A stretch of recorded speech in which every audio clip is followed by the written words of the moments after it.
Hello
again, I am Jim Bob and welcome back to F1 Manager 24 Creator Team Career with Cadillac here on the PC tonight as Season 6 starts drawing to a close.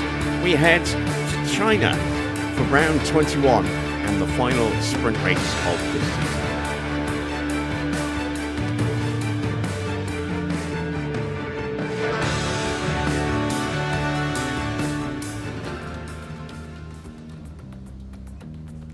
Hello again, I am Jim Bob. Welcome to our final Sprint Grand Prix of the season. Let's hope that we have a little bit more pace than we did in Hungary. We still had a pretty good result last night in Hungary. Norris being able to get himself firmly on the podium. And Max, once again, with a bad qualifying, being able to actually punch his way through and get himself up into a decent position. 6th place in the end. The Constructors' Championship is already done and dusted, but it's getting a little bit closer in the Drivers' Championship. As you can see, Norris is only 4 points ahead of Oscar at this point now, and Max is 40 points ahead. I think we worked it out yesterday. There's something like,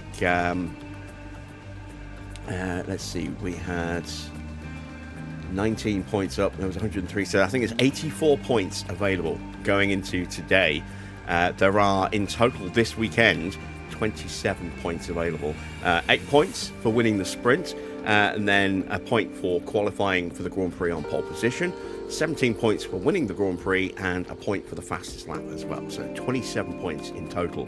And if Oscar picks up yet another win, because he has been in very good form of late, then that gap is going to get closer and closer and closer. And while I'm not sure whether Oscar's going to be able to actually challenge Max, he is almost certainly, I think, going to beat Lando Norris for 2nd place in the standings at the end of the season. This could be a very, very interesting final few races. We've got 4 rounds to go.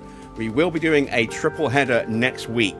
Wednesday is kind of normally our sort of day to do something a little different, but because it's the end of this season and the end of this series, and we've got 3 rounds to go, Wednesday will be round 22. Thursday will be round 23, and then the series finale at the end of season 6 will be on Friday, and then that's it for this save file. We will be done and dusted.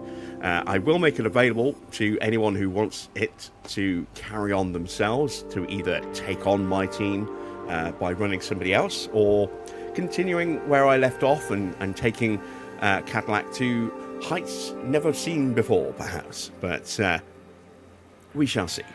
As I say, if you want a copy, just let me know and I will send it over to you.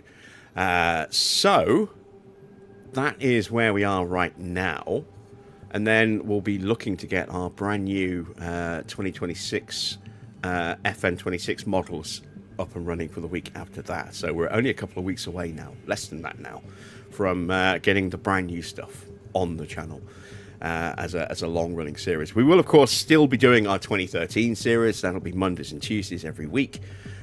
So fear not, that's not going anywhere. Right, so final sprint of the season. Let's take a quick look at our car situation, because we might have a slight issue with parts. I'm just having a look. I want to make sure both cars are running the same spec. I might be getting mixed up with a different save file. I think I probably am. But let's have a look. We do have spares, and both cars are appearing to run the same spec. We don't have many spares. One spare across each of those parts, and then we've got 2 spare underfloors and 2 spare suspensions. There we go. We've got a little bit of research going on. Nothing massive, but a couple of slightly buffed parts here with the side pod and the suspension. We've also got our front wing project finishing off. We don't have any money to get another part going, at which point it'll probably be the chassis. But we will try and add in a bit more research so that if anyone does want to take this file over and continue it in their own time, then at least you won't have a complete garbage car next season. You will have had some research done, but it might not be the best car next year, given that we've had less hours than most teams. Are we building anything? Yes, we are building another chassis and another side pod, which we do need. I would argue as well, what we should probably do, because we've only got one of each, is use our remaining 590k to try and build another front wing minimum, maybe a rear wing as well. But certainly a new front wing, because they are probably the most vulnerable parts on the car. And can I afford a rear wing as well? I can just. There we go. So that'll be our final rear wing that we make.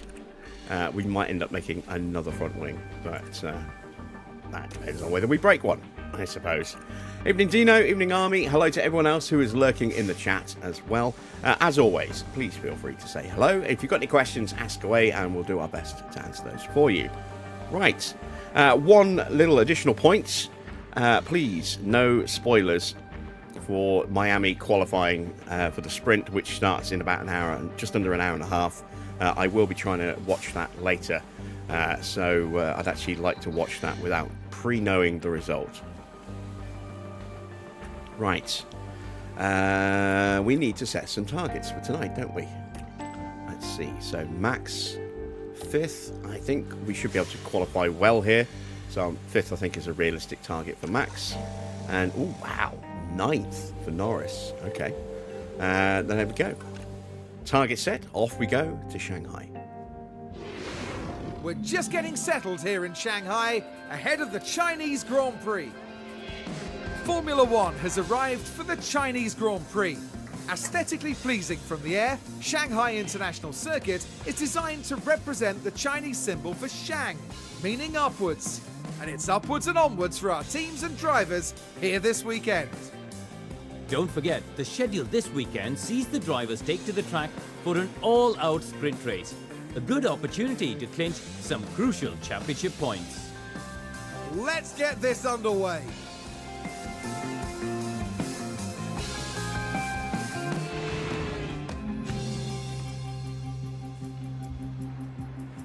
Okay, here we are then.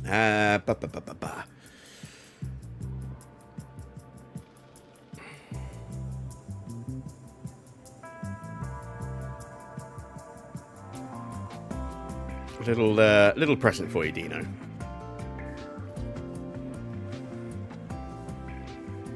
Right. Let's see. Engine. We haven't got a great backup engine, but 46% isn't too bad. We're going to use the 40... Actually, no, it's a sprint weekend, isn't it? We'll use the 10% engine, because we've only got that one practice session to get through. And then we will go with that ERS. Again, I want to protect, even though it's 51%, I want to protect it, because that's going to be our backup ERS. We're going to stick the new one that we've already bought and paid for and taken the penalty on today. We're going to use the 100% one from now on. But I want to have that as an emergency backup in case we have a monster crash. And this is one of those circuits where that could happen. Gearbox. Again, We're going to keep the 49 as an emergency reserve. It is normally 16 laps around China. We'll just leave it at 15. There we go. Set those settings down. For Norris, let's see what we've got part-wise here. Have to go with a 27% engine. That's the lowest that we've got. ERS, we'll go with a 20. I'm really worried about that 50% ERS making it through to the end of the season without developing an issue. But hopefully it will. And we'll go with the 13% gearbox because it is just a one-off session. So we'll use that one. We're going to go 15 laps and then call the drivers in because we'll probably have to make a little tweak to the setups. This is the only session we've got, so we will be sending them back out to try and make sure that we definitely get up to 100% prep. But I do want to have the ability to tweak that setup a little bit. So 15 laps there. Norris, we need to do his pace settings. There we go. And then for the setup, so it's normally quite low on the front wing. I'm going to start with a 2.5 and an 11.5 on the rear wing. I'm going to push that out to a 2.8. And then let's take this down to there, and we'll push that up to there. Generally, it's quite low on the camber, relatively high on the toe. And what I've generally found as well is if you increase the camber, you need to generally increase the toe as well. So if you end up with like a 2.85, you're probably looking at an 8.5 here. There we go. And that's what we're going to do with Max's car. We're going to go with slightly higher camber and toe on that one. We're going to start with a 3 on the front one here. Again, we'll go with a 11.5. We'll go with a 2.8. And then we're going to go with a 2.85 and then a 0.85 there. And that, I think, is everything we need to do. So let's hit the track and see if those setups are close. So now we have green light.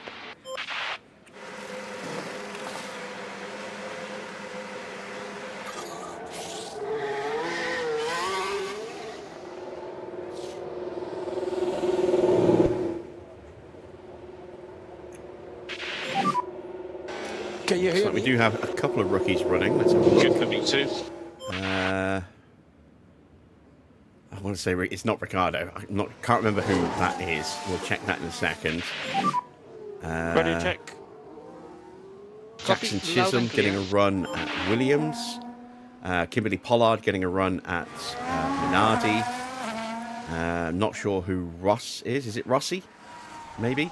Muller getting a run at Honda, and I'm not sure who Webb is. So let's have a look. So we got it's Ricalde, sorry, Paolo Ricalde. Jackson Chisholm, there we go. Kimberly Pollard. Shirley Rose. Of course it is. It's Rose. Marcus Muller, and there is a Weber. Well, it's a Weber, as I should say. Hannelore Weber.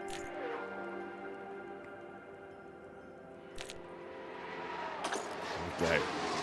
Evening, Wayne. I've given you some backup, Wayne.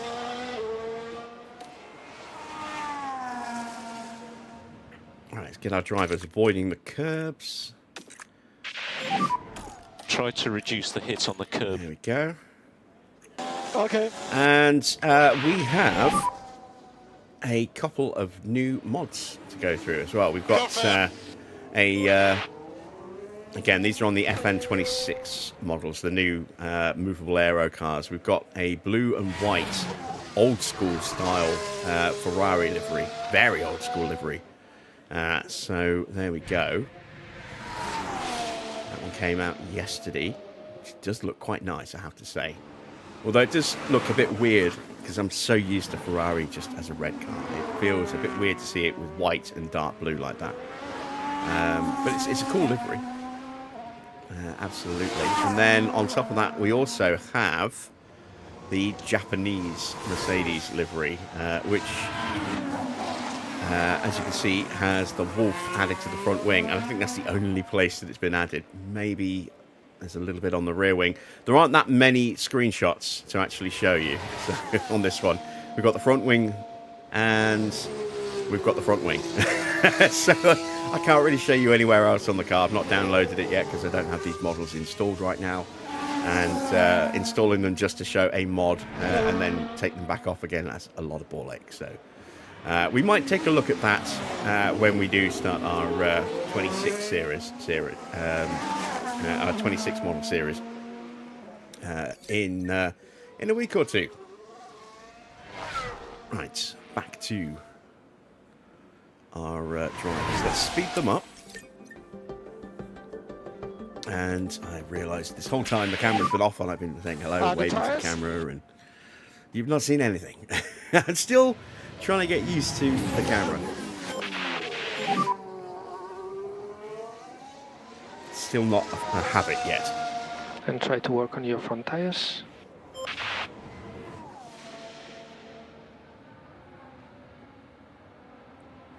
But, as I'm sure Darkside Phil can attest to, it's better to forget to turn the camera on than to forget to turn the camera off.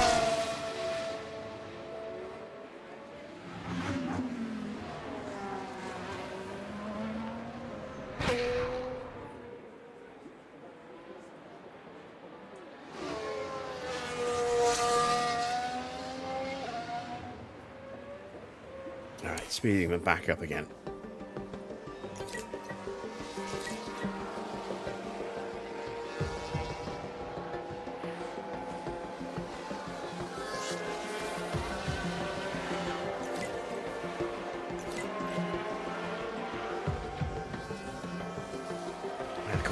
We are still running the special liveries to end out this series. So we're running the Jordan livery on the Hondas. We're running the Renault livery on the HiTechs from 2006. We're running the 2006, I think, Ferrari.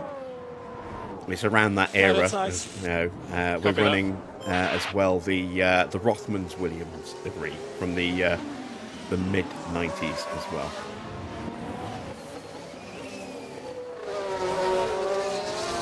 Was it only the front wing? I could have sworn I remember seeing some fur or shadowing of some kind on the side of the rear wings as well with that Mercedes. Maybe I'm just thinking of something else. We have feedback from both drivers. Let's have a look. 92 and 91. Ooh, yeah, both pretty close. Let's call them both in. See what tweaks we need to make. I'm probably going to make a little tweak to our livery as well for our final Grand Prix. Practice your pit lane entry. Because it'll be a glorious homecoming in the United States at COTA with the Constructors' Championship already sorted and potentially even the Drivers' Championship sorted by then, or could be decided at that circuit. So we will probably have a fancy new livery just as a one-off for the final Grand Prix of the series. Evening, Daniel.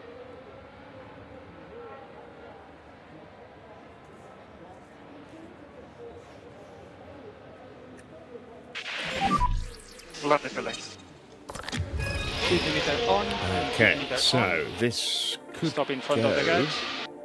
either way.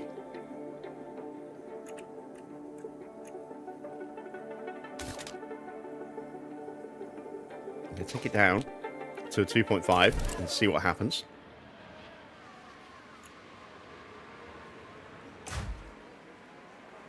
Let's see what Norris does.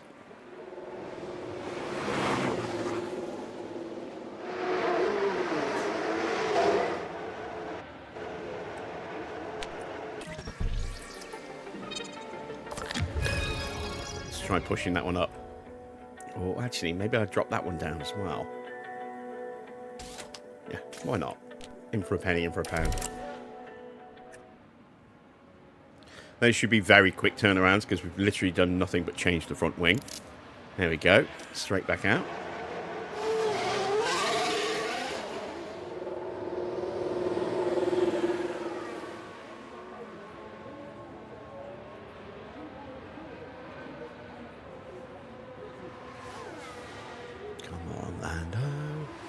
There you go. There you go. And we'll speed him back up again.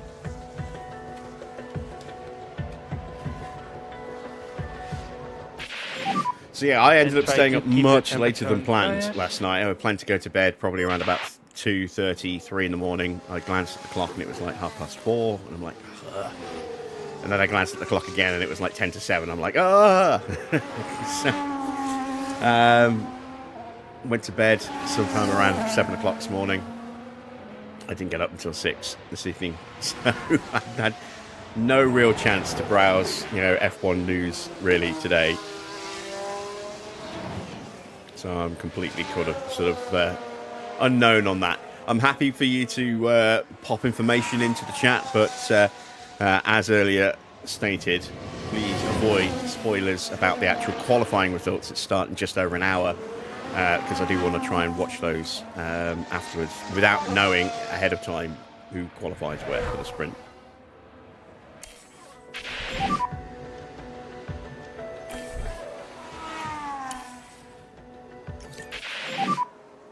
Can you check the temperature? Who else has brought a special livery, if anybody, that we haven't already seen yet? We've seen the RB and the Cadillac. Have we seen any other special liveries yet through practice?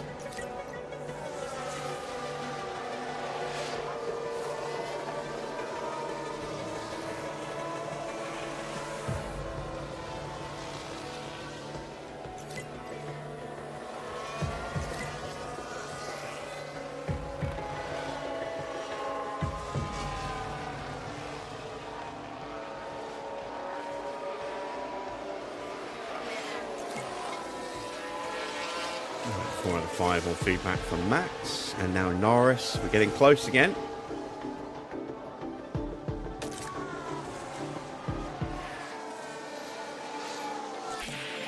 .96, a small improvement, but something has also broken. No, I don't know the results of practice. I'm happy to know practice results, just not qualifying. Once that gets underway.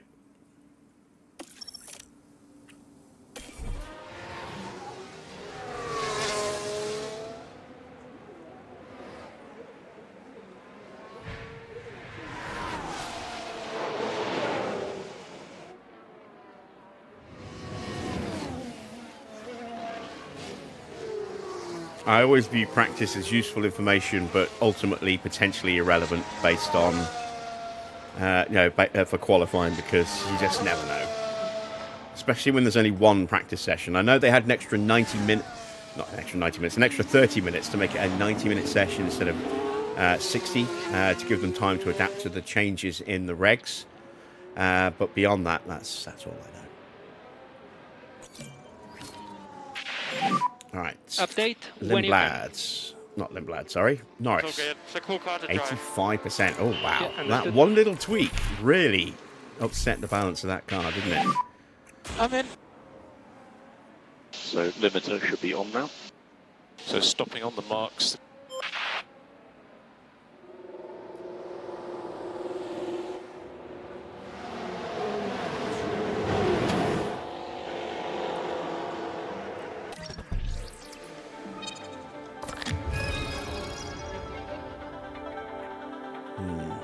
Okay, I am going to bring this down.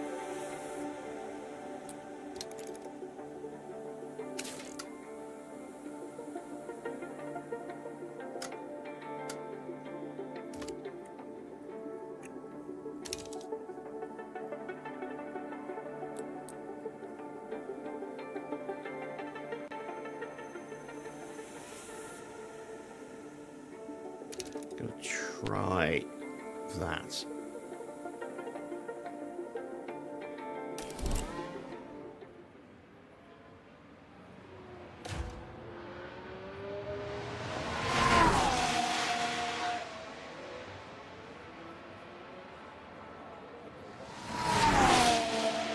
I wouldn't have expected them to do too many more laps. It's more about just having a little bit of extra time to analyse the data between runs, I think, so that they can fully understand the changes. before going back out for the next Underpilling. few laps. There will be pit limiter on, please. And stop on the marks. Have we seen much in the way of different upgrades on the cars yet?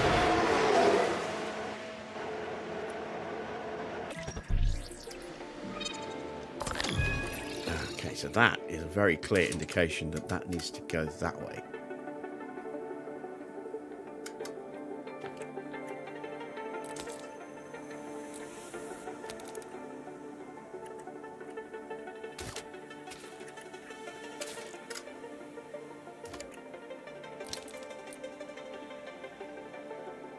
Let's try that.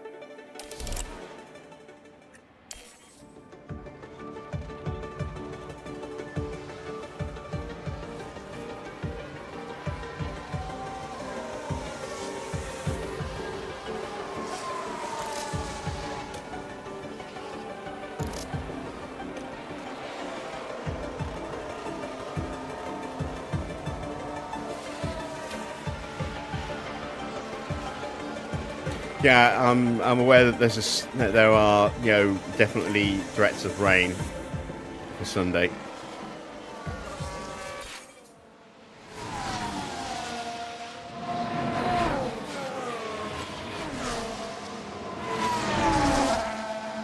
I know that they have banned the use of boost mode for wet weathers, which makes sense. Last thing you need when traction could be tricky is to then just suddenly throw an extra 50 to 100 horsepower straight into the rear wheels at an unexpected moment. That would just be a recipe for disaster.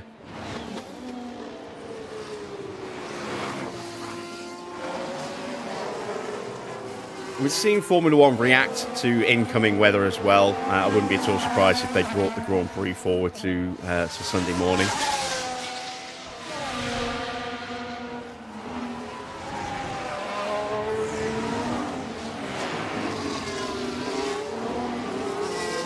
They won't be completely disabling DRS. Well, they won't be disabling active aero completely in the wet, from what I understand. There'll be sort of a half measure so that it doesn't wear out the plank and make cars end up, you know, running illegally at the end of the race. So I think they'll still be allowed to open up maybe the front wing a little bit. But I don't think they'll be allowed to open up the rear wing.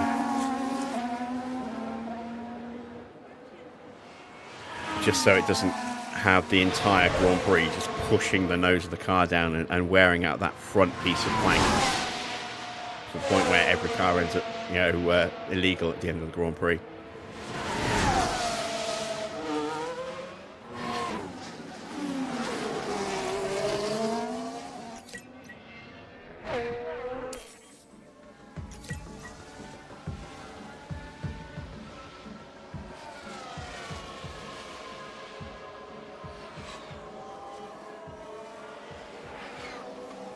Or at least I remember that being discussed before the season started, because there were concerns about that.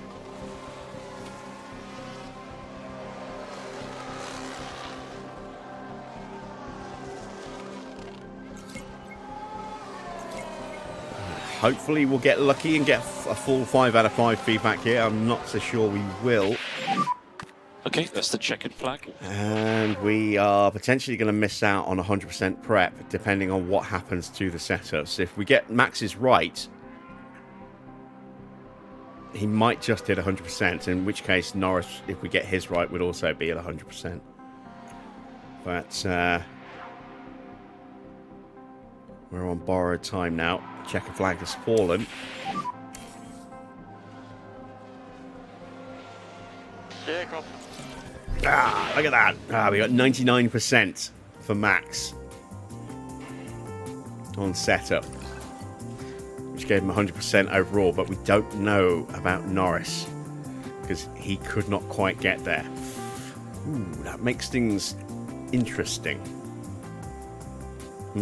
Right. That's the end of practice then. Up next is qualifying for the sprint.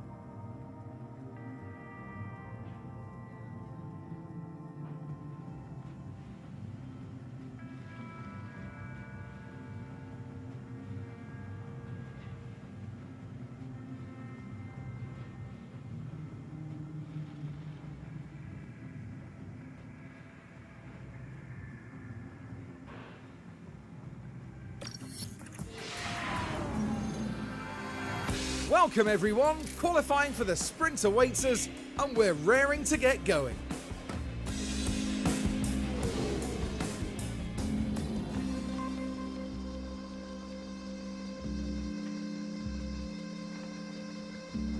There will, however, be spoilers for this sprint quali, says Dino. Yes, well, yes, I mean, there's no instructions about Chinese sprint quali.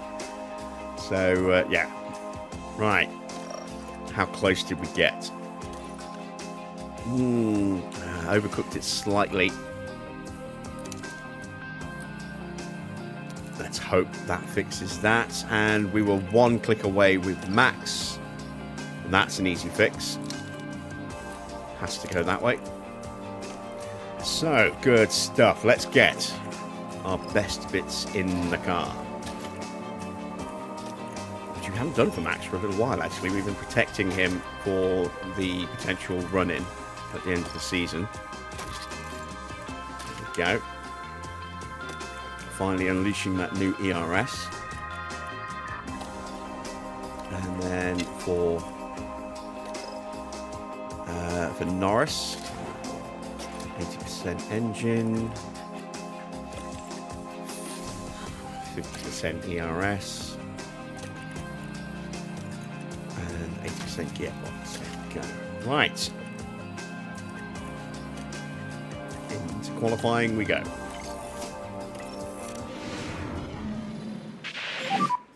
Green light.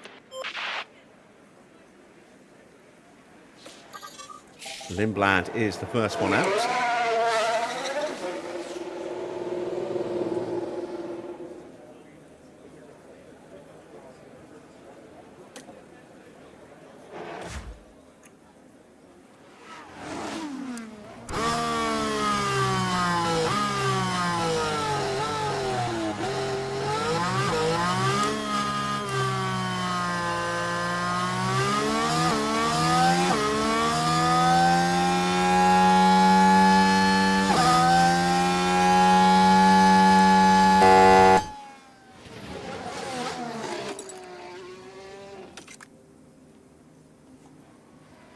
Alpine, a little disconnect from OBS.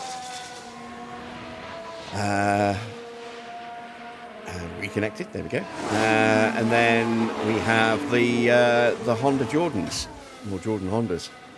And they were actually powered by Honda, which is works out quite nicely. But we've still got Honda badging on these cars here. So we've got Tsunoda, then we've got the Schumacher in the first of the Ferraris, driven by his father. And then we have Felipe Drugovich, then Leclerc, and so on and so forth all the way down. Let's head back to Lando as he's about to get going. They're still piling out of the pit lane. So we are going to have some traffic issues to deal with, clear. I think. Track is clear. This could be quite bad. It's quite a lot of cars in quick succession, and they're still coming out. That's Antonelli. Gap is good. Go, go, go, go, go. We do beat him out of the pit lane. It's good.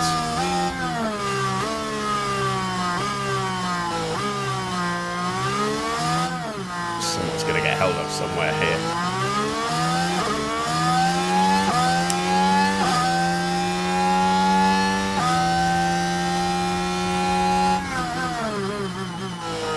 Kind of matching Lindblad in the opening sector.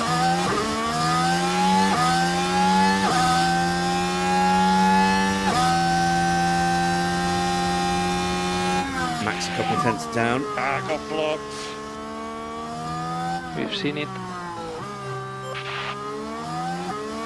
Not ideal with this little bit of traffic. We will have lost a little bit of performance with dirty air, but hopefully nothing too serious.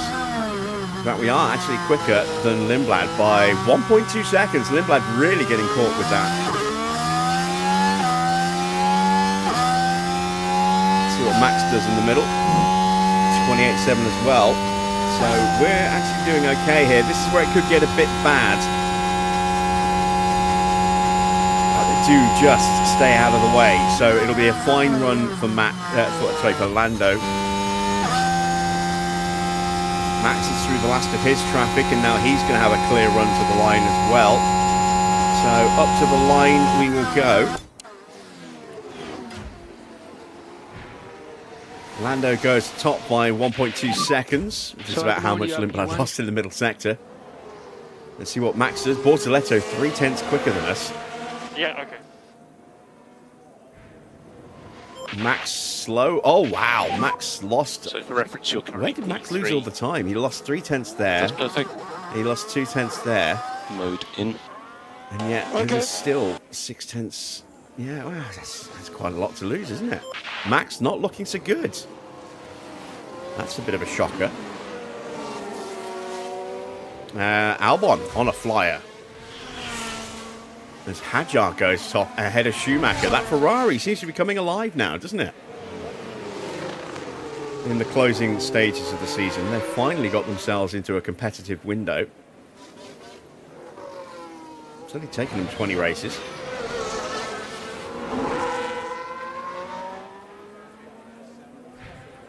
Albon goes top. 132.8. What can Oscar do?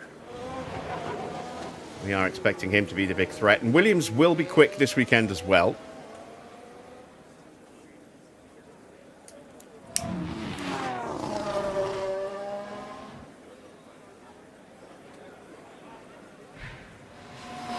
Second place by 86 thousandths for Gasly. Sorry, for Piastri. Gasly's looking like he's having a decent run as well. So's Colapinto. Well, Colapinto's down a few tenths. A little bit of traffic in the banking. Gasly's up to P6. Norris is down to P10. Max is in 17th. What is going on with Max not being able to qualify at the moment? This is very, very strange. It's yet another round where Max is really struggling to get through. Antonelli looking strong. Purple in the middle sector.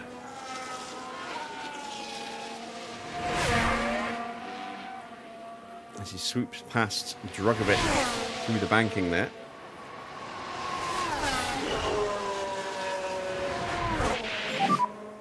Yeah, I'm in.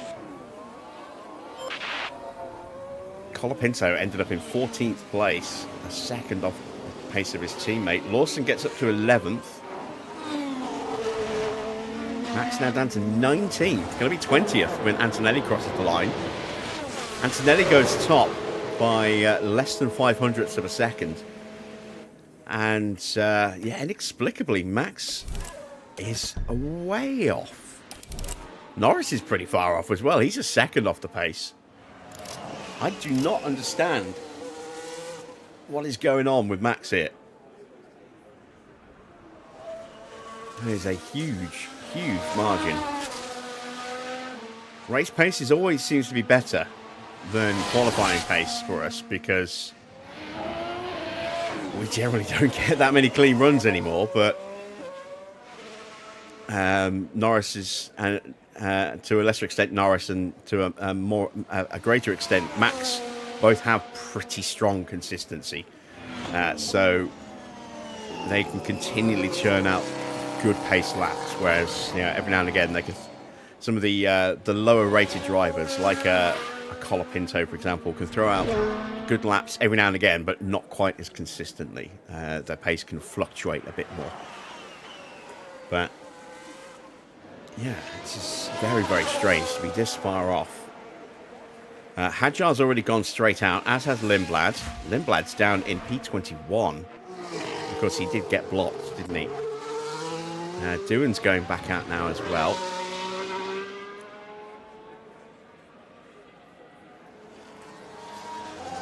Piastri's going out, and I think it's maybe a little early for us to go out.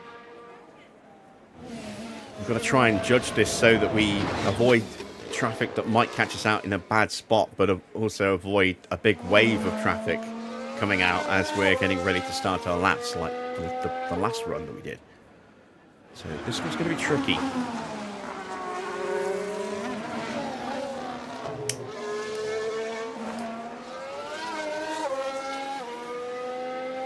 Who's that popping out? Tsunoda. The first of the two Jordan Hondas. Got one of the Ferraris either coming in or going out. I think it's Antonelli coming in. Yep. and immediately Schumacher got another little disconnect from OBS.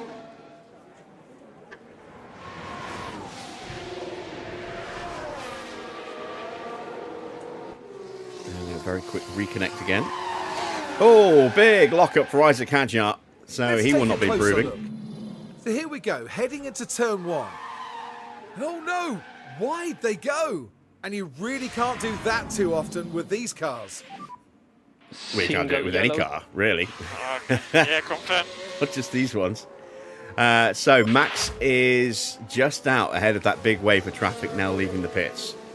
That's good. He'll get clean air for his run. We've got a Williams of Alex Albon right behind us, I think. It's Albon. It is Albon.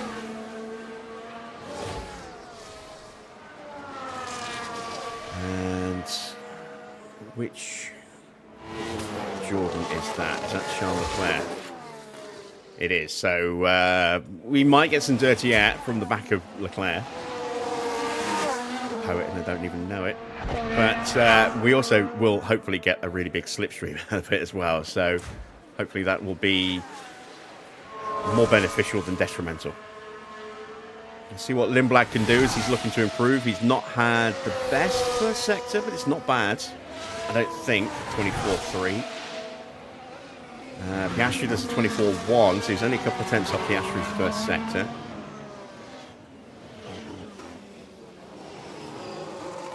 And that is a personal best for Oscar. Has improved in the middle sector. Crosses the line. And he goes up to P10. 7 tenths, 6.5 tenths away. It will be mode push for last corner. Norris now about to start his lap. So you're in a good position. As we chase Charles Leclerc across the line to start.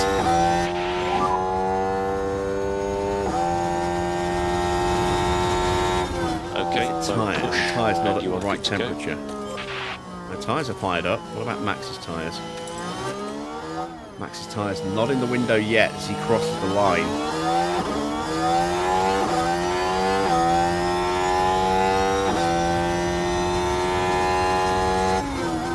Now they're coming in as we are through the snail.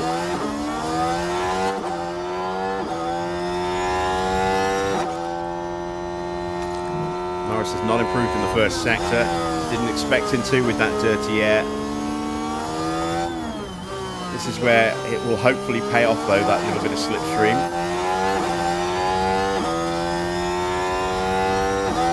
This might be a slow sector as well. No, it's personal best in the middle. Max has improved in the middle in the first sector, but he's still not looking quick.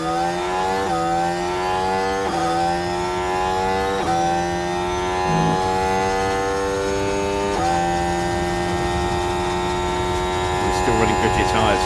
We haven't been running Goodyear tyres in this series for a very long time. We're running Michelin at the moment. And we're running Bridgestones on the 2013 series.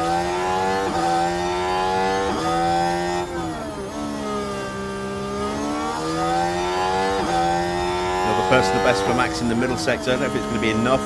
Norris improves by about 1/10 of a second. He's still only P14.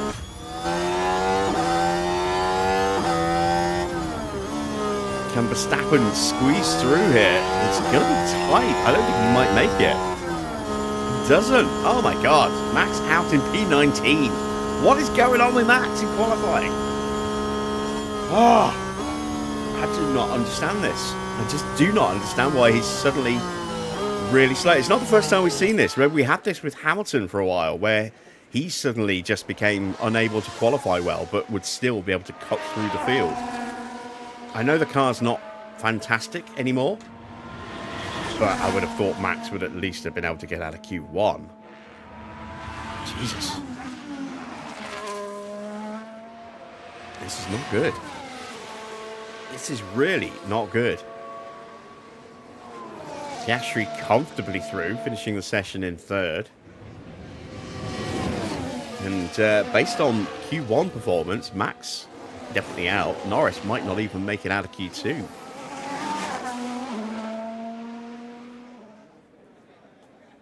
And of course, with our reduced points, that we're running for the Grand Prix themselves, sprints become even more important.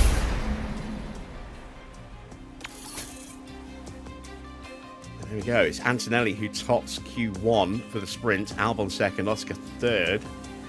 And Max out in P19.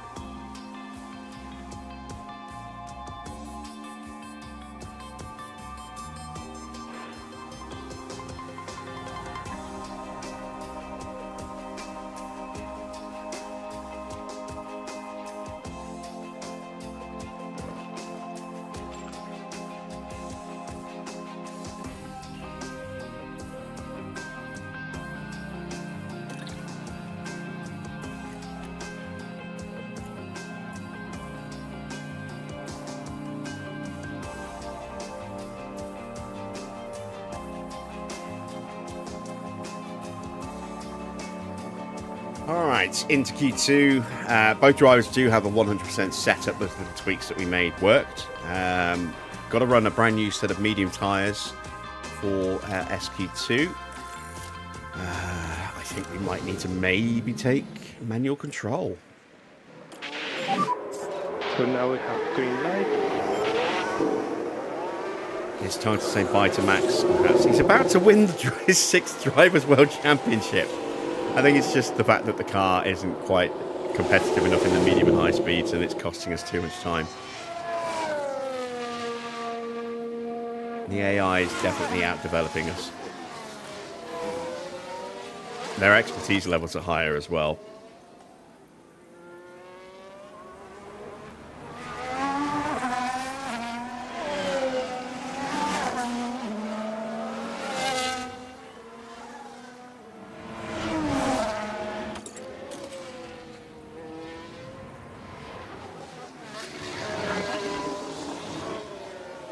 Keep an eye on tyre temps.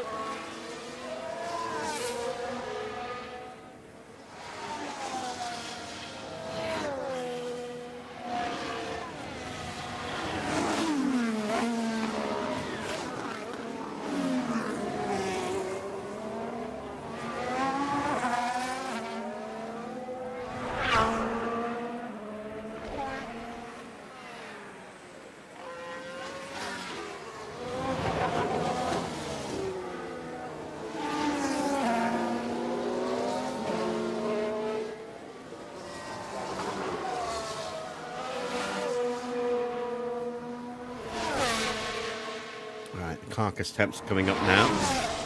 We know they need to be, I think, 95 degrees to switch on. They're getting there. Mini now starting his lap. Now Leclerc goes, and now Norris goes. Tyres not quite in the window yet. Oh, Mini's locked up. Now here they were taking turn 14. So he starts pushing and immediately locks up the tyres. It was just too late. That's one way to get your tyres up to temperature. Luckily, it didn't want to cost him too much there.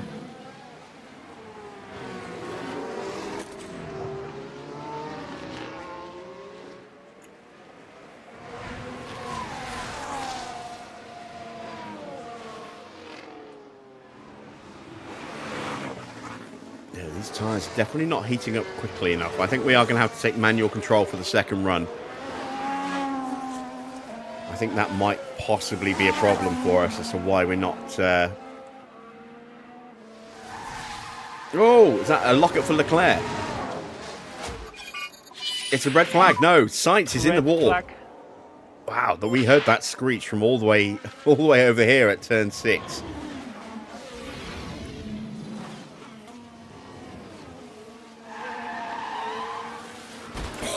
Wow, that is a fast hit. It's not going the way the team had hoped today. That is for sure. Evening, Deo.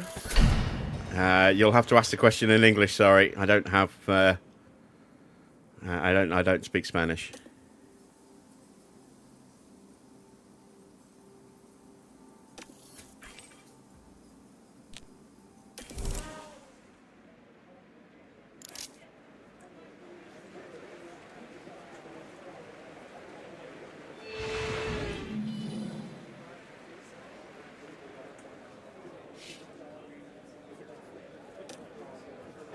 Right, this time we're going to take manual control and make sure that the tyres are fully up to temp.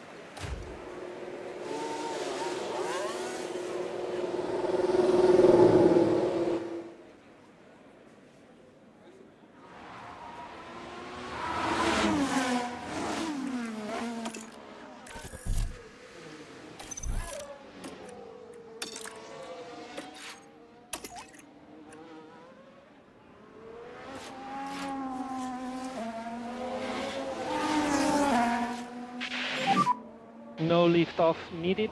You are doing a good job. Okay.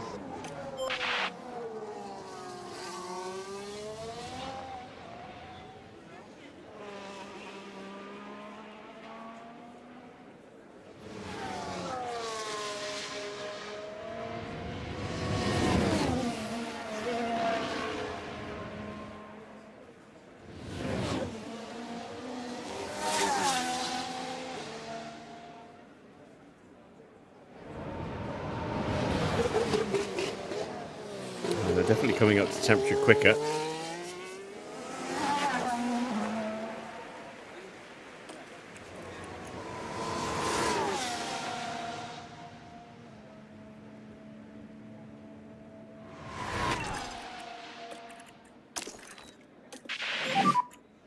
So deployed. Yeah, confirm.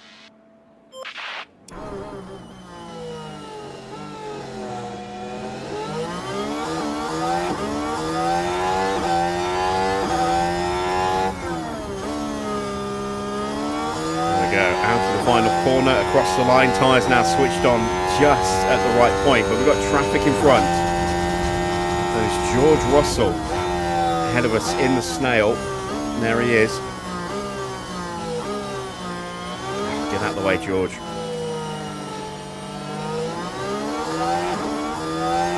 Not ideal.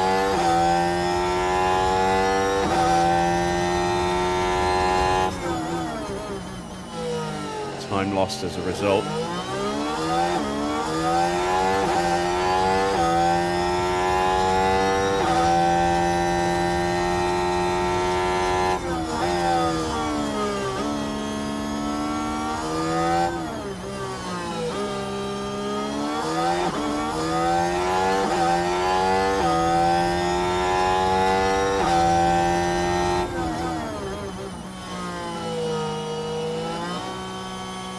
Purple middle sector, but I think that's not that surprising. I don't think anyone actually made the middle sector before that red flag came out.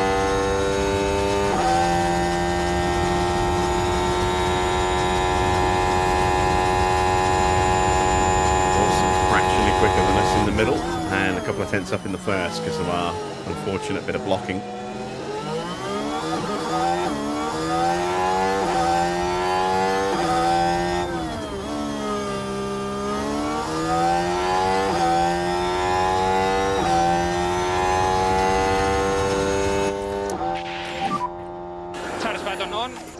Yeah, confirm. Right, if we are very lucky, And we we need to might increase just get back in lift and time to load. try again, but Yeah, okay. somehow I don't think we will.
Very tight.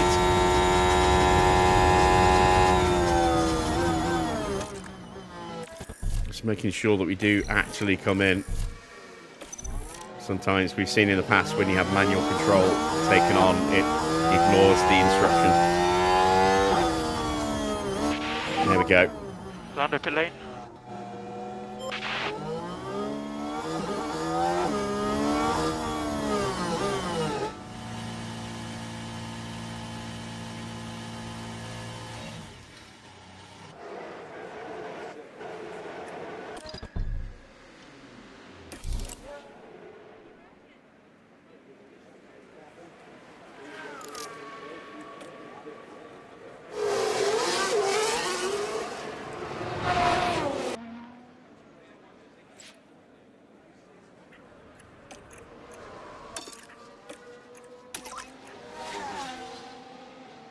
OBS is playing up again. If you are getting moments where the stream is freezing, it keeps disconnecting and reconnecting.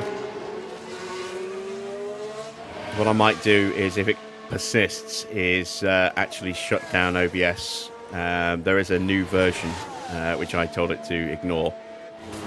Maybe install that, reboot it, and then restart the stream. It's drastic action. I'd rather not do that, but we'll see what is.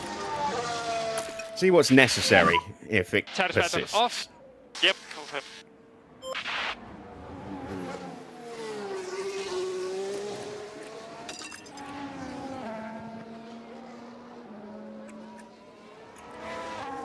Right, we've got 30 seconds left until the checker flag falls. This is going to be tricky. It's going to be tight. We might just make it. We're down to 6th. Yeah, okay. Hadjar on a lap. Bortoletto on a lap. Bortoletto goes P2. Albon's looking quick as well. He's in the banking now. Hadjar goes top. We're down to 8th. Can we make it? It's going to be so tight. No, we missed it by a second. Oh, damn it. So, yeah, now our fate is in the hands of the racing gods. And I don't think they're smiling on us today.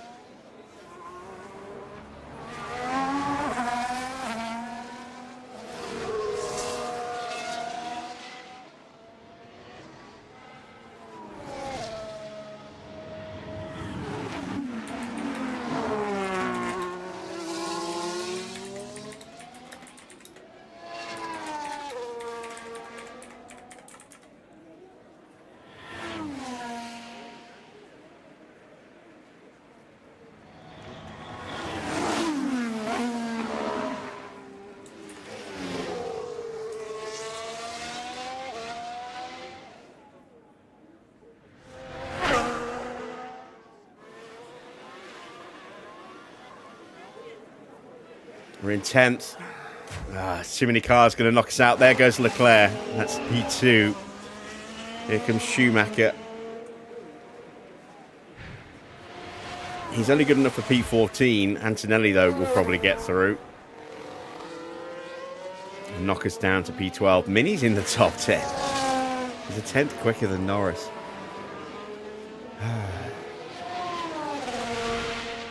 Yeah. 4th place. Mini does get bumped out of the top 10. Of course, Sainz not getting to run because he's out. Not learning Spanish? No, just using Google Translate. Hence the typing noise you will have heard. So there we go. We are out of qualifying for the sprint. Let's see who sticks it on pole. It's Charles Leclerc ahead of Kimi Antonelli. Oscar will start P3. Tsunoda in P4. Honda getting 1st and 4th here. That's a good, promising sign for them. Williams in P5 with Albon. Then it's McLaren 6th and 8th with Bortoletto nestled in between them in 7th. Gasly is 9th and Lawson is 10th. It is P12 for Lando Norris and P19 for Max. Not good at all.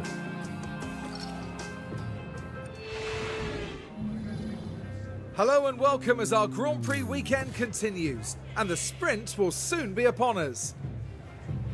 Of course, this is the first sprint of the season, adding an extra challenge for the drivers and their teams. But as ever, in Formula One, an extra challenge is an extra opportunity. The big draw today is the opportunity to grab some extra championship points. After all, they could make the difference when the season comes to a close. Well, it's not too long now until the sprint around Shanghai. Well, we'll see who comes out on top.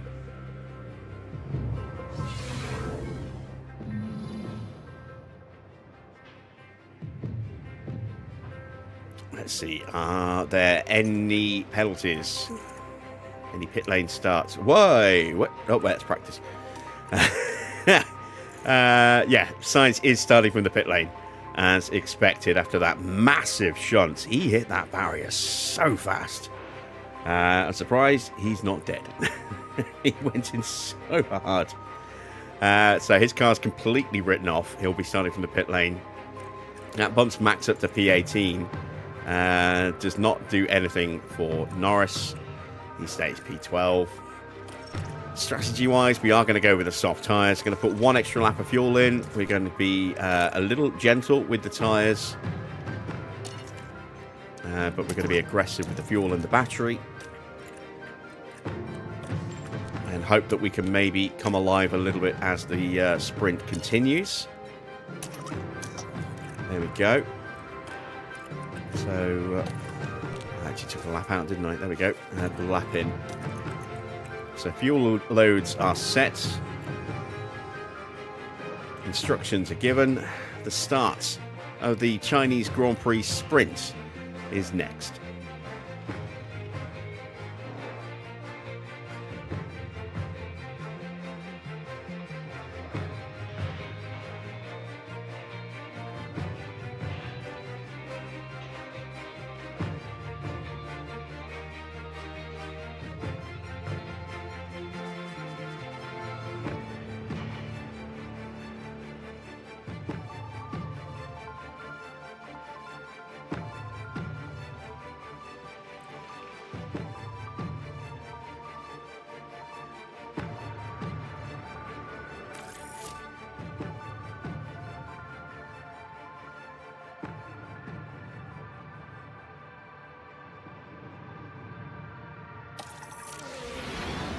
Here we go, the sprint in Shanghai. And it's lights out, and away we go. All right, we are off and running.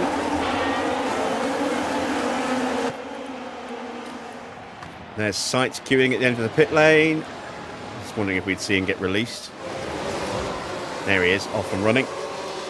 P12 still for Norris. Fighting with Doohan. We are using the battery. Trying to go 3 wide, that's not going to work. Ooh, trying to force a gap between the two of them, and then suddenly having to slam the anchors on. Looked like we may have backed out because of about to get hit. Max fighting with Drogovic and Pourchaire, trying to go around the outside of Pourchaire and get back into P18 again. Have to cede that position.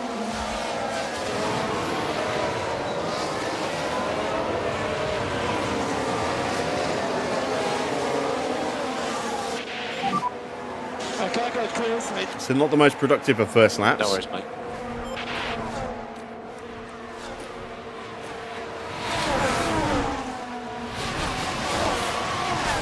Norris now having a run at Mini. Has the inside line, has got his nose ahead. Ooh, I thought Mini was about to hit the back of Doohan for a second then, but managed to slow the guy down just in time. We've got that move done though.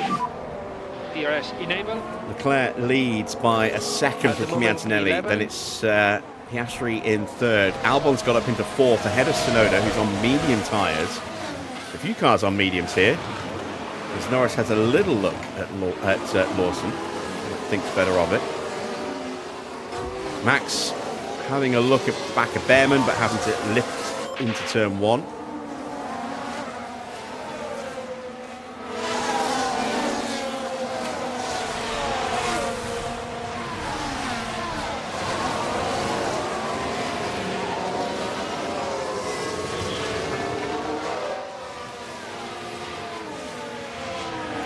track temperatures aren't the highest, and the tyre temps are actually dropping slightly. So we're actually going to turn the tyres up to normal. Status. Okay, Might help us with some of these overtakes as well, a little bit more grip.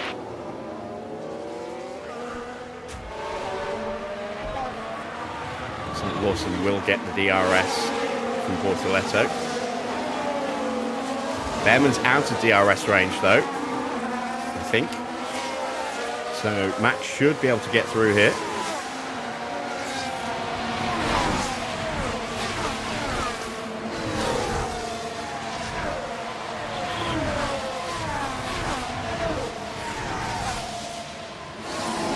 And can't, because Bearman is pushing hard with the battery. All right, we will ease things down a bit. And charge button on, Pretty much max pace. Alright, let's concentrate. Charge on. Just have to let the pressure build a little bit and hope that we can just nudge our way through. Let's go into a slightly more aggressive overtake posture as well. That might help. You've got the pace. You can do this. Okay.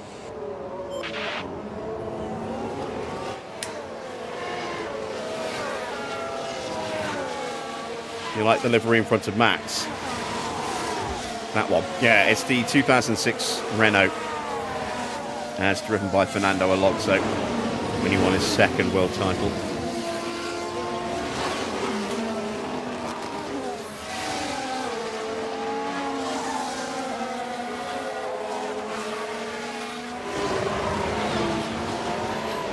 I'm a bigger fan of that livery. I think it's beautiful. I wasn't, because I'd grown up seeing Williams run essentially a slight variation of the same livery for many, many years, from like the mid-80s through to the mid-90s. Nearly 10 years they ran that. I think they ran it until 93. So like 85/86. I think it was 85 they started running it, 85 till 93 with some updates to it.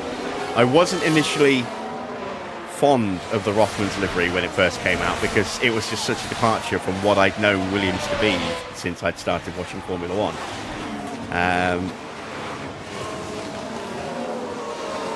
But over time, I have grown to really, really love that livery. I think it looks beautiful.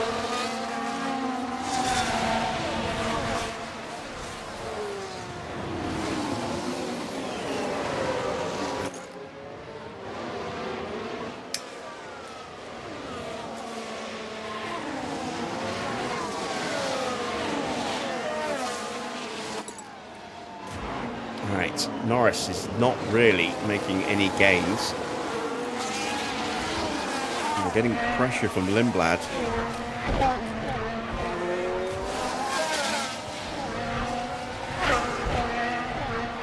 Tyre temps are creeping up again, so we are going to start to ease those down. Slow down now.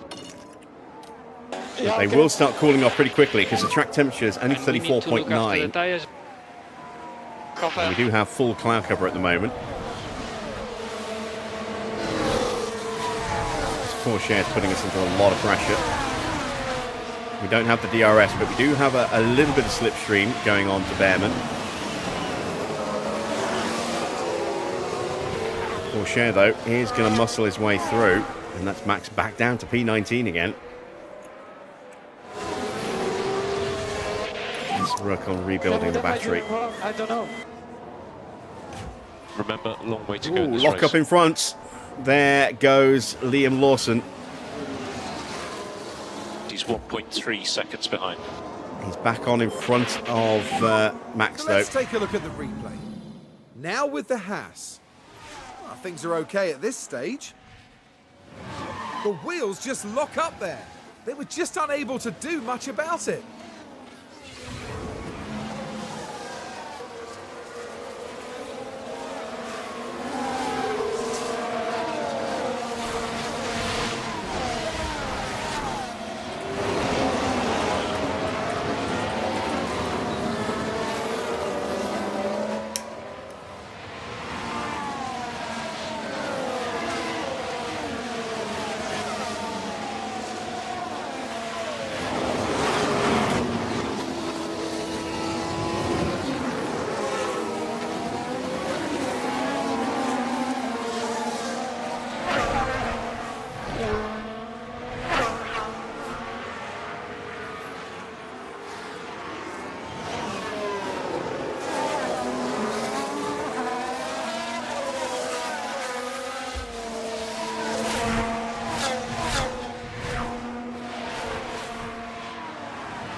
has DRS.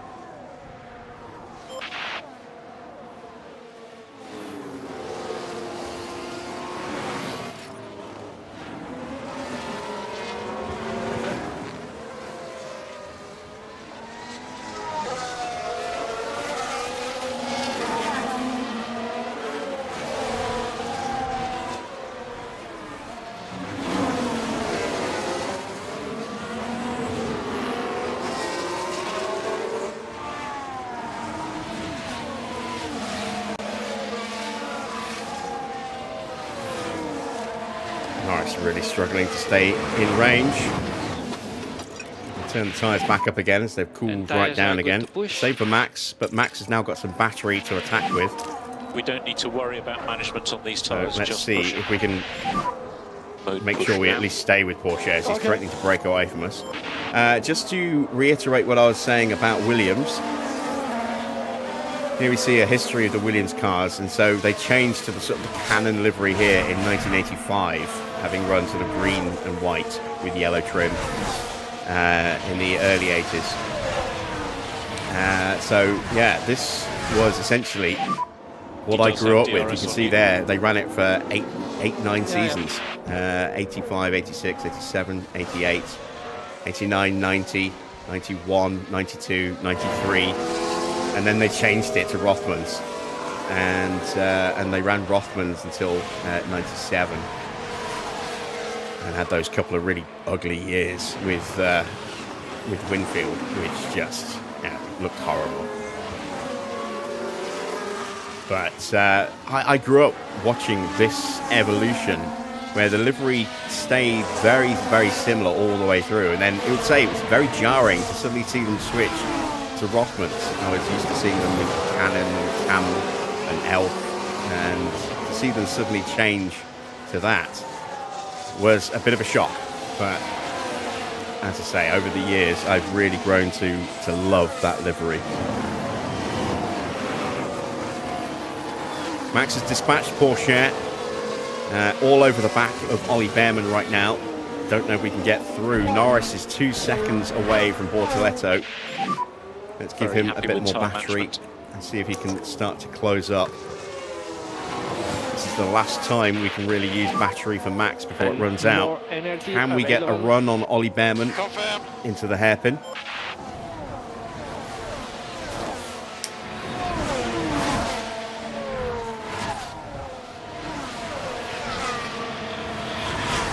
Steps out to have a look.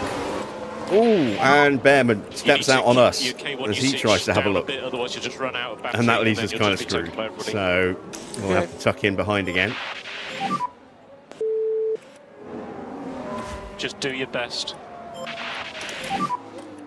Okay, remember mode push. At least we've gapped Lindblad now.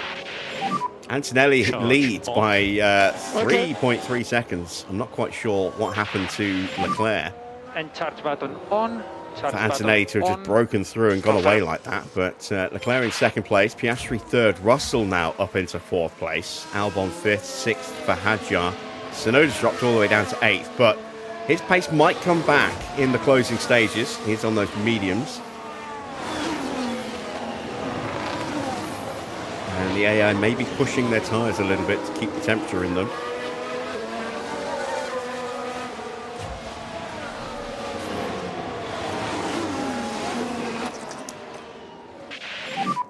Charge on. Yeah.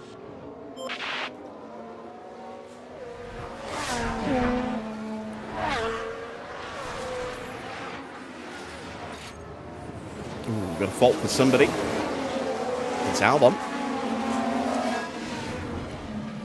And as far as we can tell, they've got a fault with the car.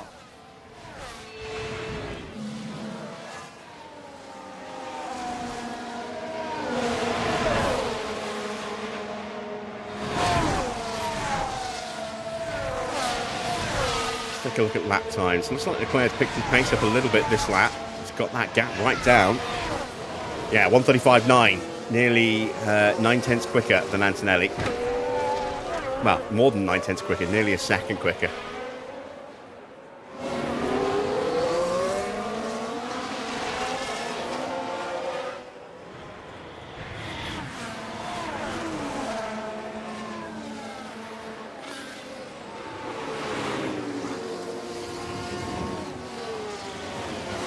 despite his issues, Albon is putting George under pressure, and we've got a yellow flag out there. Someone running a little wide, perhaps? Yes, Sainz. Now we can see what He really happened. doesn't like turn 1 this weekend, does he? At least he didn't go flying off into the barrier this time. No, that's not quite what they would have wanted. And they might want to take a look at the floor of the car there, because that won't do it any good.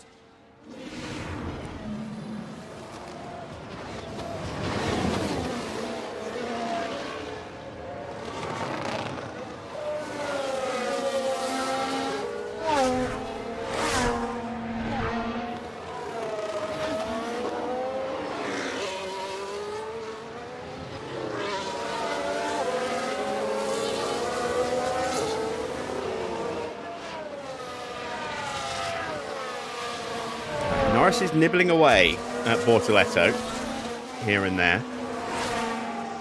Lawson looks like he's lost the DRS. Is this a chance for Max to maybe get a run? Actually, no, I think Lawson's still got it. What about See if that tyres? rear wing opens. I'm good. Yes, it does. Damn it.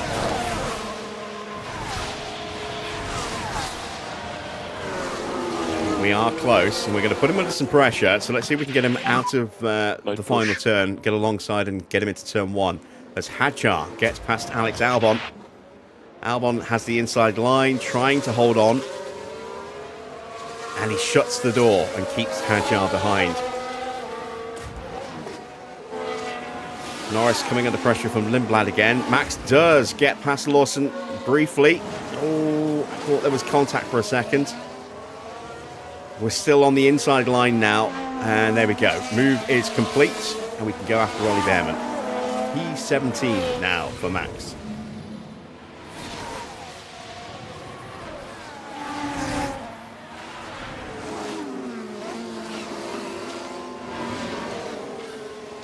Not too bad, huh?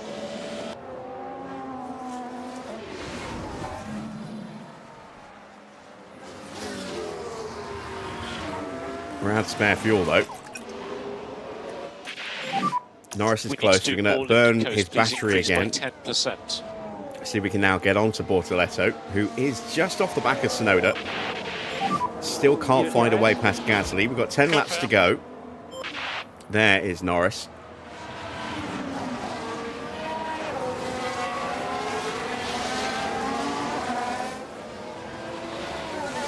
Max will have a run at Ollie Bearman on this back straight here.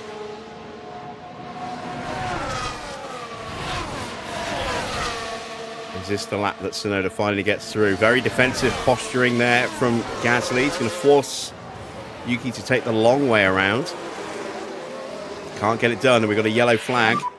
Albon went off. Yellow flag. Okay. There's a yellow flag now. Spin for Albon. His race suddenly starting to fall apart a little bit. A huge roll on the steering, low speed. That looked more like oversteer, not understeer. We need to reduce K1 usage. Max is through to P16, but out of battery. Norris has caught the back of Bortoletto and co. And charge button on. Confirm. And everyone's now stuck behind Alex Albon after that spin. Cool. And charge button on. Charge button on. Yeah, confirm. And we need to take care of these tires. Confirm.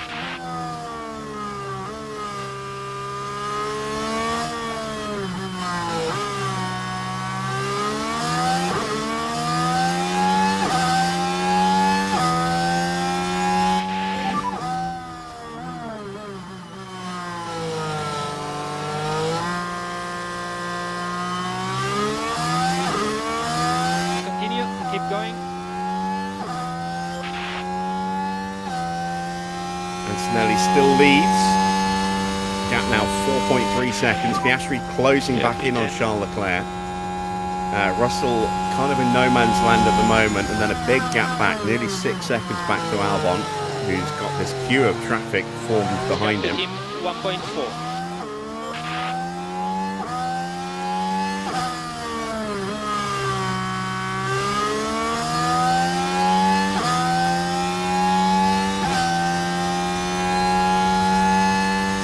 Taking advantage of this kind of train to just keep the tyre temps and tyre wear minimalised a little bit so that we can be a bit more aggressive in the closing laps and refill the battery as well. It's not going well for Mercedes. Sainz still in P22, and after that little lockup of his, or running wide, he's now a couple of seconds adrift. Porsche is only 2 places ahead. Very bad weekend for Mercedes.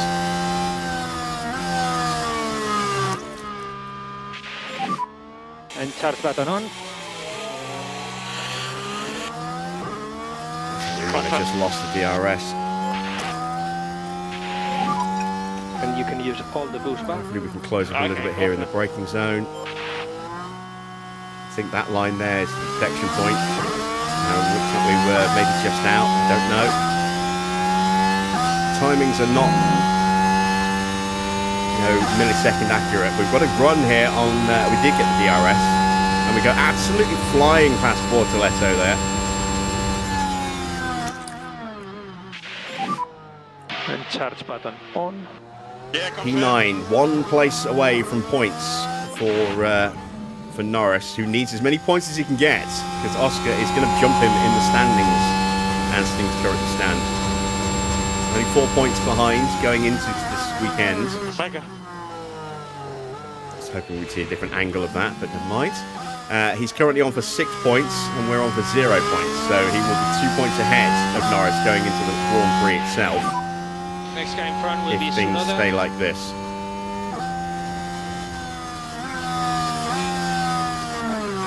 Race is long. Albon's starting to pull away from Hadjar again. Gasly dropping away. Tsunoda still can't get past him, which means we might be able to get past Tsunoda and then past Gasly, hopefully.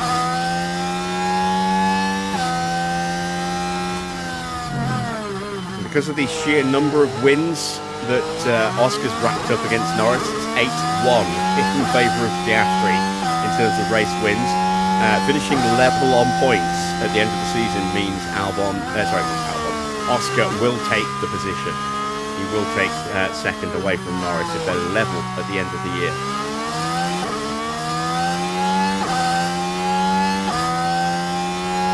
There's simply no way to prevent that now, because Oscar's won so many races. There's only 4 left, including this one. Tsunoda. So the best we could end up would be 5 victories in total for Norris. Right, Still let's against concentrate. 8 for Oscar. He would take second in standings.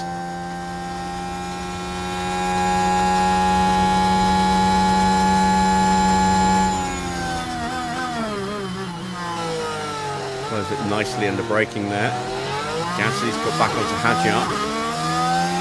That'll make it even harder for Tsunoda to try and punch No through. lift off needed. You are doing a good job. Yep. Max has almost got onto the back of Mini. Okay.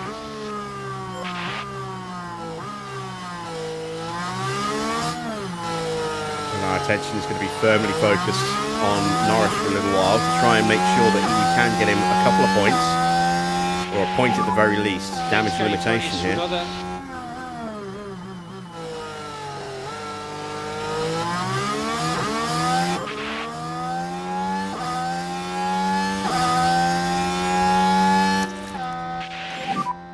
Charge button on. Okay.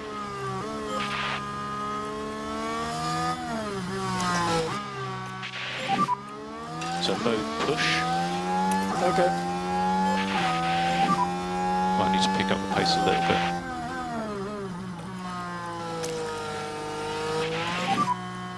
So deployed. Confirm.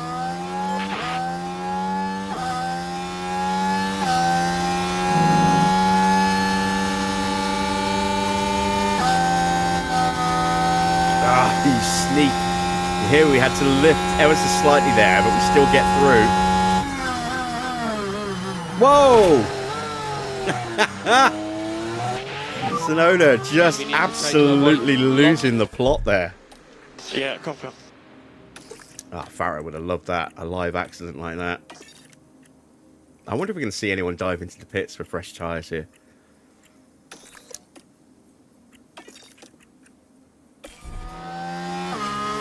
That's definitely a replay we want to see again. Flag.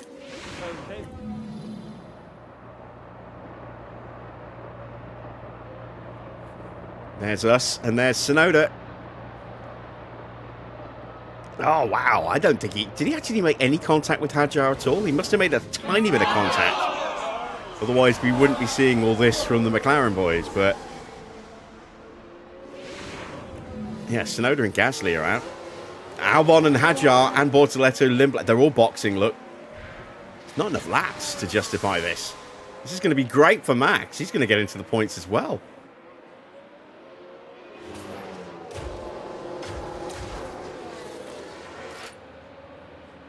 Here we go. We've suddenly gone 5th and 6th.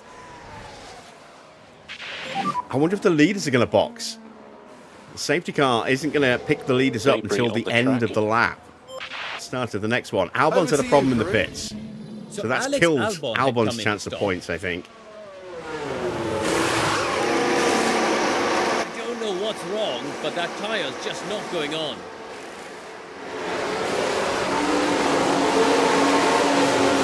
He might just still be in the points. He is just still in the points, but he's going to be under pressure from Schumacher, who's also got fresh tyres, and Albon still has that little issue, let's not forget. Given the gap, I think Piastri, if he boxes, will still stay ahead of Norris. Leclerc. 5 laps to go.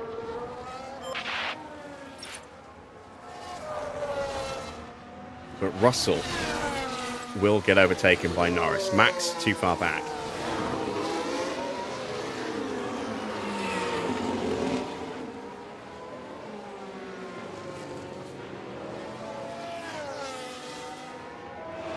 How many laps are left? The next lap will be 16, so there'll be 4 laps to go at the end of this lap. We're going to have at least a lap of the safety car. We've got enough tyres to last 2 or 3 laps at full push. We're staying out. We might be vulnerable, but we're staying out.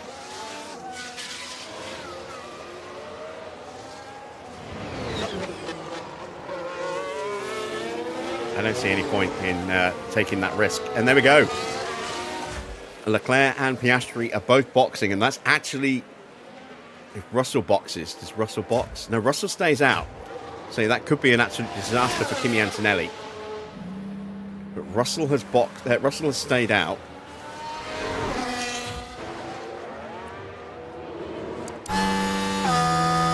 Norris is going to get the pair of them. Look, Norris is going to get to 3rd place. Entire phase update when you can. I'm not too sure, to be honest. Max is going to be right on the back of Piastri, but he's not going to catch him.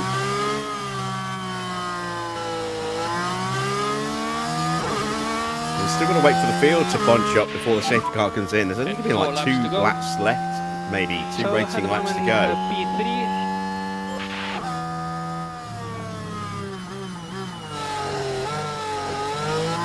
This has worked out beautifully for Norris. He's gone from potentially being a couple of points behind Piastri to now being a couple of points ahead of him, and further ahead. He's on for 6 points.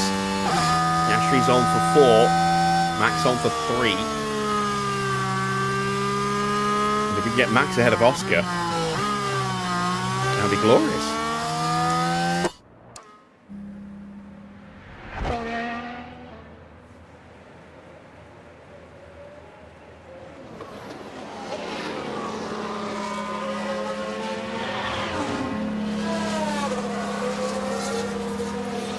Going to be an interesting lady couple of laps.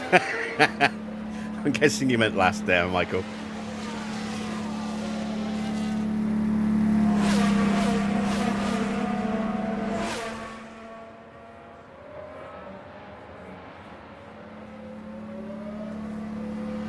As soon as I read that, I just heard in the back of my head, she's a lady. Whoa, whoa, whoa, she's a lady.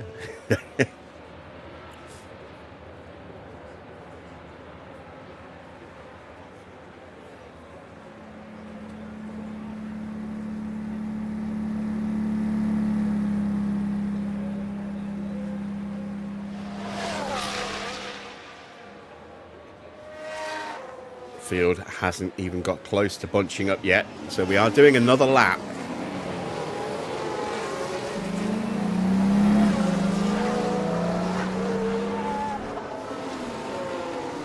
Which means when the safety car comes in, there'll be 2 laps of push remaining. And our tyres will easily survive 2 laps. They won't have quite the same level of performance as the cars around us, but 3 laps to go. who knows what we could do. Could we even maybe get on terms with George? If we get a good restart, that'd be incredible.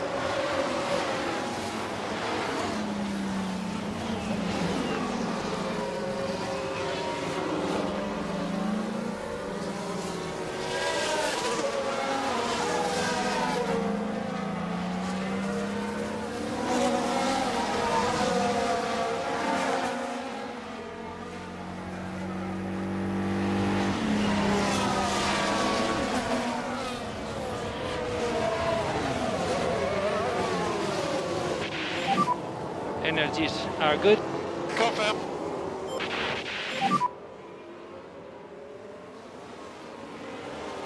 Yep. Is there any chance of ending behind the safety car? No, safety car will be in at the end of this lap. I'm sure of it. I mean, it's a small window that this might go the distance, but I doubt it.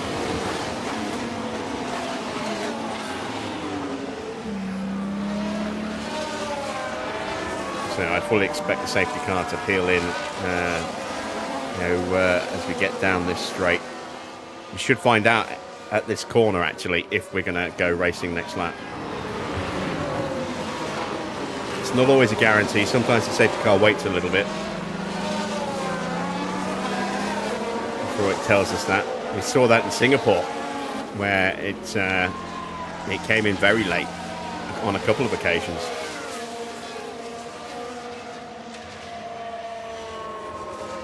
As opposed to announcing at the end of the second sector like it normally does. So there is still a chance that it might disappear in just a moment. But this looks like we might be going another lap.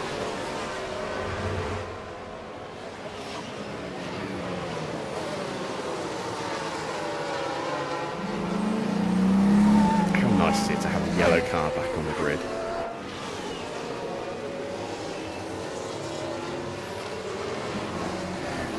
We are going another lap, so if the safety car comes in next lap, which I'm amazed it didn't come in this lap, to be honest, we will have a single lap shootout. 2 laps to go. Yeah, confirm.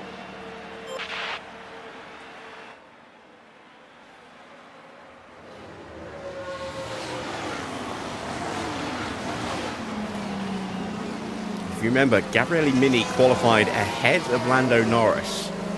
He's now down in 19th place. Sainz has got himself up to 18th. Porsche has climbed all the way up to 15th.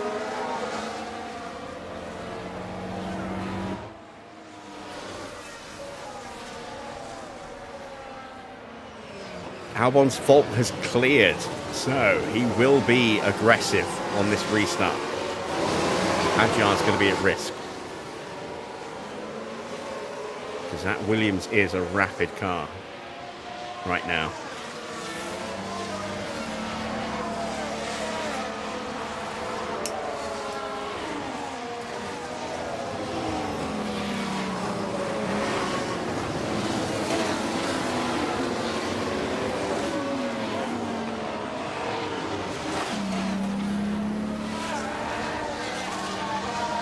So much spare fuel now, 3 kilos, that's 2 laps almost. It's actually no, it's a lap and a half. It's 1.7 kilos for a lap of fuel around here, so There we go. Safety car coming in at the end of this Safety car lap. In this lap. Try to focus on these tires to get ready. Confirm. And we need to increase pushing status. So push the So button. it's going to be a single lap shootout to determine the result of the sprint. Antonelli does definitely have an advantage. I think that car is in better shape than George's.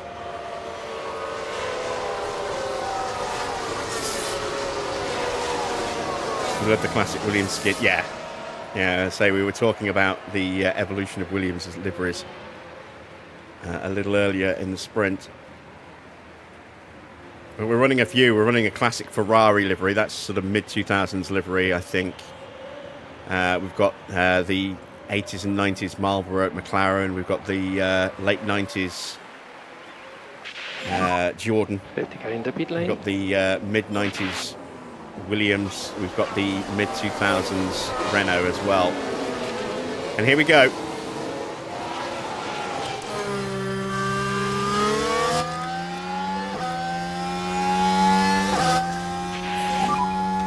And last lap.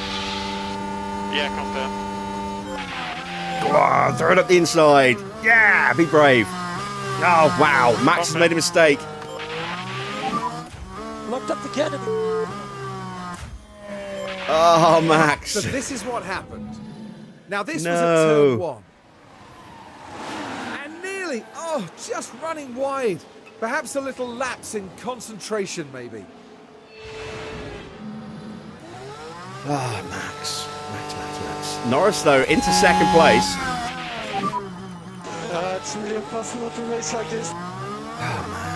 Now we should be able to take a look here. 14 So here we places go, lost. heading into turn 1. There's the opening. There's a big fucking opening. Look at the size of that opening.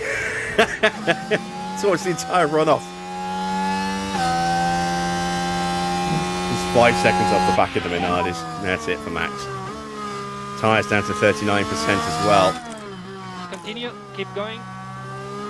Come on, Norris, you can do this. You can't do this, but it would have been nice. But this is 7 points, and Oscar in 5th is on for 4. So we'll actually increase the gap from 4 points to 7. Assuming Russell doesn't dive bomb us.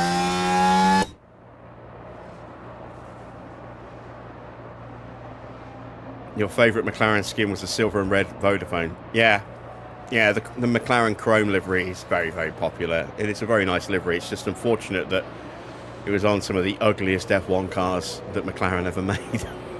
In my eyes, anyway.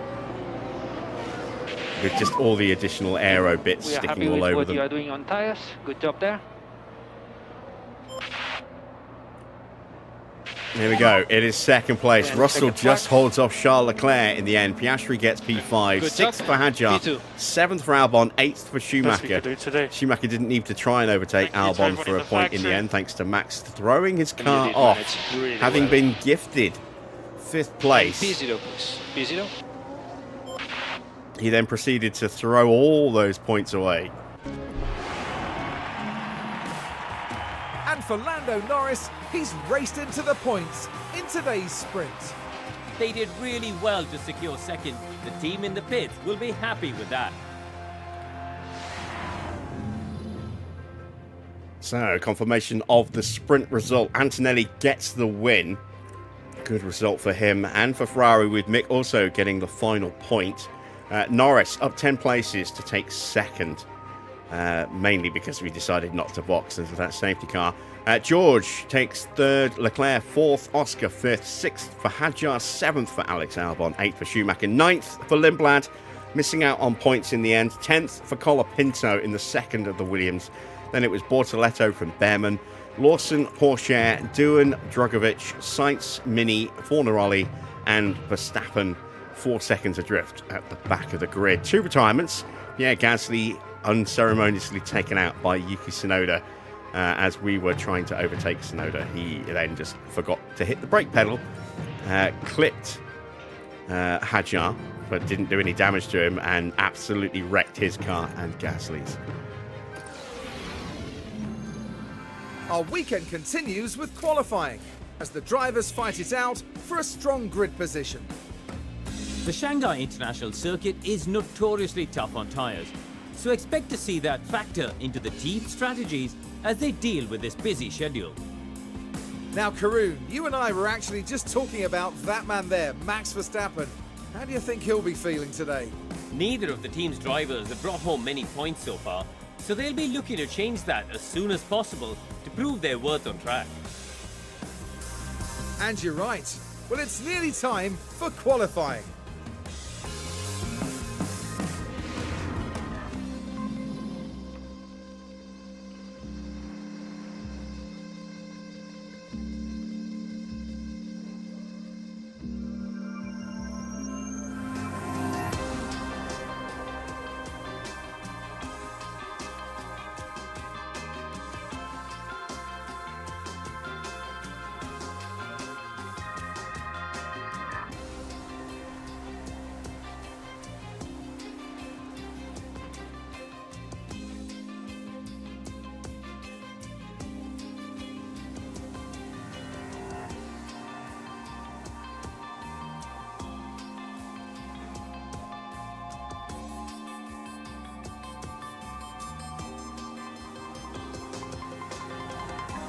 So, a dramatic end to the sprint. Now we've got qualifying. Let's see if we can maybe do a little bit better in qualifying than we did for the sprint quali. We're going to start on these medium tyres here. Just for our first run. We don't need to make any adjustments to the cars. They're both as good as they're going to get. Green light. And let's just get a banker time in on a lap where there's a good chance that we will get some traffic hitting.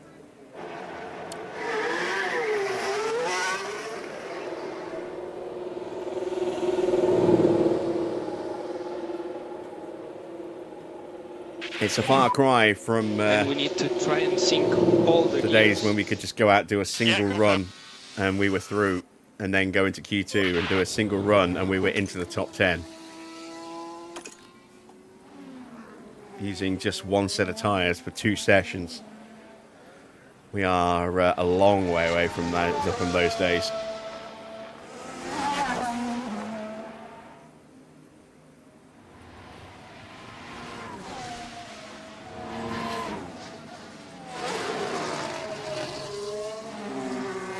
Quick reminder, as Sprint Quali has now started in Miami.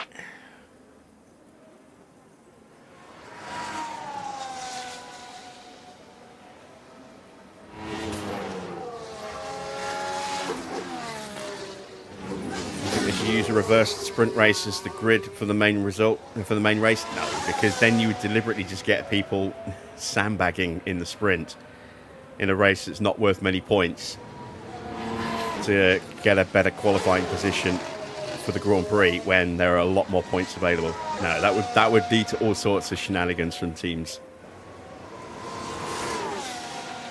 Oh no, I've had to retire the car. I guess that means I start on pole position.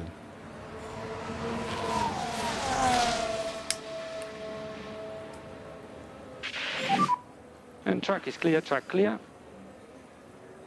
Charge button off for last corner.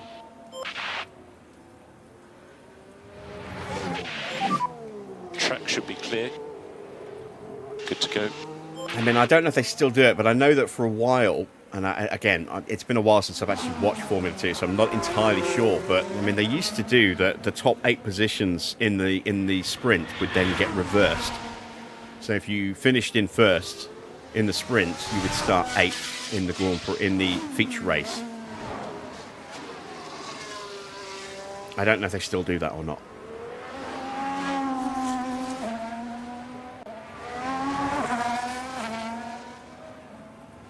Right, can Max get a good run and actually look competitive? He's down on Norris again.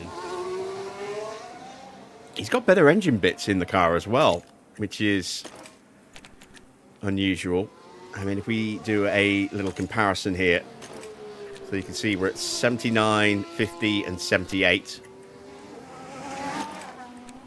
And we're at 83, 99, and 77. I mean, the gearbox is slightly lower, but it's not at the point where it's actually going to have any effect on pace. It's only when it gets to the point where it starts wearing out and goes yellow that really becomes an issue. But the ERS is brand new. The engine is in better shape. Admittedly, not by much, but, you know. And it's Max, who is a much better rated driver than Norris. I just don't understand why his pace has suddenly just died. Especially in qualifying. It may just be the age thing. Max is now knocking on a bit. How old is Max now in this mile? Got to be mid-30s. Maybe even late 30s. Let me open up the browser. And let's take a little gander in the database editor. As the laps are done, Max tenth and a half behind Norris. Let's switch to the display. Let's go into the autosave because that will be the most recent thing that we've got. And let's go to Max and look at his stats. And he's 34. Is he only 34? Wow.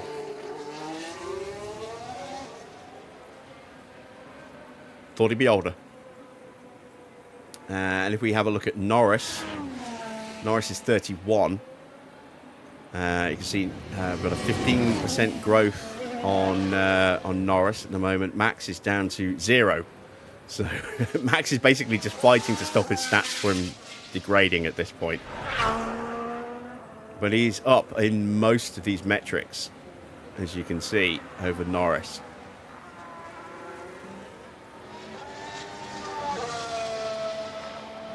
His personal situation is not as good, nor is his team principal rating as good. So maybe that's having a slight boost for Norris. It's not really a negative for Max, though. He's not losing stats. He's probably just not really gaining much, if anything, on his stats. And even then, the maximum they can gain is +2 from mentality because of the mod that we're running. So he might be getting a +1 stat and Norris getting a +2. But they're running equal equipment. There's no real reason why Norris should be now consistently outperforming Max. What's your speed? Is he that young? Feels like he's been around for ages. Well, he started when he was 17. Let's not forget.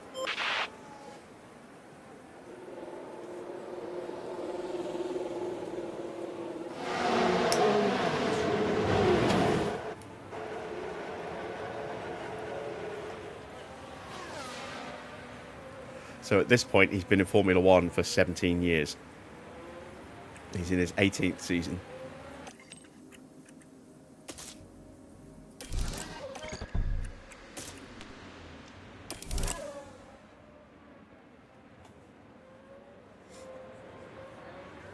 Hadjar is quickest. We're a second off the pace. Albon's on a good lap. See how quick he goes. He's currently up nearly a second on Felipe Drugovic's time. Yeah, they actually changed the ruling after Max so that the minimum age a driver could get a super license or be in Formula One was 18.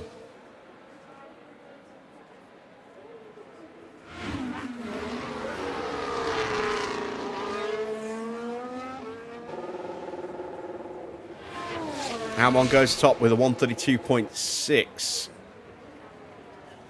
Doesn't bump us down that much farther in terms of time, just a couple of hundredths. Lindblad is half a second slower than us. As is Bearman, looking like he's on a slow lap. Lawson looks like he might get ahead of us here. It all depends on his final sector, but he's on course, I think, to get ahead of Bortoletto as well.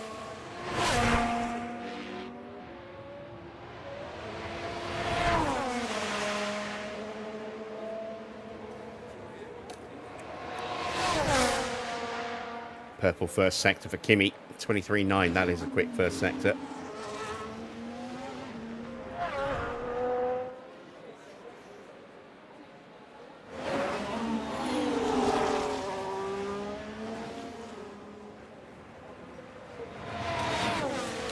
Lawson doesn't quite get ahead of Bortoletto, misses out by just a few hundredths there, 800ths of seconds. Antonelli, though, absolutely flying in the Ferrari. Mini's had a good lap as well. Look at that. He's been an enigma this season, Gabriele Mini. He's had some races where he's been blisteringly watch quick. out for the next car. And unfortunately, in Get a the lot of tyres those ready. races, he's also been very, very clumsy at times and had a big mistake that's ended up wiping out the car. But he has been a surprise package this season. I didn't expect too much from Mini, and he's had some races where he's been truly glorious and a lot where he's kind of been Lance Stroll. Antonelli pushes pole or the top spot back another 3.5 tenths. So we are now a fair bit away. Here comes Yuki Tsunoda across the line. You're old enough to remember watching Jos the Boss. Yep, same here.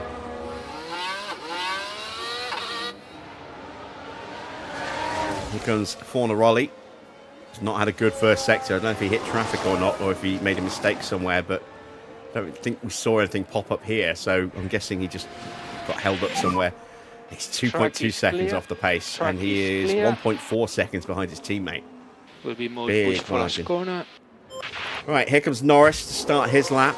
He'll have somebody in front. That's Doohan starting his lap. That's a bit problematic. I was hoping we were going to get a clean run with no traffic for Norris for a while. This might hurt him in the first sector and the middle sector as well. It depends what Doohan's pace is like. Colapinto not looking especially quick in the second Williams. It's a pretty good first sector for Doohan. Norris feeling the effects of the dirty air, is unable to improve his first sector time. Colapinto 4 seconds off the pace nearly. Horrible lap for Bortoletto. No, for Colapinto.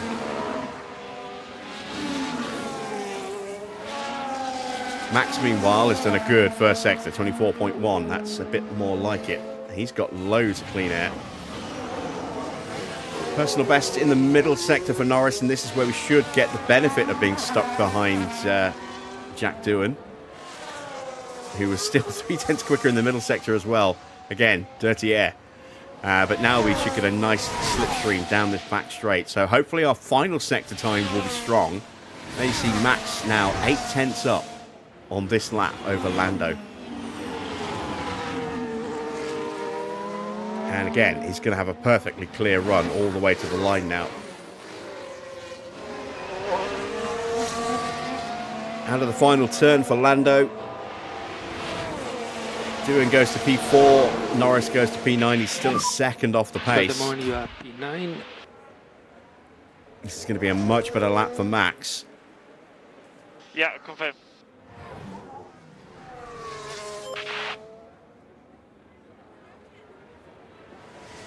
He goes purple in the final sector and he's up to second, and Max has finally woken up. P2. Welcome back, Max. Where have you been in qualifying for the last 2-3 Grand Prix?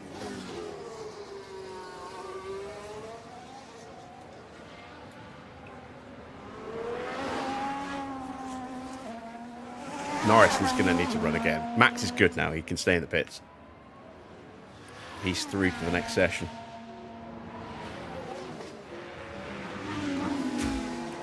Felipe Drugovich currently in the danger zone.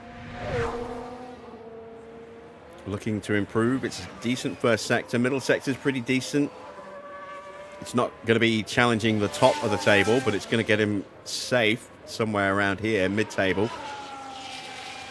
If he can keep this going.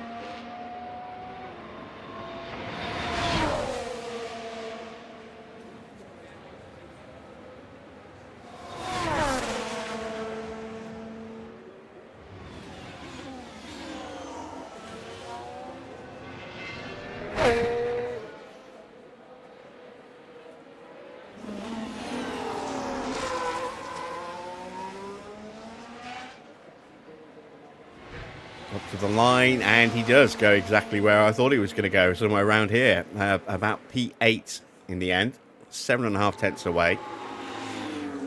Might be safe, might not. There's a lot of cars out of position at the moment. Colapinto, Gasly, maybe Lindblad and Bearman, Tsunoda, Russell, Schumacher. Arguably has got room to improve. Norris has got room to improve. There's a lot of cars that could bump themselves up the order. Please stop on the marks. And we've got 4.5 minutes left of the session. A file recreating those days will be fun for this game. It is something that we are exploring.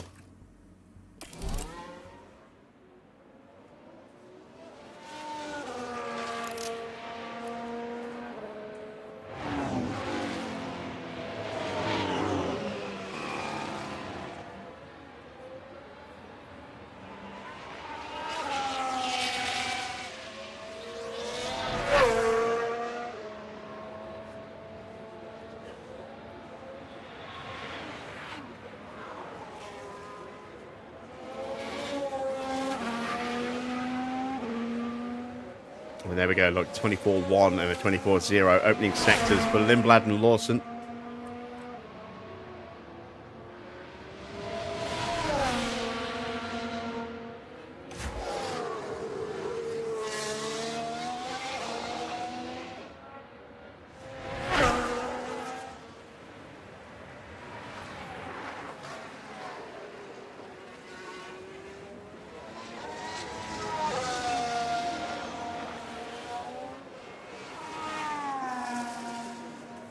Both of them pretty evenly matched on this lap. Similar at times in the middle split.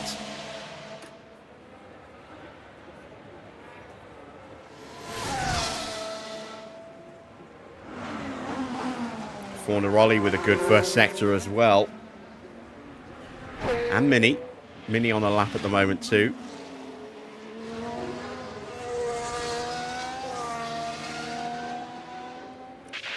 And across the line for Lindblad, and he goes up to P4. Big improvement. Big improvement. What about Liam Lawson? He goes to P5. Fornaroli in the middle sector now. Just completed into the banking.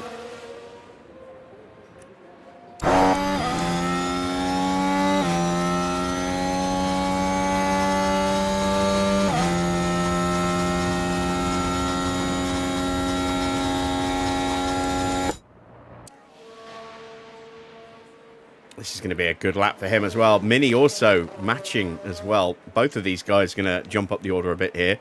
Norris in the danger zone.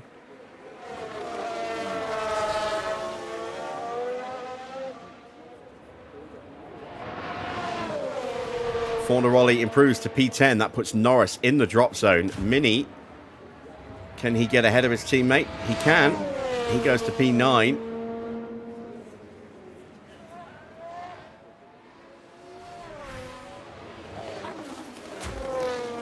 And a crucial lap now building for Lando Norris. We've got Ollie Bearman behind.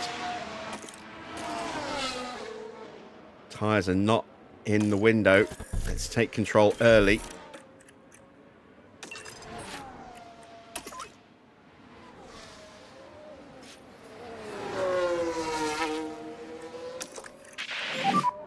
Use the energy. It also pulls us a little bit further away from Bearman to stop him getting a tow.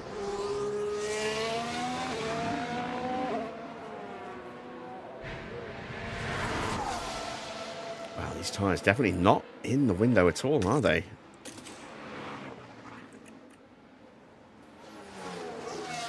It's got to be 90 degrees, I would imagine, for these tyres. Russell absolutely flying at the moment in P17 as Norris is down to 18. Look how tight it is between 16th, 17th and 18th. Just a hundredth of a second. Gasly does not improve. He is in trouble. Because Russell's going to improve. Bortoletto's going to improve. Hopefully Norris is going to improve. There's a 24.2. Tyres now up to temperature. Doohan also with a mighty middle sector. Sainz on a good lap. Bearman on a good lap. Colapinto on a good lap. Yeah, Gasly's in trouble. Gasly's in real trouble here. Russell goes top with a 132.0.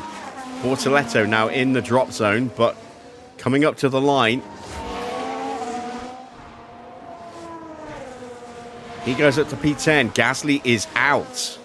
Schumacher in trouble. Here comes Carlos Sainz. Sainz goes to P13. Schumacher's out. Porsche needs to find something really special here. His middle sector is amazing, but his first sector wasn't too clever. Colapinto goes to P14. Norris gets up to P5. He's safe. Bearman is P15. Might be safe, but not a guarantee. Tsunoda's looking like he's easily going to get through here. Colapinto definitely at risk. It all depends on Teo. Teo gets through to 13th. Colapinto is out. Bearman is about to join him. And Tsunoda goes second. It is Bearman, Colapinto, Fornaroli, Drugovich, Schumacher, and Gasly who are eliminated. Gasly at the back of the field. That is a huge shock, given the pace of the Fords, for him to be in last place. What a dramatic end to Q1 here. And look how close it was between Sainz and Bearman, just 1/100th of a second, determining who got through and who was eliminated. Leclerc crosses the line as P2. Not quite able to get on terms with Alex Albon's time, but he is safely up there. But yeah, Bearman, Colapinto, Fornaroli, Drugovich, Schumacher, and Gasly eliminated at the end of Q1.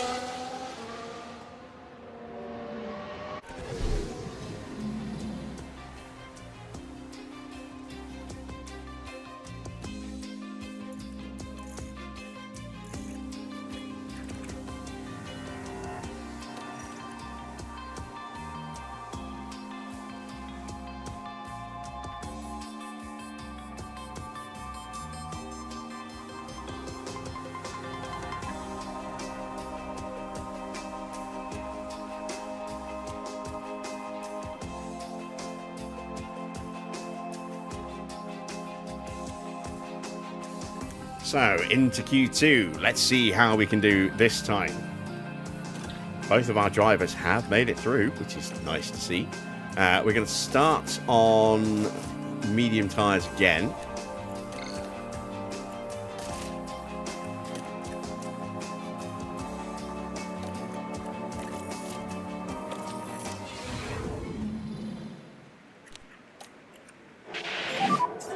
So now we have green light.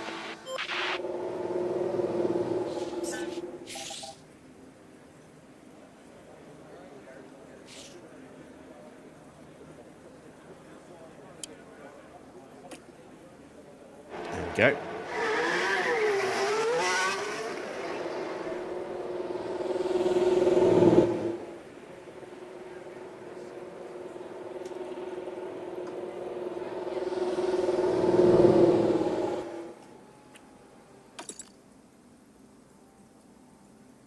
Let's see if Max's Just manage your tyres as you wish. sudden rediscovery of his form was temporary or permanent. We've got George Russell and Charles Leclerc also heading onto the track.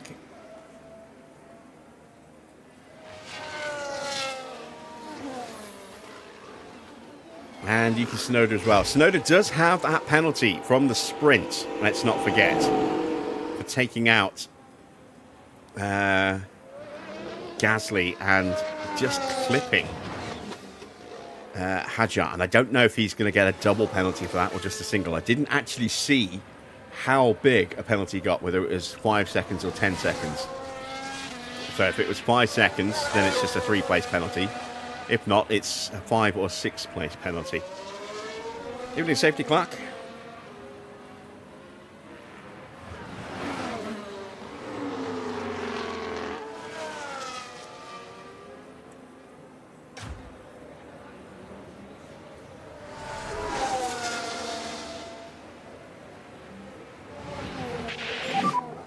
And track is clear, track clear. And it will be charge button off for last corner.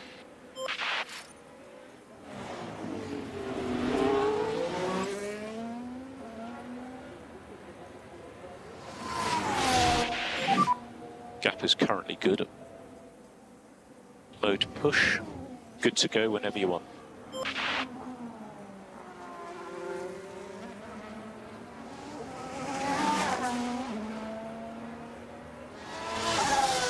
Right, we need a good run.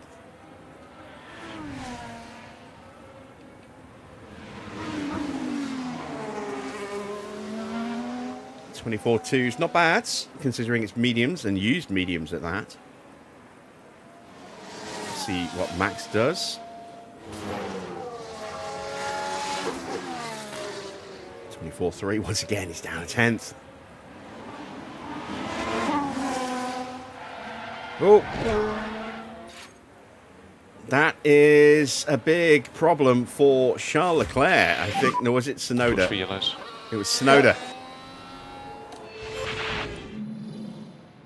So Yuki Tsunoda, about to start his lap, just loses it on the exit of the final turn. I'm an idiot. Yes, yes, Yuki. Yes, you are. So that's going to be an aborted lap. He's not going to continue pushing. See, he's already very slow, look. Oh, and he's getting in the way of Bortoletto a little bit there. Max down another 10th. So Norris once again has the early advantage over Verstappen.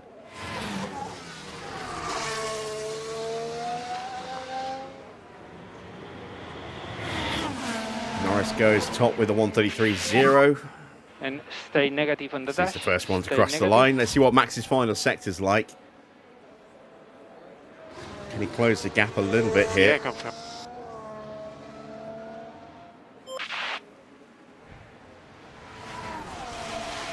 So ruthless to Yuki. Given what he did in the sprint, he deserves it.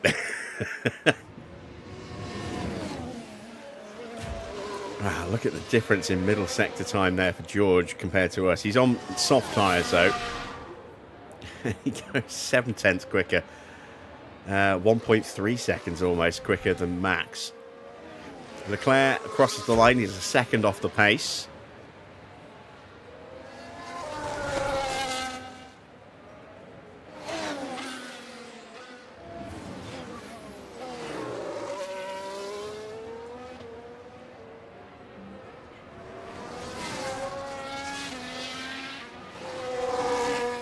Bortoletto into third place. Did lose a 10th or two in the opening sector, thanks to Yuki Tsunoda there.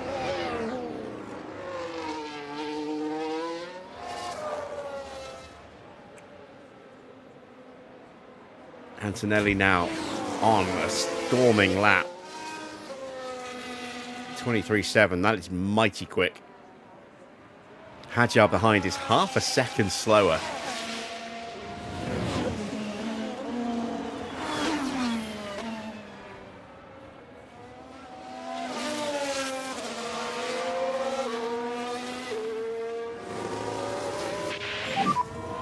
Let me pull in.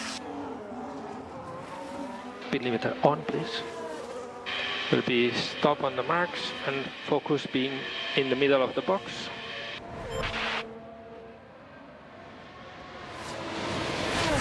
And he's another 6/10 up in the middle sector. He's absolutely Limiter flying on. here.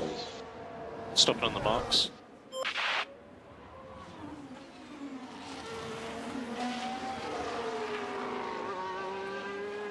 Just one corner to go.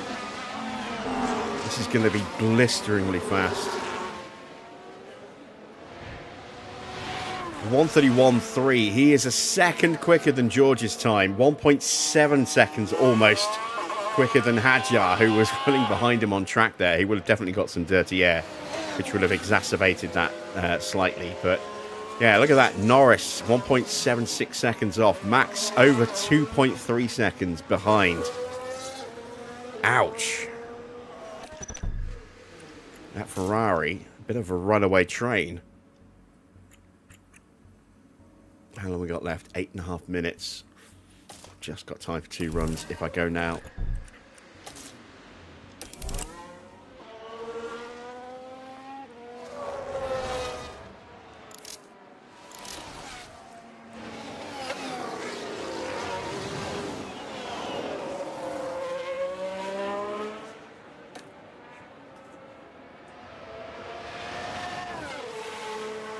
Oh no, is that Yuki popping out in front of me?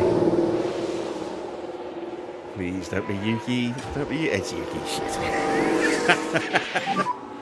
Any possible. Still, rather him being just ahead than both just behind. items. He's dangerous Okay. from behind. Oh, we get in the way of Coming past him now. Liam Lawson there. Reminder Starting for his brake lap. temperature.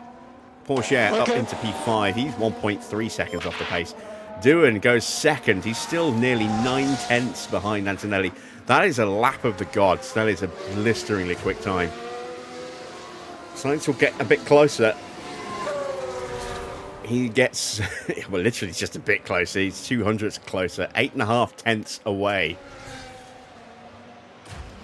That's an insanely good lap. Even Oscar is nowhere near at the moment, look.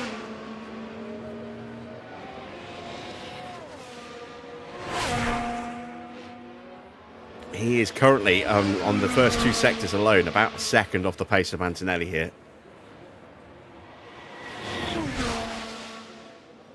It all comes down to the final sector.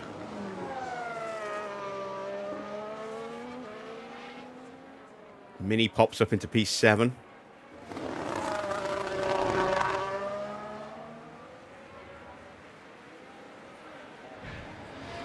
And it's a better final sector, but he's still nearly 6 tenths away. That is just such a lap from Kimi.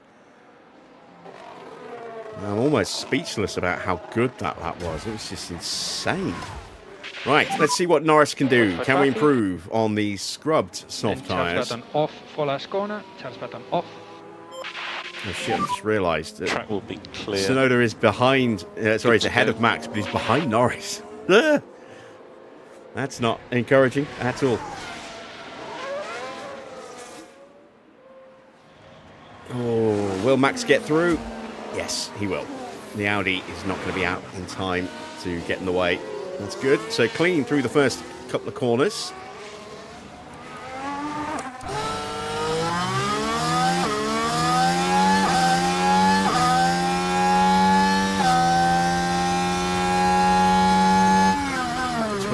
For Yuki, 24.2, no improvement at all for Norris in the first sector. Max is a small improvement.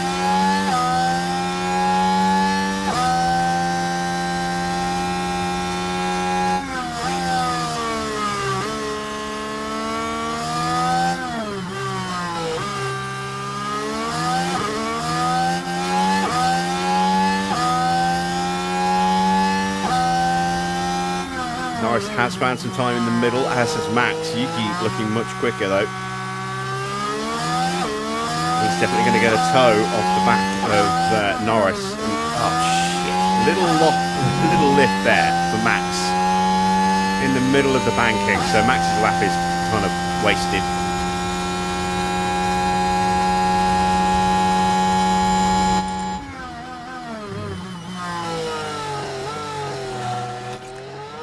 We'll speed up their in laps to get them round a little bit quicker.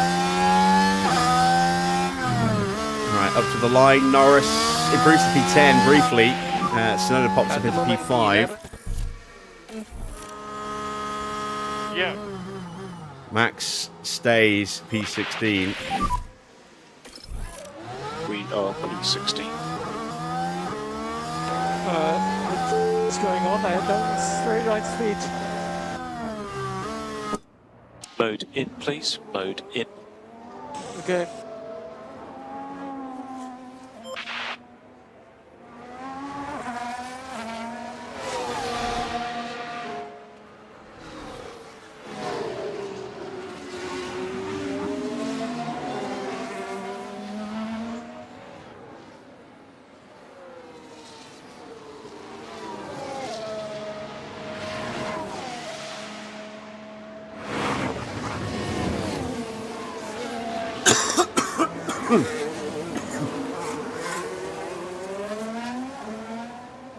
that one crept up on me.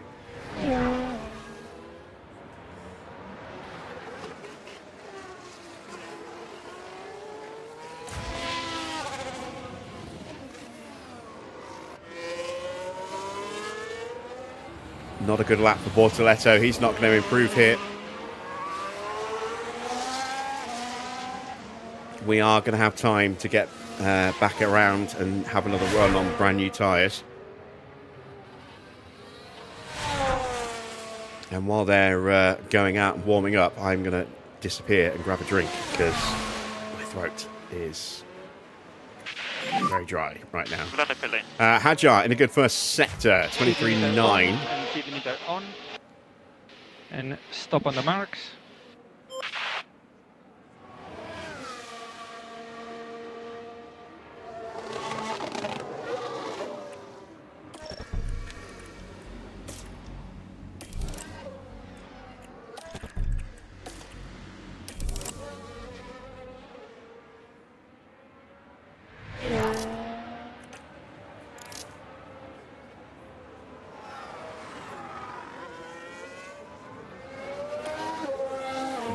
Right, I'll be back in a moment.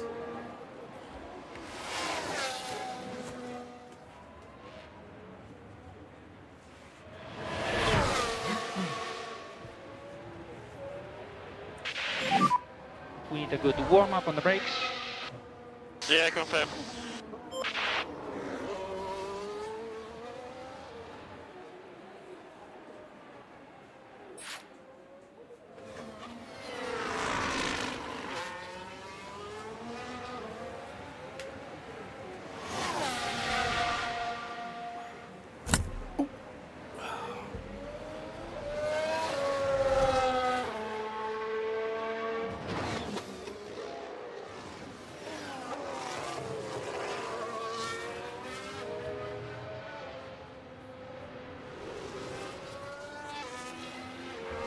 All right, there we go.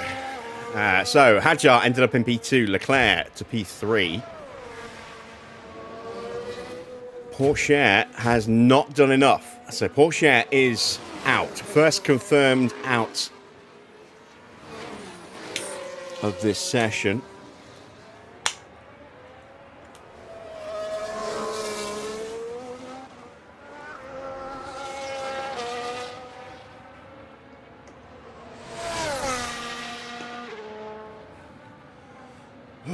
It's a good looking lap from Alex Albon. He's up to P3. Porsche not looking good at all here. Track is clear, track clear. But doing better than he did in the sprint. Will be charge button off for last corner. We're looking good. Load push, you're good to go. Tyres again, not up to temperature. I should have taken manual control, shouldn't I?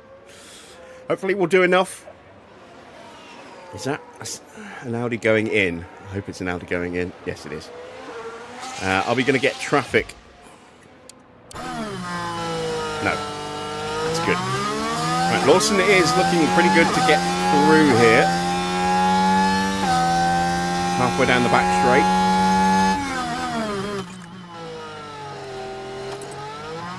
.24.1 for Norris. Again, we're not quick in the first sector. There we go. Max looking a bit quick. 23.9. The Audi in front of us is doing, so it's actually on a push lap, which is good. So no threat of traffic from him. Although that is a slow-moving Williams of Alex Albon and George Russell in or Hadjar. I'm not sure. It's either one of the two McLarens. Oh, this does not look good. Get out the way, get out the way, get out the way. Yes. There we go. Piastri in P6, Lawson P7, Lindblad P8, Doohan looking to improve. Mini up to P12, but not able to get through.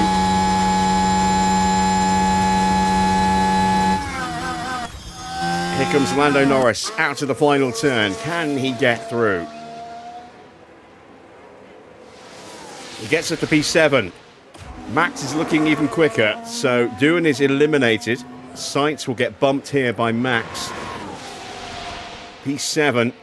Both of our cars into Q3 when the first, what feels like the first time in an eternity.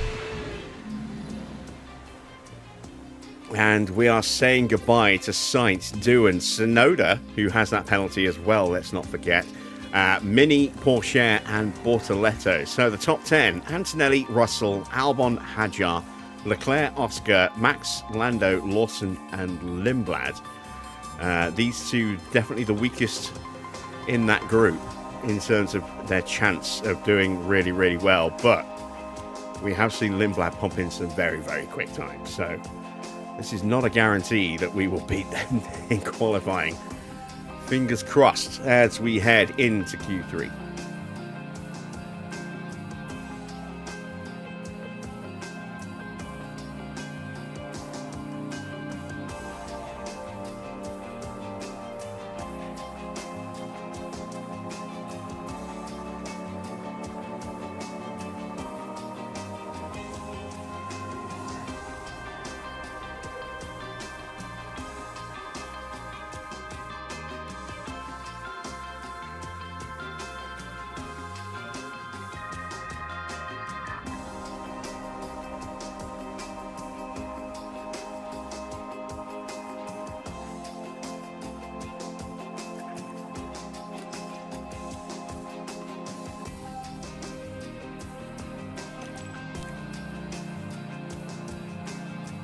All right, pressure is going to be on in this session.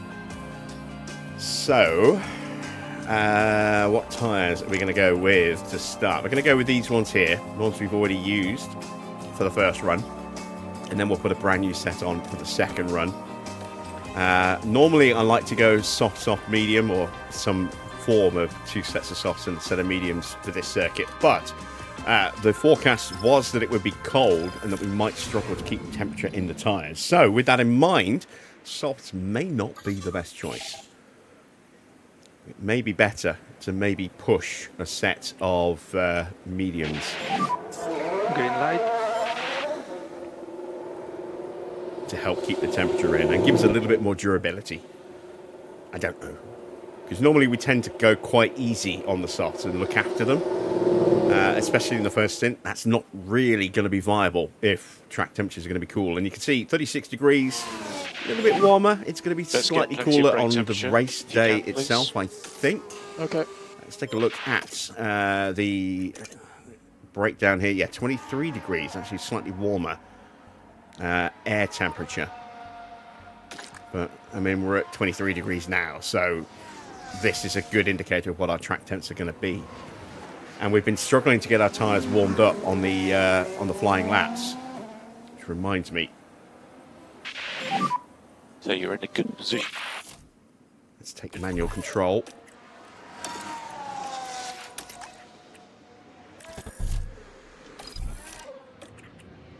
Get those tyres up to temp a little bit quicker.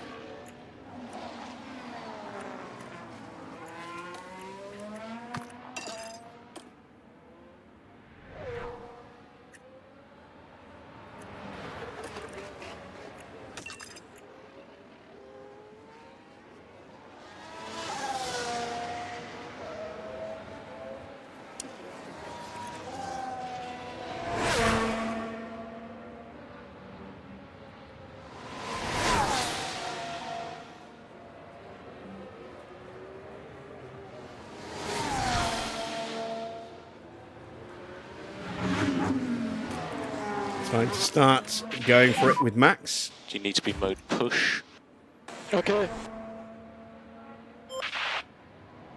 His tyres are still not up to temperature. Norris's will be. Max is still a couple of degrees away because we're a little late turning his all the way up. Yeah, confirm.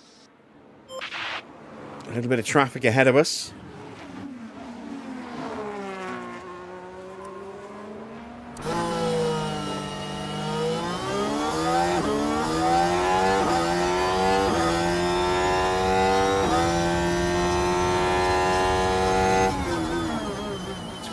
It's not that quick, but again, tyres were not fired up. Now they're just about to switch on. There we go. Took a while. The entire first sector. Antonelli does a 23.9. Norris do? 24.1. It's only 10 quicker than Max.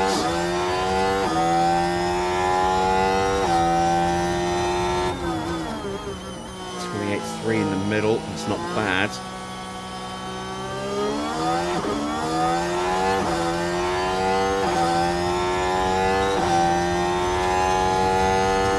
Thank you, safety car.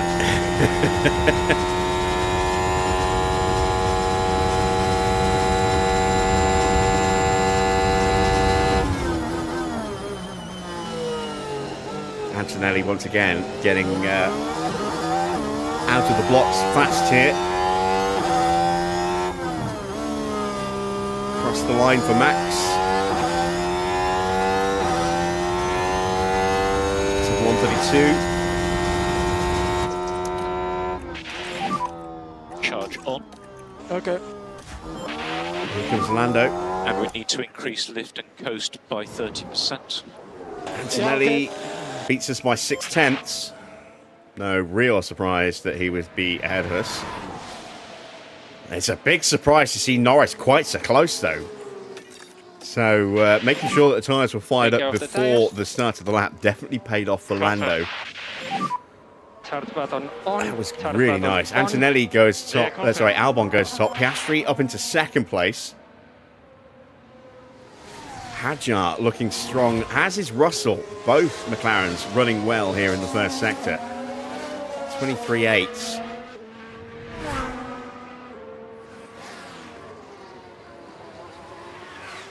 27.8 in the middle set. This is a mighty lap from Hadjar.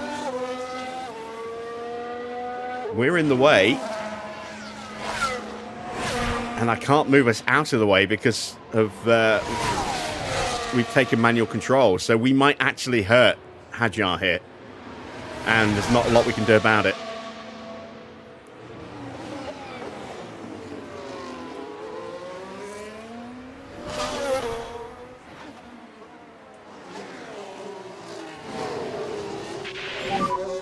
I'm in. Yeah, we definitely hurt him in the Watch final your sector speed there. in the pit lane. So just stop. Good enough for in front P2 of the garage in the and end. P1, please. Not intentional there. Russell, though, with a much better final sector. That's what Hadjar would have done, somewhere around that. So we cost Hadjar a good half a second at least. 131.6 is the new benchmark from George Russell. Could we see an all McLaren front row? On. And we stop in front of the garage. Lindblad, only good enough for P8. Max is P10.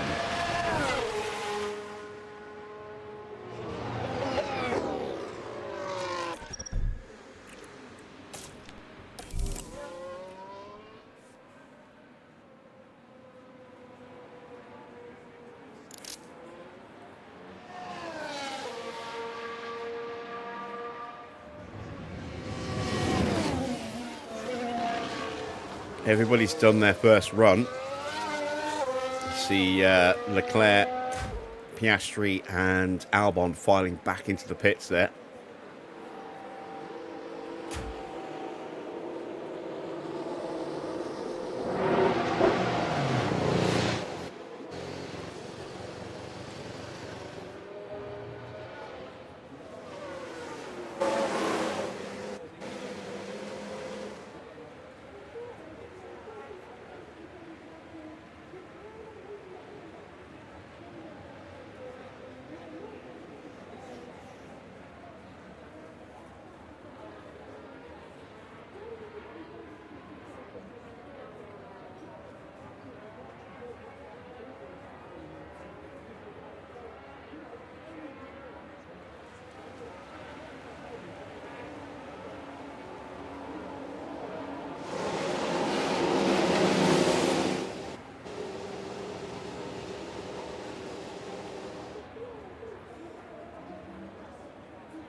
Evening, Ingram. Did I watch Sprint Quali? No, I didn't. That's why I've been posting no spoilers, because we've been streaming since 8 o'clock.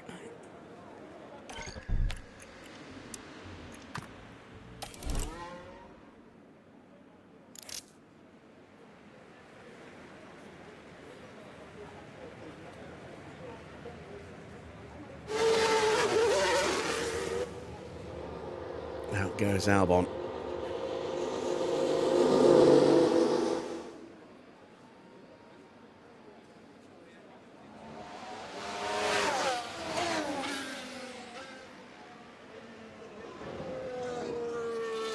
And now out goes Hadjar and Antonelli.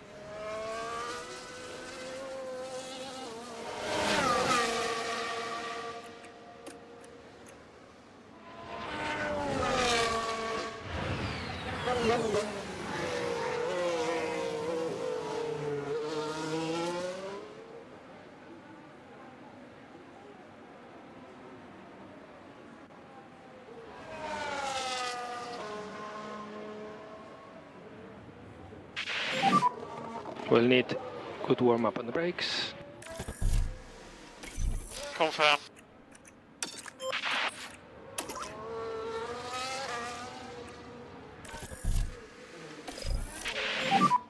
Brake warming reminder. Yeah. From tyre points of view, we don't think lift and coast is necessary. Okay. We need to do the full management on this set. Yep.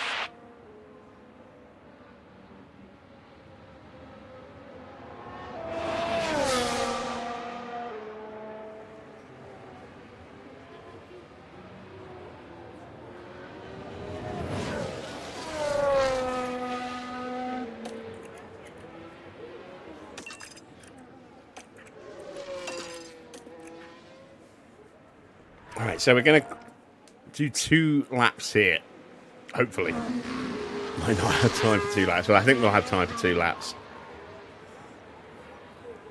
I just don't know if we're going to have enough battery for the second lap, but my hope is that we can maybe go just a tiny bit quicker on that second run. That second flying lap straight after the first one. Norris's tyres up to temperature just before the start of the lap. That's good.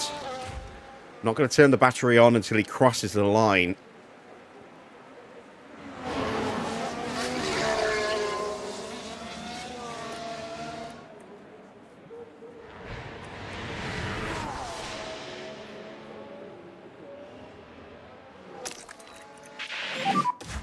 DRS. Confirm.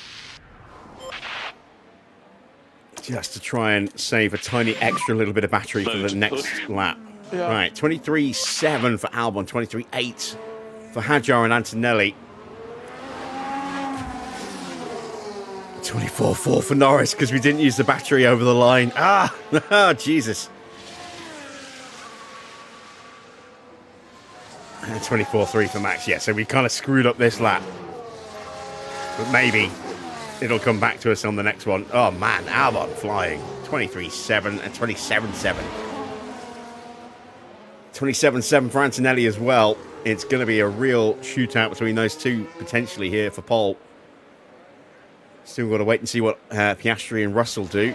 Russell slightly down in the opening sector. Piastri 23.7. It's going to be tight here. 131.3 for Alex Albon.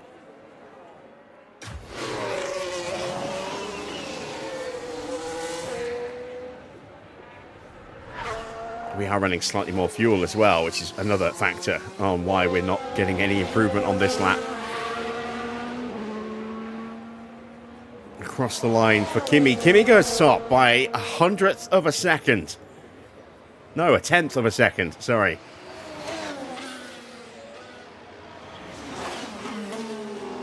Right, Norris onto his second flying lap, and he's immediately going to get held up. God damn it, so Norris is screwed. So it's all on Max now.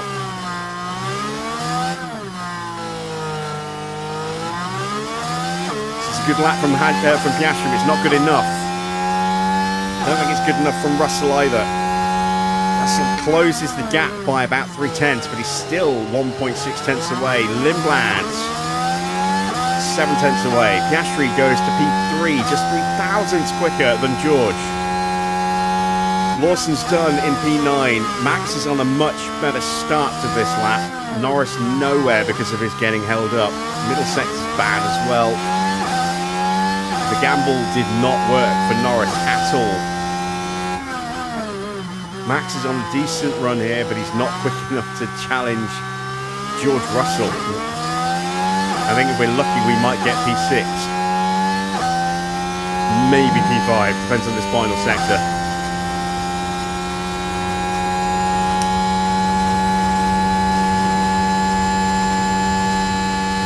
Can Norris do anything here at the end? Tyres now absolutely screaming. Norris is a bust. Norris stays P8. Come on, Max. Need something special here. P6. So P6 and P9. Yeah, qualifying has definitely deserted us in the latter half of this season, hasn't it? But well, actually, probably more than that. We've never really been amazing in qualifying this year on a consistent basis. But at least both cars will start in the top 9, which is a huge improvement on recent races, especially for Max, who has been struggling to even get out of Q1 on more than one occasion here. So, we know that Tsunoda has a penalty. I don't know if anyone else will have any kind of issue that will force a pit lane start. Let's check out the amended grid and find out.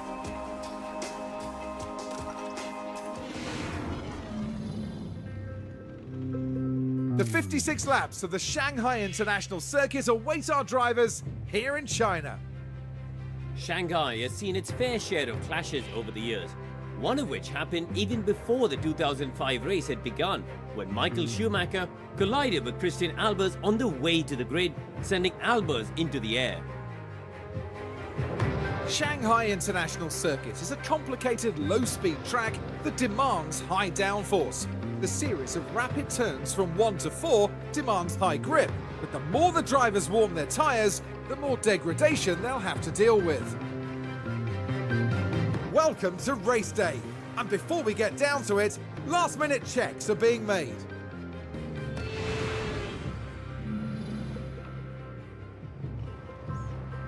All right, let's take a little look, shall we?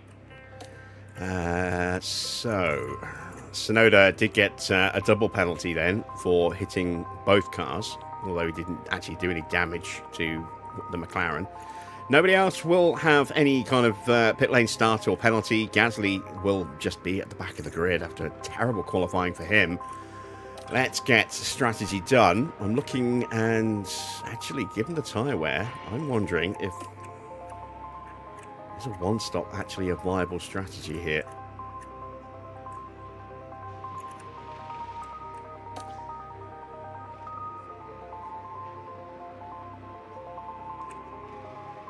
I think we could maybe one-stop this, you know.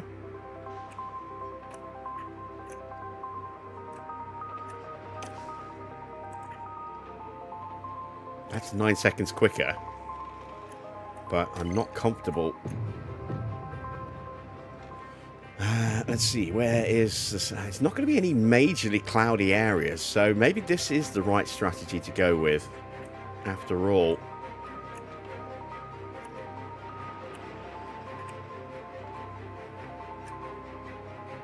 Maybe you can finish very aggressively with those tyres.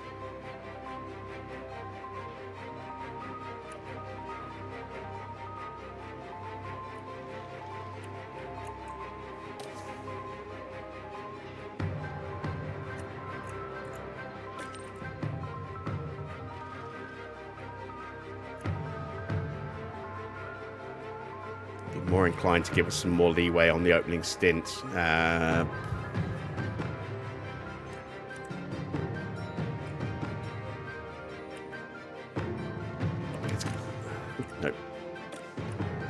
Let's pencil that in.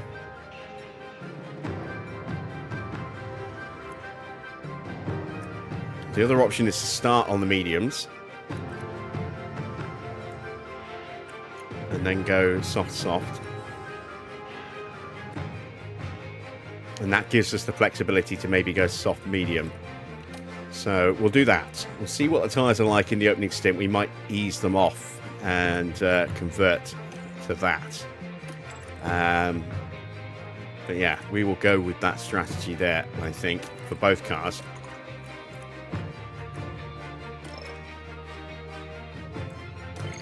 So let's remove that. Let's bump that and that.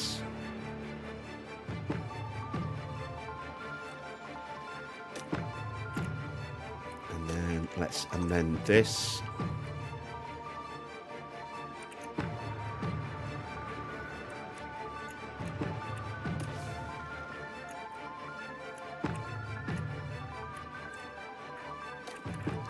Not going to put any extra fuel in. I'm expecting a safety car at some point around this circuit. We will push aggressively off the line, as we always do, to try and maybe gain a place or two. And there we go. So, we are set and prepped. The start of the Chinese Grand Prix is next.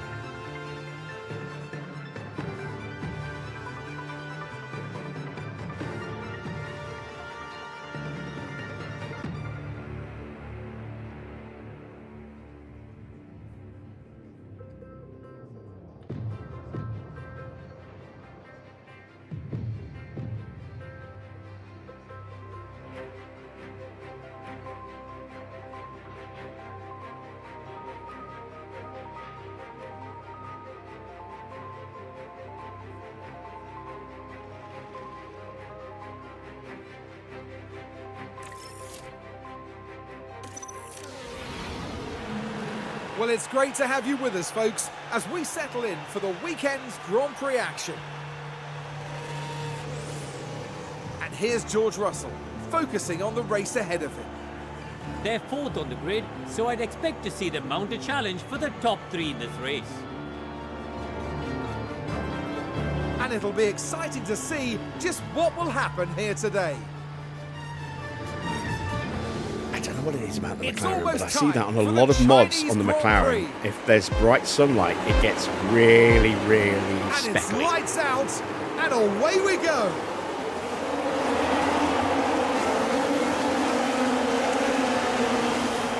All right, Max has gained a place. He's got past Hadjar. Norris fighting with Lawson and losing out at the moment, but has the inside for the second half of the snail. But he has to cut the corner a little bit, and he drops down.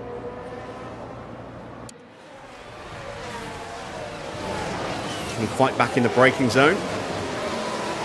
Got to get past Lawson quick. So Lawson's starting on hard tyres, as is Lindblad. Got a few on mediums. Drugovic, Fornaroli, Schumacher, Leclerc, Albon, Piastri, and R2 drivers. Everyone else starting on soft tyres. Norris does now get past Lawson.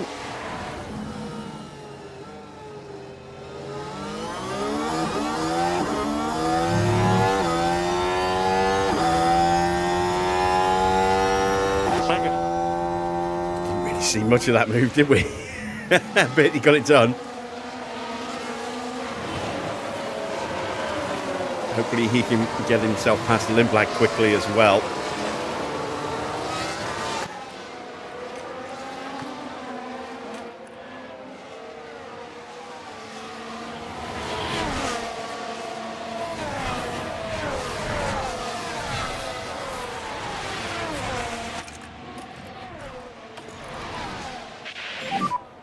Got the pace. Okay. And that is a move on George Russell. Max up into fourth place. Drop him. Norris has got past Lindblad as well. We will see a replay of that hopefully in a That's the second. way. That's So Max on George. Don't want to see that one. We actually watched it happen. DRS is enabled. So you're going to give me the So Norris you're replay. P4. Come on, give me the Norris Ahead replay. is Albon. No, damn you. Right, Right, he's making moves on the back of Charles Leclerc as well. Albon slipping a little bit to Oscar. Antonelli on those softs has scampered away, 2 seconds clear, but he actually will go hunting this lap to try and catch back up again.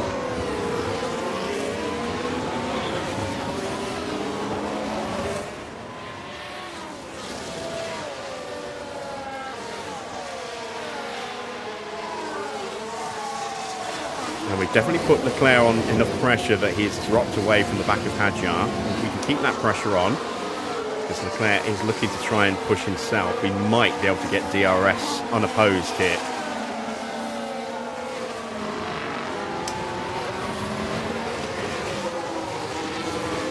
And it looks like we have. Tyres are on fire. Track temperature much higher. Look, the air temperature at the moment 28 degrees. That's definitely a lot more than we were forecast for. Track temperature 41 degrees. And I need to cool these tyres down. Get those tyres temperatures down. He's having a little tentative look. Is he alongside? He is. Can we complete the move? Oh, not yet. Not yet. We got the DRS on Leclerc though. We've got the better line. Oh no, we didn't get the DRS. We gave it up. But we are through. Just a reminder on DRS. Can we stay ahead? Yes, we can. All right, let's cool these tyres down. And try to cool down the tires as much as possible. Keep the battery push going a little bit longer, just to try and negate some of the pace loss from dropping the tyres down a bit. Max trying to cling onto the back of that very quick Cool Williams. Okay.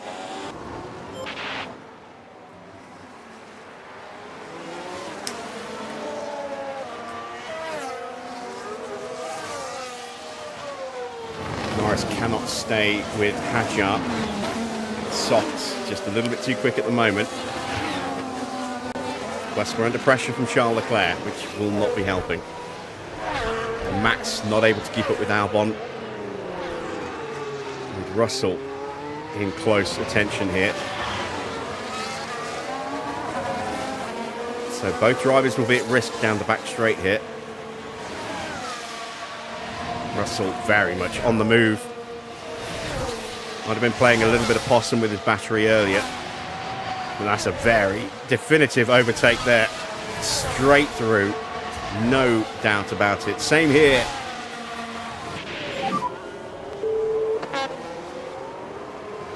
A long way to go.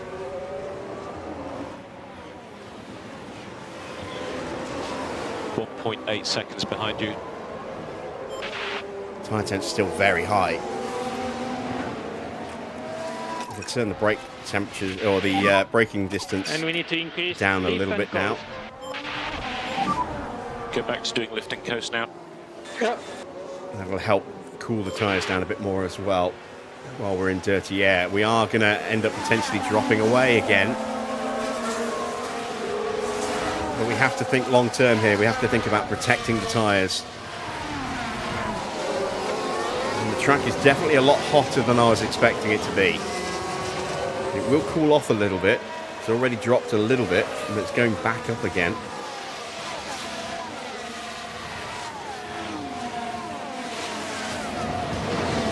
See us losing another place or two here.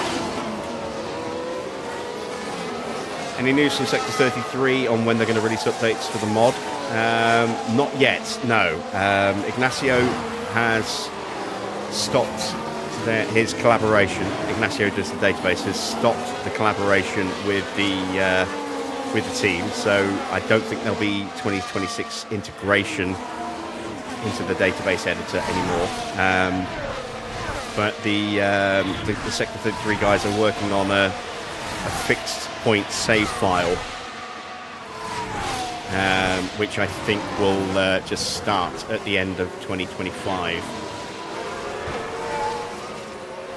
And then you can then import that into the editor to make changes. You know, to whichever team you want to start with. I think that's what they're working on. I know they're working on a fixed save file to be the default start point. I'm just not entirely sure what the date on that start is going to be.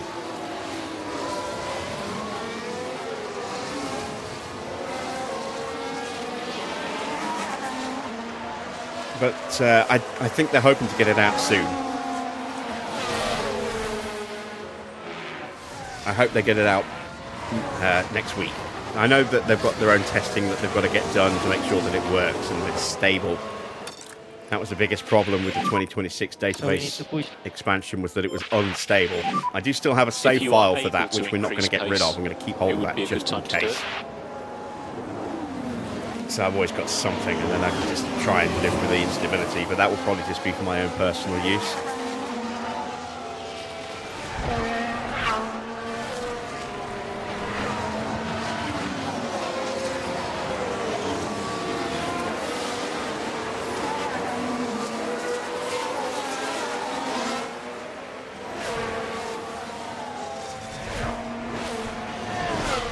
There won't be the 2026 mod in the database editor. That's not going to happen.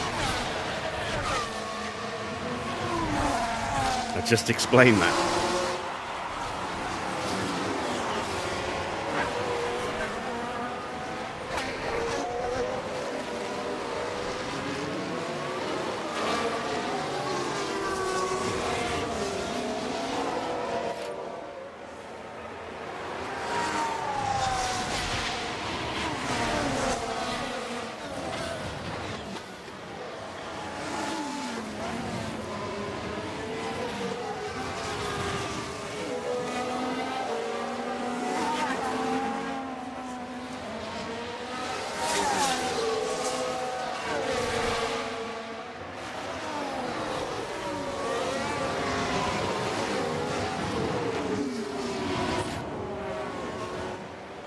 We are so far keeping cars at bay. We've got a problem for Lawson.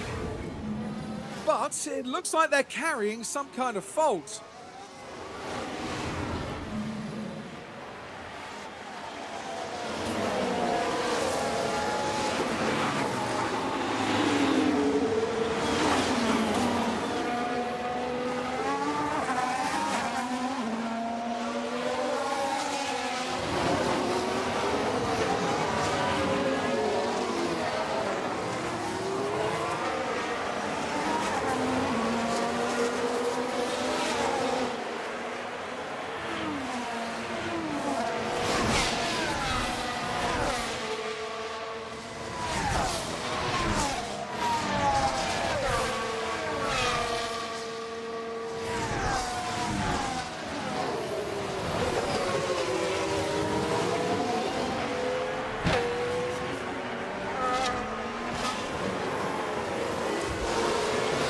What are the tyres looking like against the prediction?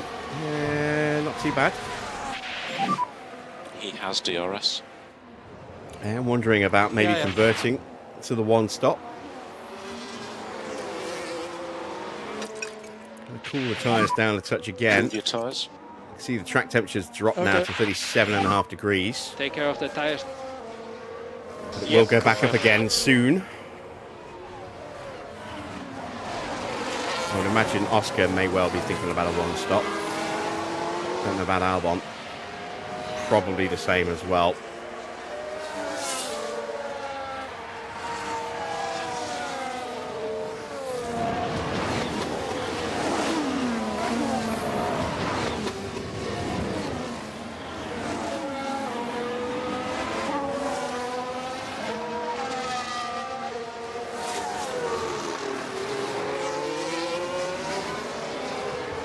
Am I talking about another modder? And when will the new mods be released? Okay, right. I will go through this again. I don't know when the new mod is going to be ready. Sector 33, we're working in partnership with Ignacio, who runs the database editor. DRS on you. And so you could just click a button in the editor and it would apply all the changes. That's not going to happen anymore. That partnership has come to an end. You know, nothing acrimonious. It's just, it's not going to work very well if they do it that way. Too much instability, which is why the mod was removed. So Sector 33 are working on their own workaround. They're creating a fixed point save file. I don't know exactly what the start date on that file is going to be. My guess would be around the end of 2025. They will have their own database built, which once you open that as a save file, you can then import that into the save editor or the database editor to make any little tweaks that you want to do in the same way you can do with any save file. But it will be a save that you load up and will apply everything that you need to do. There will be some other files you'll need to put in as well, no doubt. But it will be essentially like the 2013 mod. There will be a package with some save files for you to choose from, or just a save file to choose from, plus all the other bits needed to drop in as a single mod package. And when it will be ready, I don't know. Hopefully soon. I'd like, hopefully, it to be ready by the end of next week, because that's when this series finishes. But if it's not, it's not. It's going to take as long as it's going to take. They've got to test it and make sure it's stable.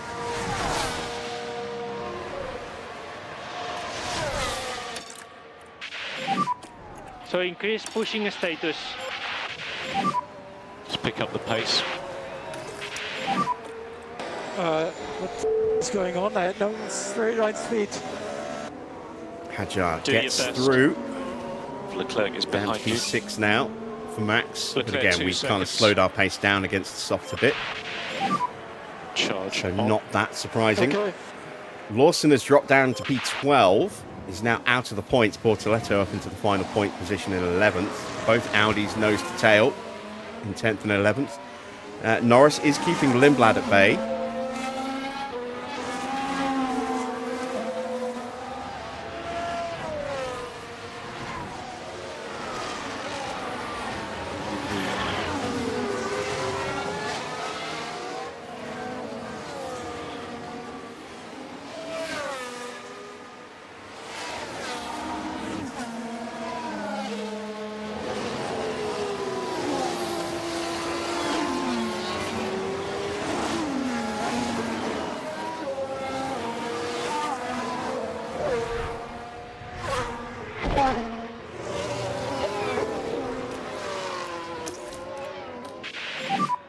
Charge on. Yeah.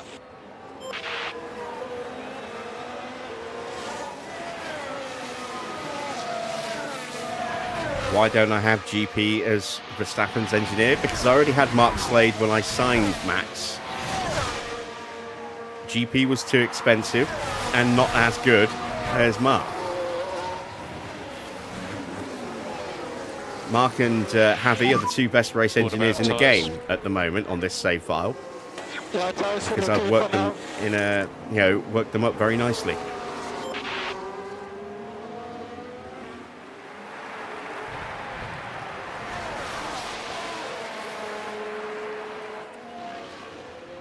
A little tentative look there from Verstappen on the back of Hadjar.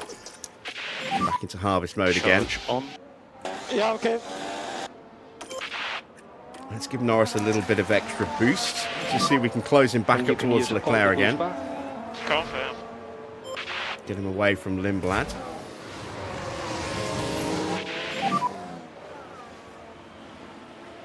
Hadjar's definitely slowed down Yeah. since he got past us, because the gap has exploded to Russell a little bit.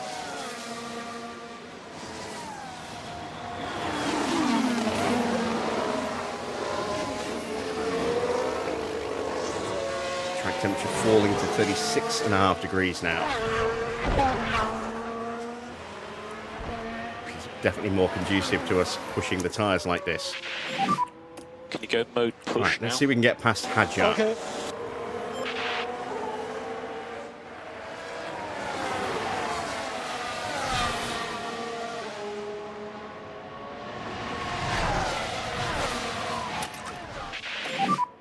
No more lift and coast. Absolutely rocket past him. There we go. As clean as you like. Norris flying up to the back of Leclerc as well. Just saw him there in the back of the shot. But Norris is now out of battery. And charge We're button going to keep on. pushing with Max and see if we Confirm. can break away from Isaac and close back in on George.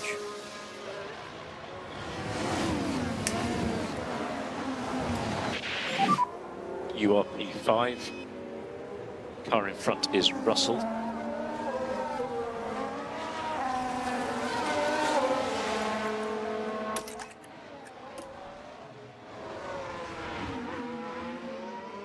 Yeah, we are starting to pull away.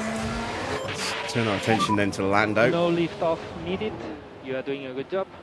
Just out of range Confirm. of Leclerc at the moment.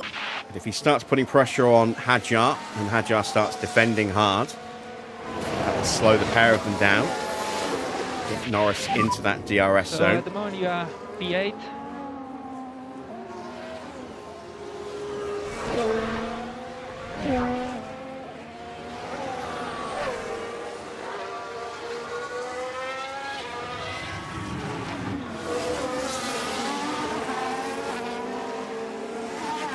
Track temperature going back up again, 38.6 degrees. It's gone up 2 degrees since I checked a moment ago, and still climbing.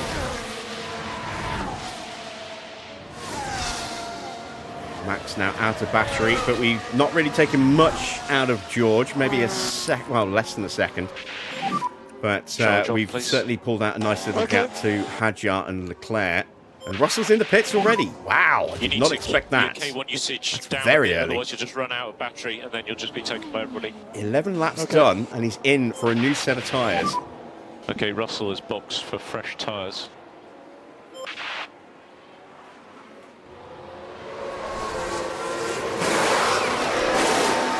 Softs coming off, mediums going on. His soft tyres did not last long at all, did they? Not paying attention to his tyre temps, it would seem, and just over pushing them. Drops him out to the back of the grid. Didn't have really much chance to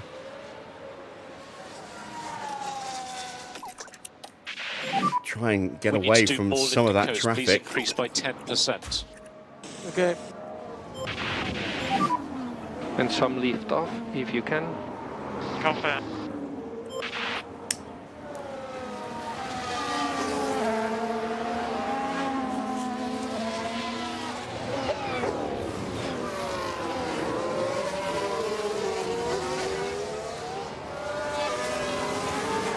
Not quite close enough to be able to slap it in harvest, I don't think.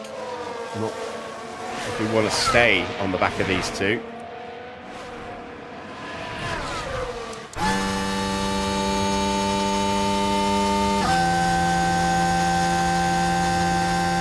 See Leclerc having a little look, going for the inside line. Can't outbrake Isaac Hadjar. Hasn't quite given up yet. He's going to have to now. And that's allowed us to get nice and close again. Give him Mike.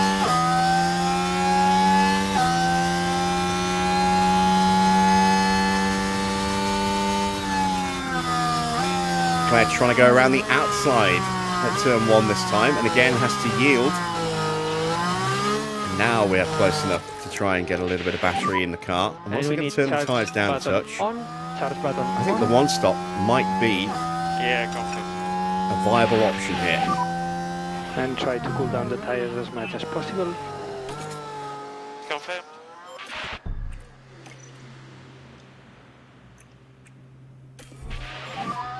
Cool your tyres. Yeah.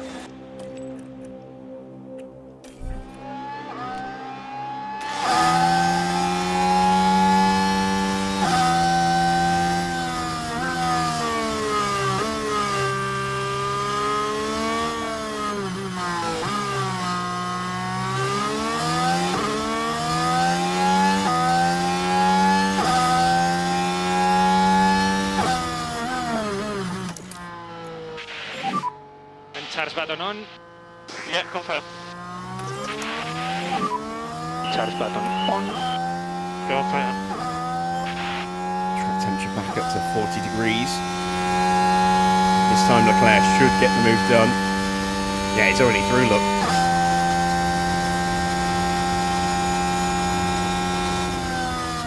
New fastest lap from Oscar Piastri.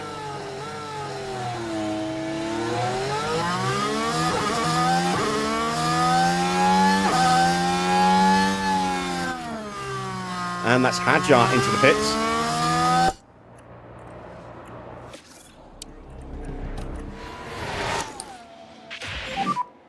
And charge button on. Charge button on.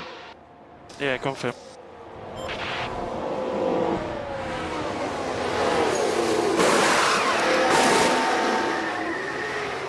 medium tyres and a pretty good stop. Russell's got past Gasly and left him for dead already. Hadjar should catch and pass him pretty soon. He's a fair way behind though. 5 seconds behind.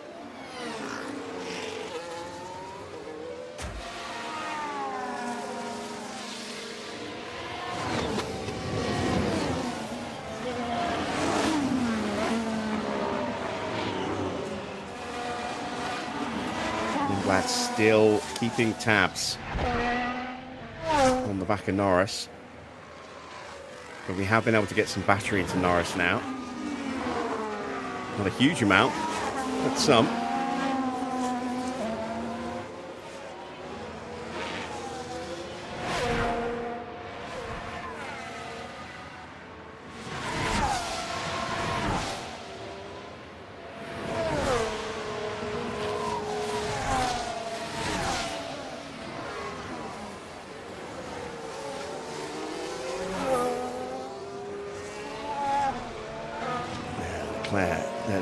Lindblad is dangerously close to getting that DRS on the back of us again.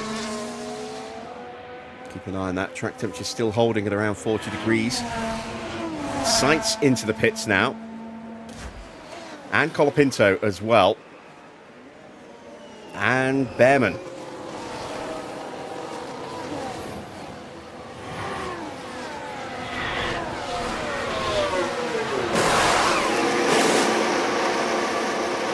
Being held for the Williams coming in.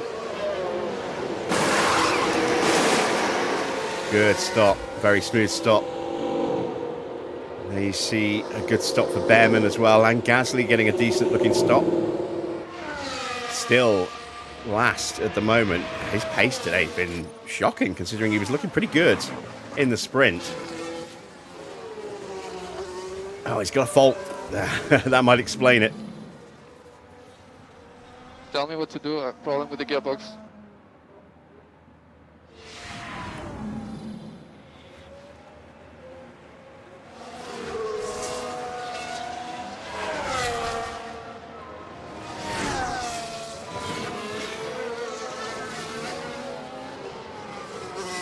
I'm not going to keep relitigating 2021. It's happened. It's done. It's 5 years ago.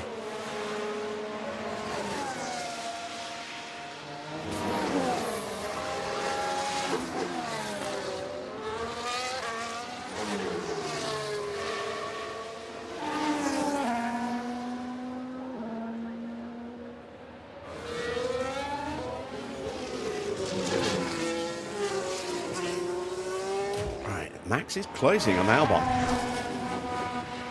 Lapping nearly a second a lap quicker. Doohan's in, and so is Bortoleto. Bortoleto is going to have to stack behind his teammate here. How long is he going to have to wait?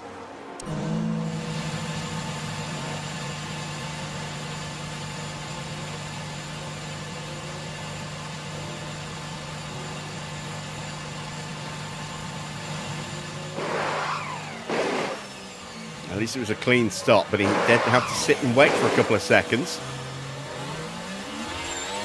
Gets away. Doesn't lose a position to Porsche. But it has put him under pressure from Sainz. From Colapinto, and cost him a position to Sainz. What are my views on the rules now, though? Well, I haven't seen the changes in action yet because I haven't seen anything from this weekend yet. I'm going to be watching practice and stuff after the stream, and then try and find a way to watch sprint quali. Even if that means just waiting for the highlights of sprint quali tomorrow on Channel 4. But I'll let you know on Monday as to what I think of the tweaks once I've actually seen them in action. On paper, they sound good. They're not addressing everything, but they're addressing the main concerns of the drivers, not being able to push in qualifying laps, not having massive closing speeds in dangerous situations like you saw with Hadjar, with Bearman at Suzuka. not having to do as much lifting and coasting. Mini's into the pits.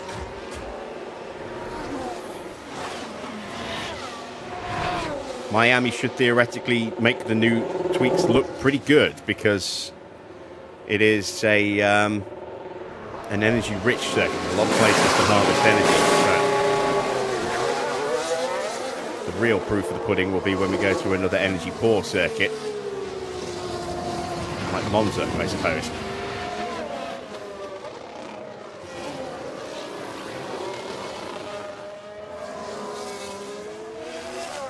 Leclerc is pulling away, and we're under pressure from Lindblad now. It's time to use some of that battery again.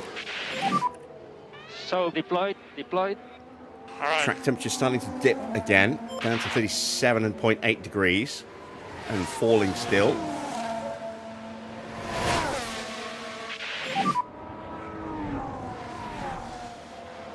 But yeah, we are definitely closing in on Alex Albon confident. by 6/10 on that last lap, 7/10 on that last lap. We've been averaging 7 to 8 tenths a lap. Albon with a better lap this time at 1:39.4. Let's see what Max does. A 1:39.2, just 2 tenths. That means Albon might be getting ready for a stop. It'll be early for mediums, but we've seen a lot of cars boxing very early for the softs. So Tire phase update. When you who knows? We're about to get some much warmer weather Close every again 3 years. in a few minutes. That will push the track temperatures back up again.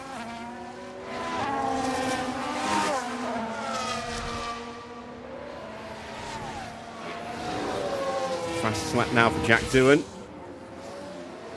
And now for Carlos Sainz. 1:36.797.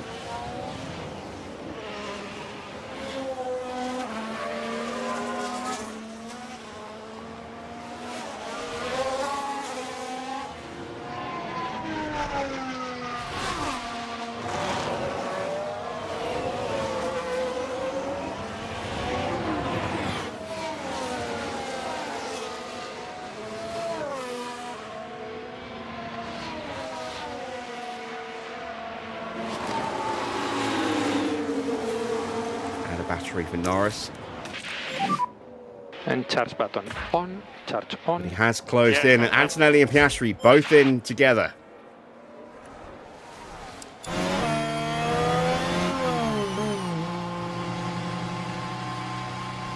So this is a 2-stop then for Piastri. And just a reminder on your eyes. Another set of mediums going on.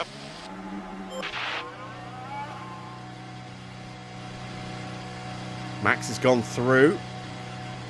Here comes Norris. There goes Norris behind Leclerc. So Norris is ahead of Antonelli and Piastri. Lindblad's in as well.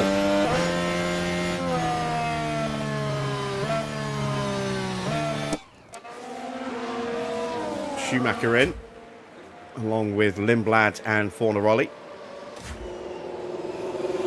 Medium tyres on for Lindblad. Let's see what Schumacher sticks on. Colapinto with the new fastest lap. Soft tyres for Schumacher. And he gets held a little bit for Fornaroli coming through. Medium, soft tyres going on for Fornaroli as well. Some very good looking stops up and down the grid so far. Norris is going to be under immediate pressure here from Kimi Antonelli. They don't have any battery to fight him off, really. And we're converted to a 1-stop. I don't really want to push the tyres. Not yet. Not with the track temperature about to start spiking again.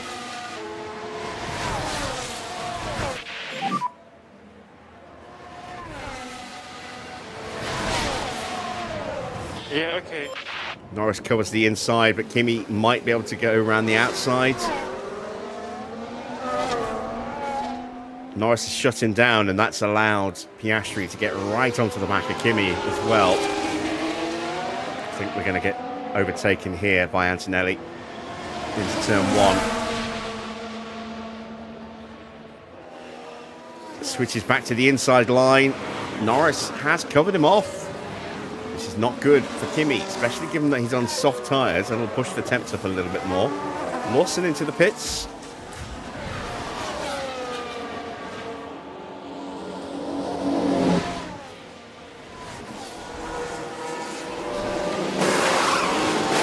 Soft tyres on. Good stop. Drugovich coming in as well.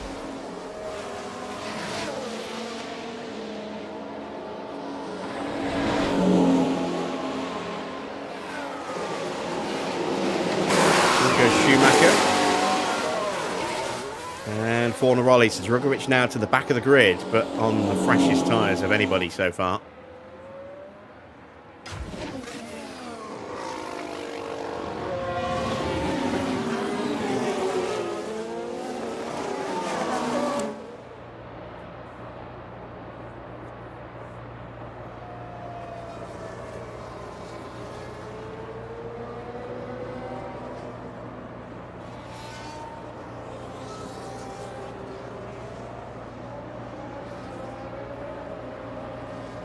Oh, look at this defensive driving from Norris. He completely boxes Antonelli in. Piastri tries to get past him, gets alongside, and those two are now going to have to fight while we are okay. But Antonelli gets a rocket launch. Is he going to try again into turn one? Has a little look. Norris can't quite shut the door this time. He'll have the inside for the exit of the turn, but that might not be enough. At the moment you are P5. And Antonelli is through. Gasly though, Piastri though, still stuck behind Lando Norris. Piastri behind. He's going to be looking to punch his way through quickly now as well.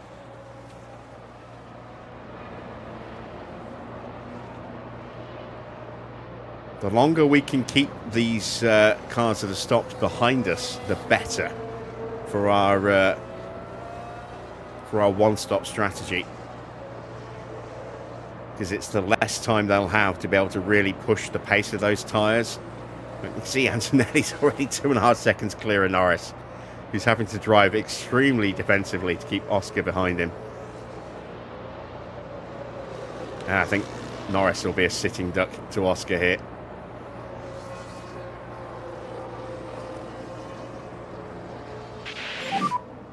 Here it comes. And this time he has got that inside line. Later on the brakes. Norris trying to stick it around the outside. But has to yield. He'll have the DRS, but it won't be enough. Right, let's concentrate. The extra grip of Piastri should see him Russell. pull away. We're going to have a go, though. Maybe. No. Piastri positions the car nicely and just blocks that line off. Tires are ready. And so Piastri is through. Antonelli's already all over the back of Charles Leclerc. Hopefully Leclerc will hold Kimi up a bit as well. Once again, Max just nibbling away at Albon. Took half a second out of him on that lap. Get under 4 seconds now. Track temperature up to 40 degrees, and the longer Kimi stays stuck in dirty air like this, the worse it's going to be for those soft tyres.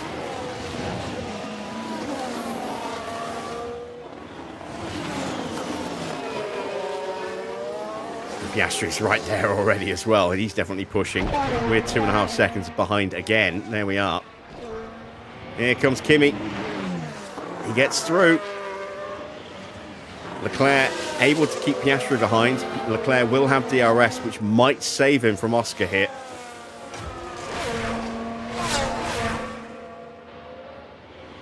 He's got a slipstream from Kimi. He's going to have the DRS. This might keep him ahead in the braking zone.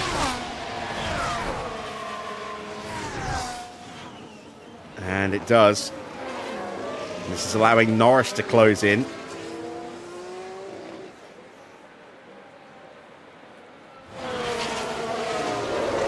Another half a second taken out of Albon. Gap down to 3.5 seconds.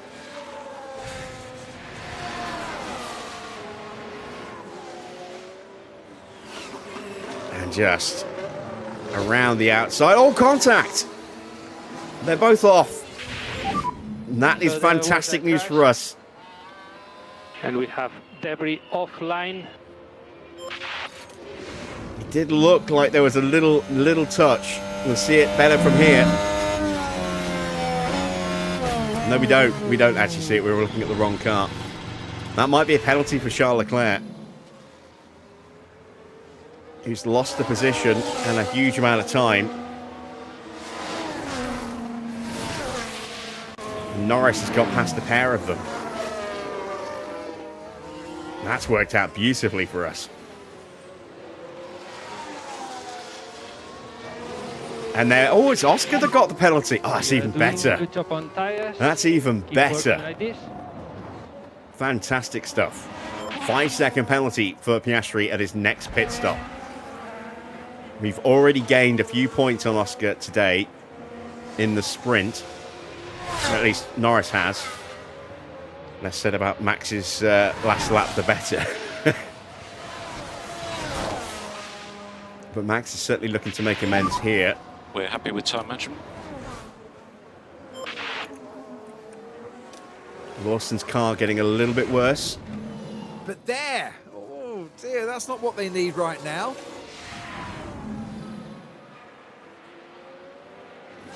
And Albon's into the pits. Now, is this going to be for a one-stop or is it two-stopping? I imagine he's one-stopping. So let's see if he puts on hard tyres.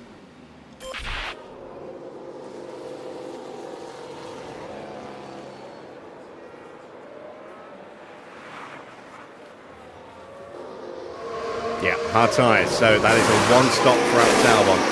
That's a good stop as well. Leclerc's in. Is he one-stopping as well? Yes, he is. Oh, very quick stop for Charles Leclerc.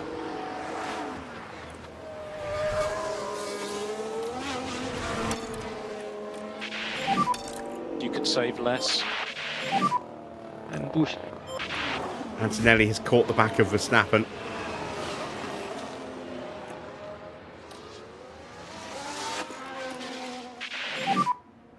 Okay, remember mode push. Don't really want to fight Verstappen here. Fight Antonelli with Verstappen. I want Antonelli to get through quickly and then just try and stick behind him for the next lap. We're going to box at the end of the next lap with both of our cars. Antonelli should have the pace to just rocket on through. He has DRS. Max making it tricky for him, though. I'm a little concerned with that line. Yeah, there we go. Some avoiding action. Yeah, what am I doing wrong? I don't know. Don't worry about it, Max. You're boxing in a moment. Okay, let's get on it. Still everything to play for. There we Car go. behind Norris is is ahead of Piastri. He's 9.6 seconds behind. Let's get after these cars in front. Albon is... I was going to say he's stuck behind Lindblad, but he immediately gets through. Okay. Where's Leclerc? Down in 18th place. Confirm.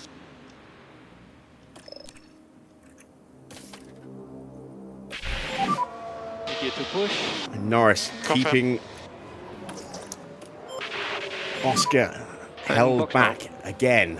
Very nice. Yeah, confirm. Antonelli's already 2 seconds clear of Max, although Max is in harvest mode. Yeah, confirm.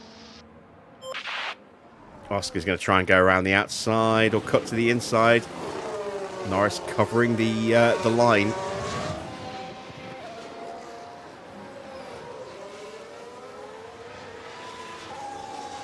And you see Russell and Hadjar in the background. They've caught themselves back up to each other again.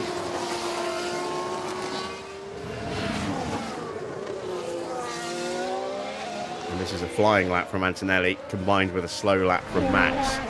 Gap now over 3 seconds already. In the space of 2/3 of a lap. 3.5 seconds now.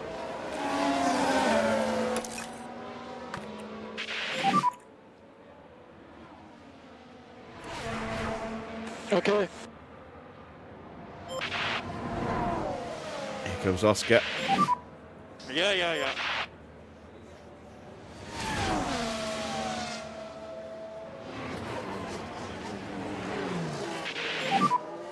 Yeah, I'm in. And we slow to a crawl to yield because we're going to the box. I hate when that happens. Right. Good stop for Max, please. This is our one and only planned stop. Yeah, there we go. 1.802. Very nice. Let's have something similar or even better for Norris, please.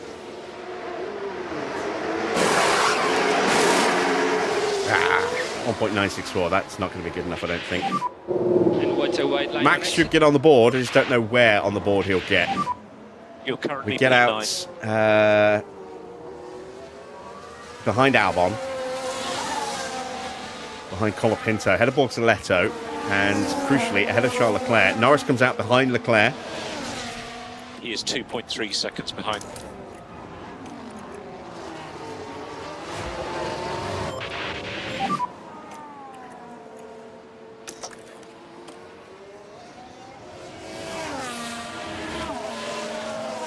And Schumacher's going to be putting us under a little bit of pressure.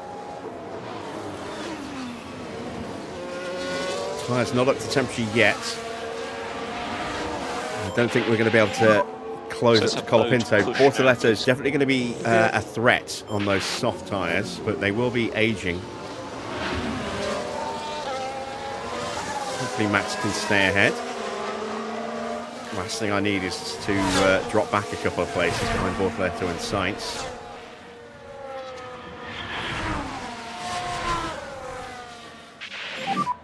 He does have DRS on you. Yeah. Russell is ahead of Albon. Albon's ahead of Hadjar now. Tyre temps are good. Okay. Gasly's car getting worse. Well, yeah, right. We know he's got gearbox issues. Developed a fault.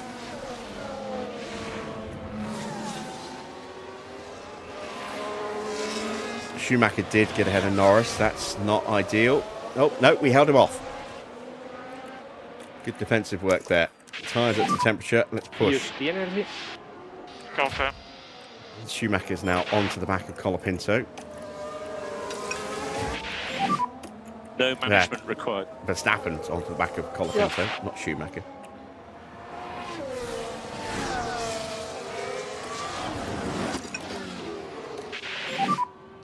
And we need you to take care of the tires. Confirm.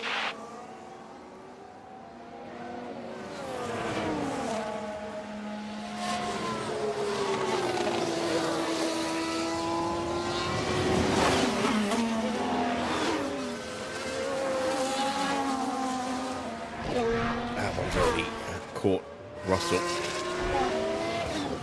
Could maybe have a look at him. It's a little bit far away.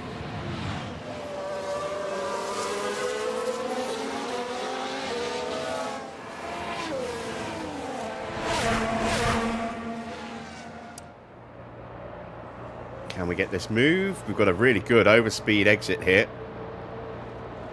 Go to the inside. Looks like it's going to be uncontested.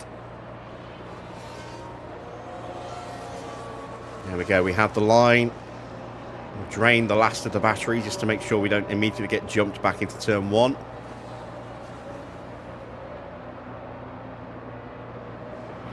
And there we go. Max through. Up into P8. There we see it from on board. Is that good racing? No.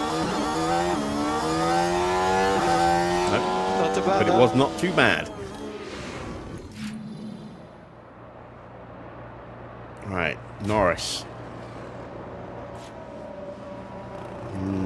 Lawson is pushing on Mini, so we're not going to get through. Let's go into top-up mode. We'll put the battle assist on, just in case we find ourselves alongside in a braking zone. Let's turn Max's battery down now. Charge on. Okay.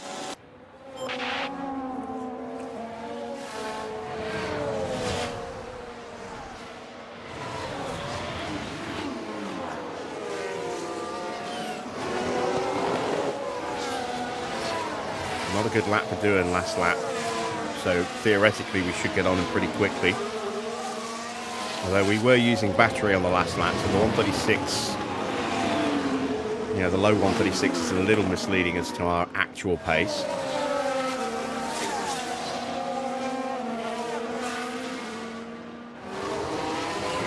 Pinto's closing back in again, but we are nibbling away at doing. Yeah, okay. Charge button on. Yeah, fine.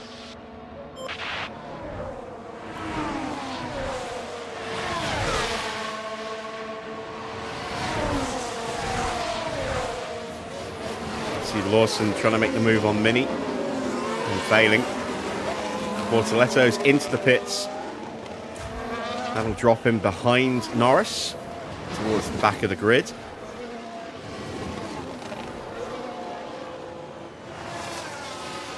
This will be his second stop. What tyres is he going for? It's got to be hards, I would imagine, if he's stopping this early. It is hards. Max has caught the DRS of Doohan. Colapinto's on the back of Max. And it is last place now for Bortoletto, but he should be good to the end of the Grand Prix now.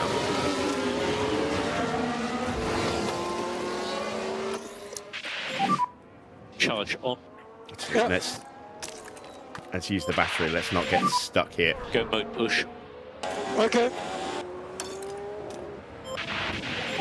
Let's get through We're quickly. okay to push a bit harder if you can.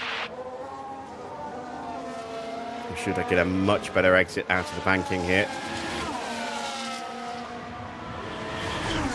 Yeah, look at that. We rocket onto the back of them. This will be a straightforward overtake, I hope. Charge on. Okay. Easily up the inside and through. Russell into the pits for his second stop. So is this hards for him? We need to reduce K1 usage.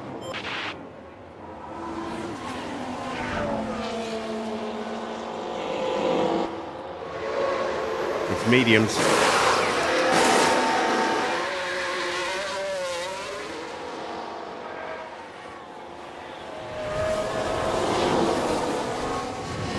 And Norris gets through. And so does Schumacher. And Fornaroli.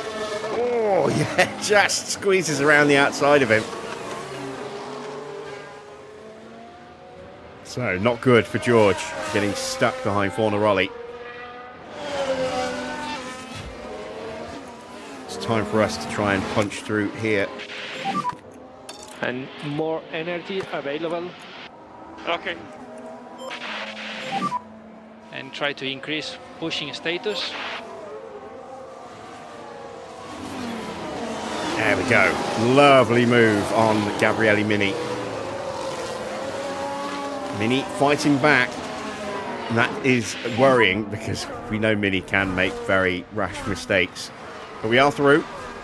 And we've got to run onto the back of Lawson. Continue, keep going.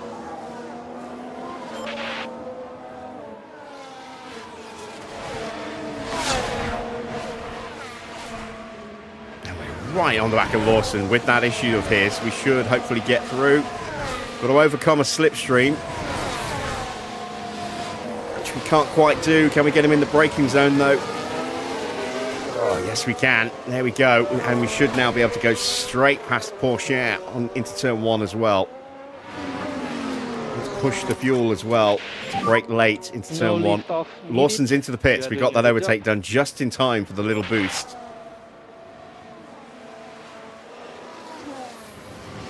And there we go, Norris cutting through the field in very quick order there.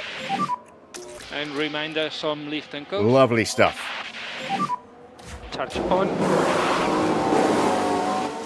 Hard tyres going on for Lawson. That'll be him through to the end.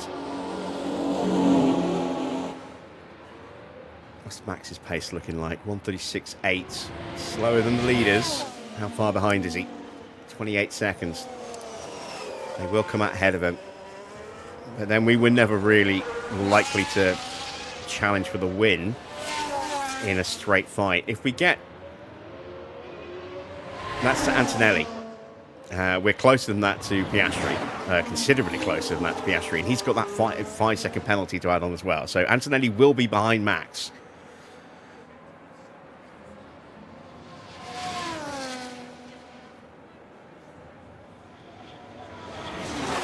This won't guarantee that we'll win the title today, the driver's title, but it will make it that much harder for Antonelli, for Piastri, if we do finish ahead of him. He needed to win, and win big this weekend. And it's Antonelli who's on fire at the moment. Into the pits comes Isaac Hadjar. Continue like this. Out he goes. Through goes Lando Norris, so we've got ahead of both of the McLarens. Let's turn the tyres back down again now. And we need to look after the rear tyres. Yeah, confirm. Schumacher right behind Hadjar. Schumacher will need to stop again. Hadjar good to go to the end of the race now. Let's turn Max's tyres down now as well. Slow down now. Yeah.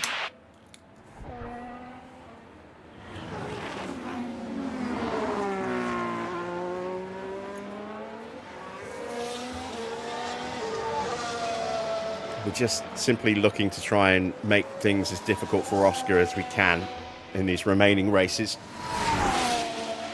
I don't think we're likely to win a race again for the rest of this season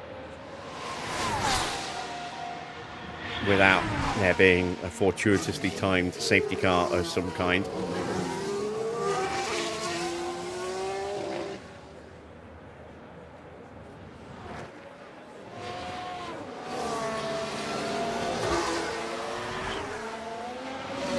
Norris is not close enough to undercut Piastri at the moment. Gap to him, 0.9. That's a couple of cars getting out the way, though. That'll help. Colapinto and Doohan both coming in. Norris is onto the back of Leclerc.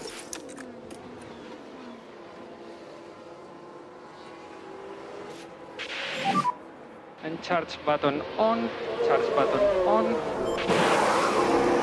Medium tyres to go the distance now for Colapinto. Mediums for Doohan. Mediums for Porsche.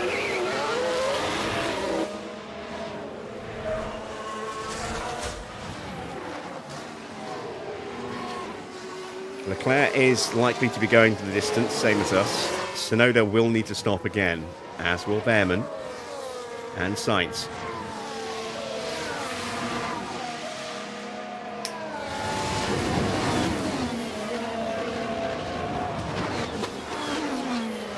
So while we're kind of stuck a little bit here, we need to be wary of the McLarens behind the closing in. But we also need to take this opportunity to keep the tyre temps under control, save a little bit of wear, get that battery charged up so that we can try and make that punch through when we get the opportunity.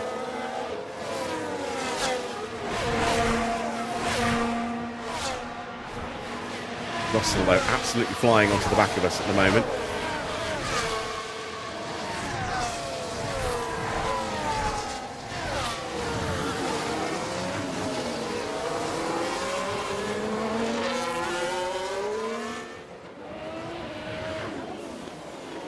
So the next question now, I was about to say, is when do Bearman and Tsunoda pit? And they pit now.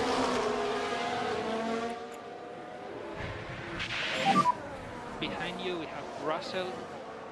So we need to get past Charles Leclerc.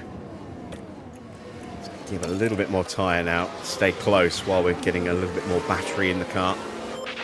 We want to try and get him on the main straight if we can. The back straight. He might try and break away from us. Let's push the fuel as well. And we're going to have to stop harvesting. Yeah, confirm. In fact, we're probably actually going to have to start pushing the battery because Leclerc's going to try and break away again. Yeah, confirm. Go after Carlos. Max edging closer and closer to the back of Arvid Lindblad. Let's check in with him. He's not in DRS range this time round. He will be on the next lap.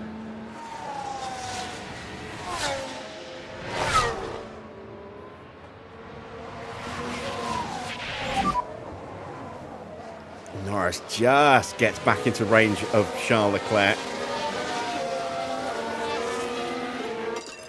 This Focus is a long race. I don't know if we can make the move here. We're going to try.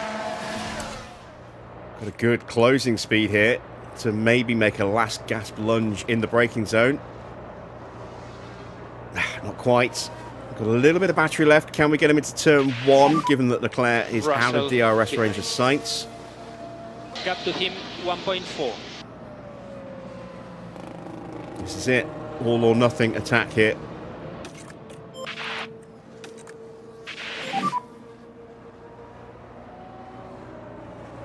And we're through. Lovely stuff.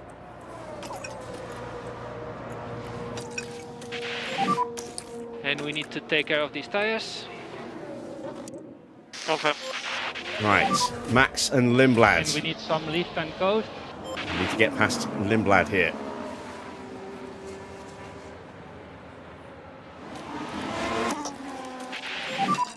Mode push, please. Mode push. Okay. You can save less. Yep.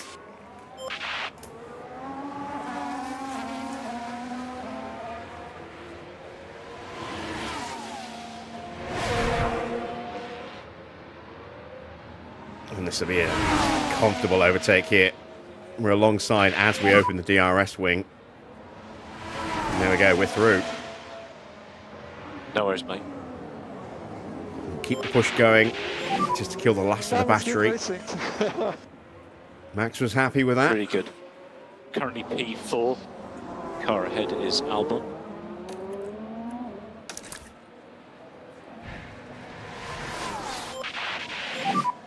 Charge on. Let's continue to just stretch our legs a little bit.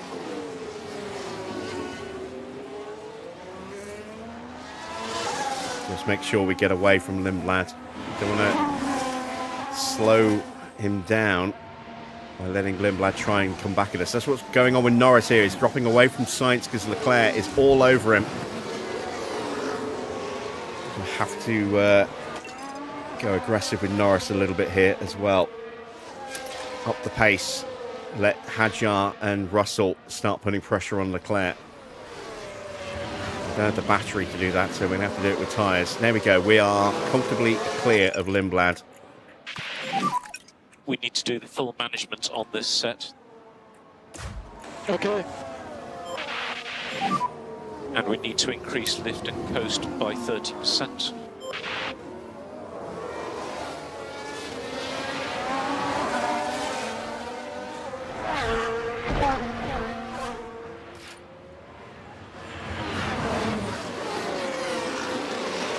Oh, Oscar's in. Now, this is going to be a 5-second penalty on this stop as well. So it's going to be a slow one. In the grand scheme of things, it'll probably still be a very quick stop itself.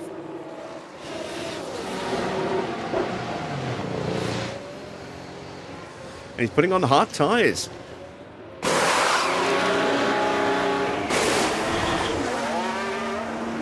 There we go. Max is comfortably through. Norris is not going to be anywhere close. But Norris has caught the back of Sainz here. Charge on.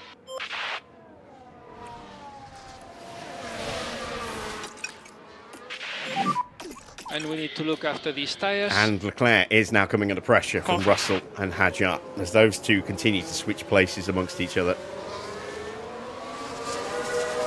So we are 12 seconds ahead of Oscar. 1.0 now.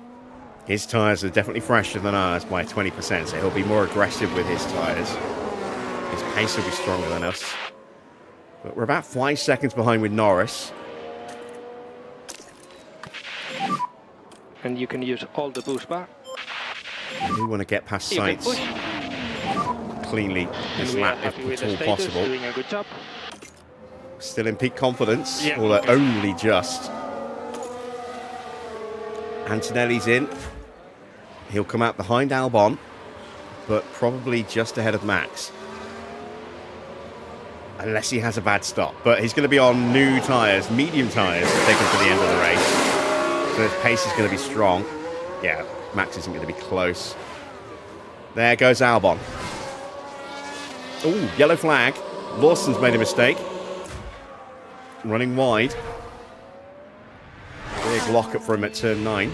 Now we're down at turn 9. Struggling with the car. What caused that, I wonder? Braking too hard is what caused that. There we go. So Lindblad's into the pits.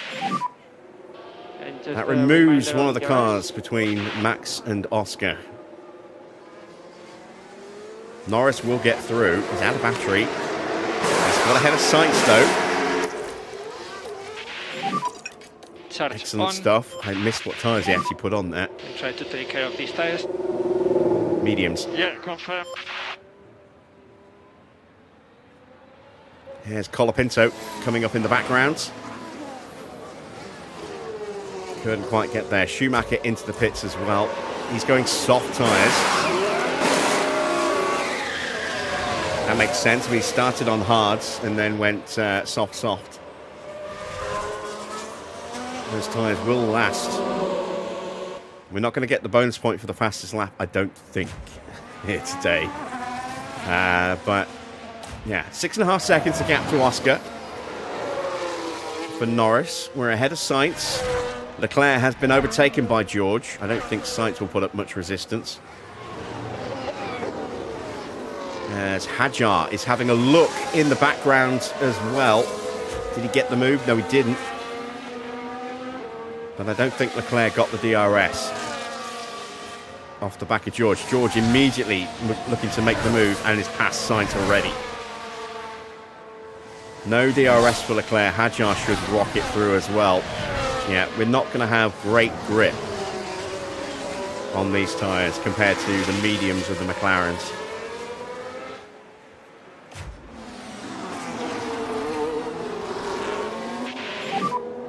Sainz just pitted now.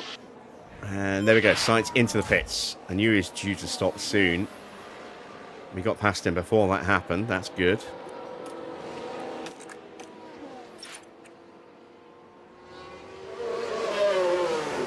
Soft tyres going on for Carlos.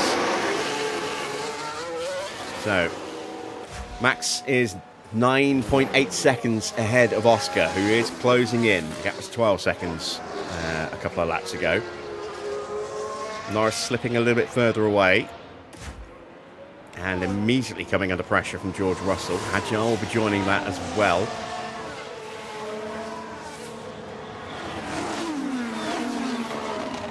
We've got a little bit of tyre to play with, but not a massive amount.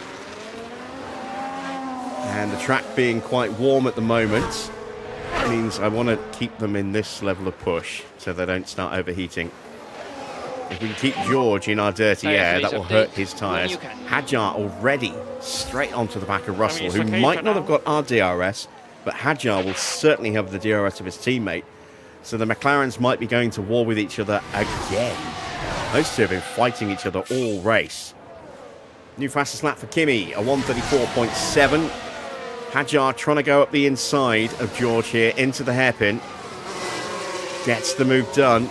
He is close enough to pick up DRS off the back of Norris as well.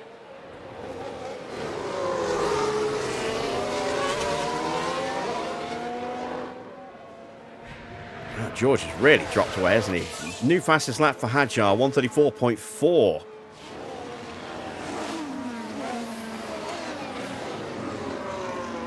Now Doohan goes faster. 1:34.0. The times are falling like crazy. Evening, Johnny.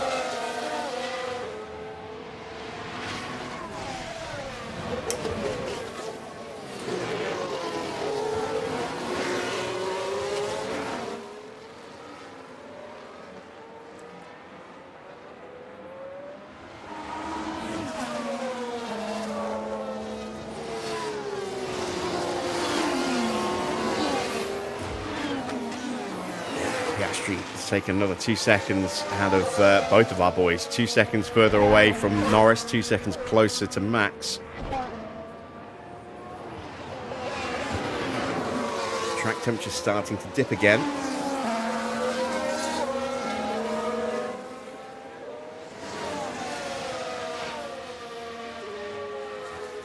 Antonelli with another fastest lap, a 1:33.1. Oh, wow. That's 9/10 of a second quicker than the last lap that was put in by Doohan. That is mighty fast. He's on a mission. He's caught the back of Albon. And we're going to have a fight for the lead on this lap.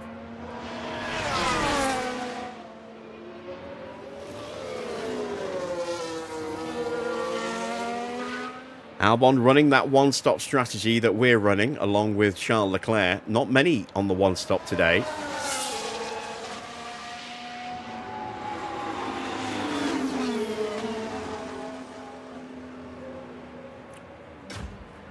Norris has managed to keep Hadjar behind again. I think that's maybe just a matter of time until that switch happens.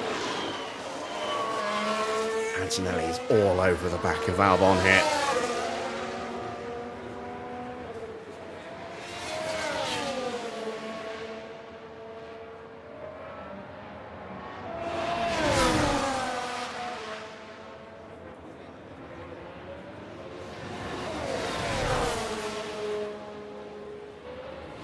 There, in the background, you see Max Verstappen.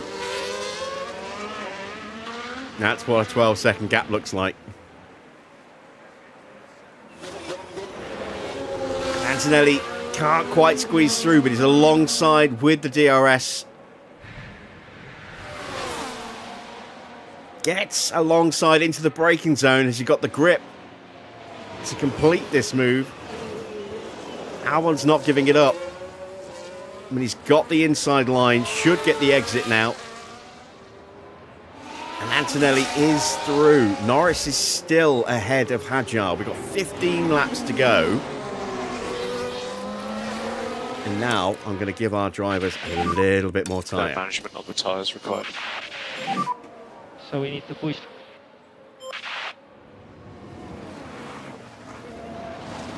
Piastri now just 6 seconds behind Max and 12 seconds ahead of Norris.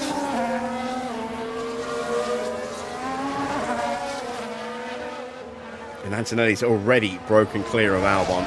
That should be it now. That should be race done and dusted for Antonelli.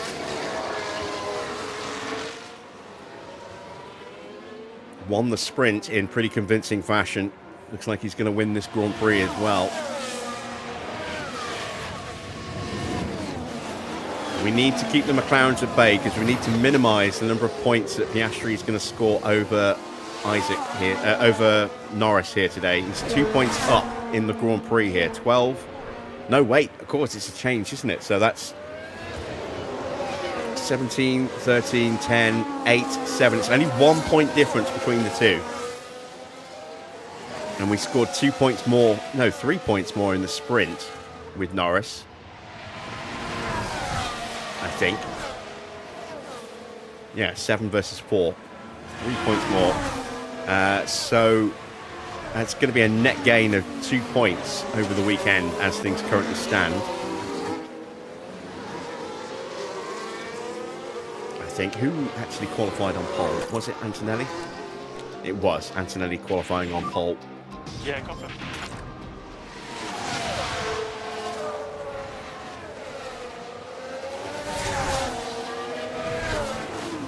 Sooner or later, I'm going to have to think about putting Norris into high defence. Rather not do that, though.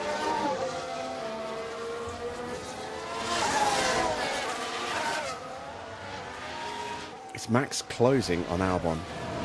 Lawson with another issue. Is this the end of his gearbox? Oh dear, oh dear. Oh, it is. What a miserable way to bow out of this one. Well, actually, it might be engine. We don't know what the issue is with him. It's Gasly who's got the gearbox issues. But Lawson, his car has had enough. His engine is smoking more like a chimney than I do on these live streams. He's gone.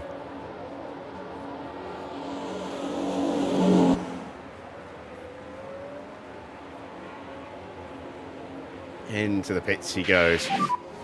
One car stop outside of the track. Did we actually hear anything from Lawson?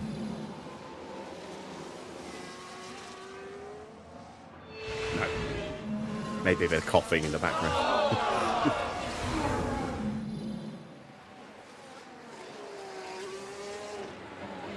So yeah, we are lapping quicker than Albon. What about tyres? But Piastri is lapping quicker than us. good. There he is, just 4 seconds behind us now. Track temperature now up to 41.3 degrees. That's, I think, the hottest it's been today. And this is going to hurt Hadjar's tyres. He's been in dirty air a lot, if not ours, then certainly his teammates. Understood. His tyre temperatures are going to start to get out of control if he's not too careful, which will make things easier for Lando. We've got no chance of catching Oscar unless Oscar has some kind of major issue.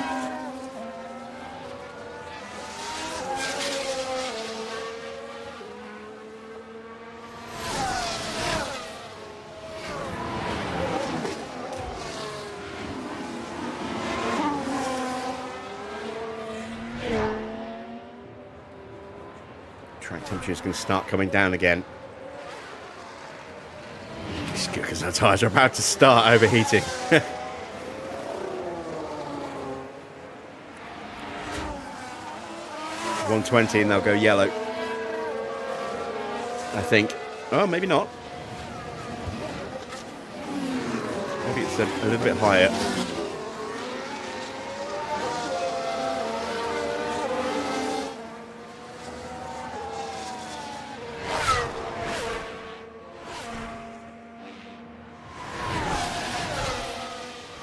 Our targets were, I think, what was it?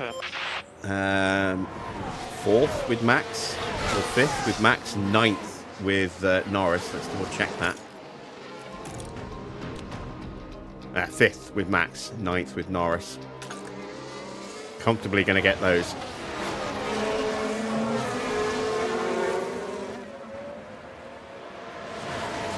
Lindblad's got himself up there as well now. He's starting to put some pressure on the back of George. See Colapinto closing in on the back of Leclerc behind as well. Maybe this won't be quite as comfortable as I thought it would be. Track coming down now, 40.1. Some cloud cover, and there we go, track down to 40 degrees. And falling. Tyre temps coming down as a result. And Oscar's now just a second behind Max. And we're continuing to nibble away at Albon, who's been on his tyres a little bit longer. We've got a crash somewhere. And we've got a fault for Fornaroli. But the car's definitely not happy. Surely some kind of fault. Maybe we just got the wrong message given from our race engineer there.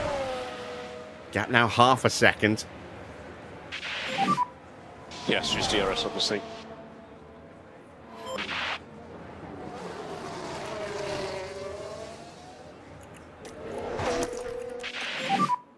So I let's didn't go have push. battle assist turned on. Okay. Thought I did.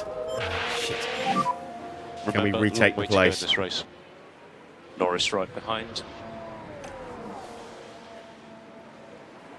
I don't think we can.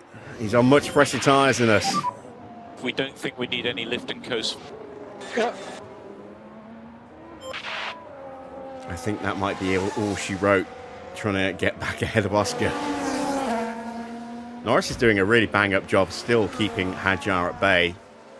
There's Russell closing back in. Lindblad lurking in the background. Colapinto putting Charles Leclerc under some pressure now as well.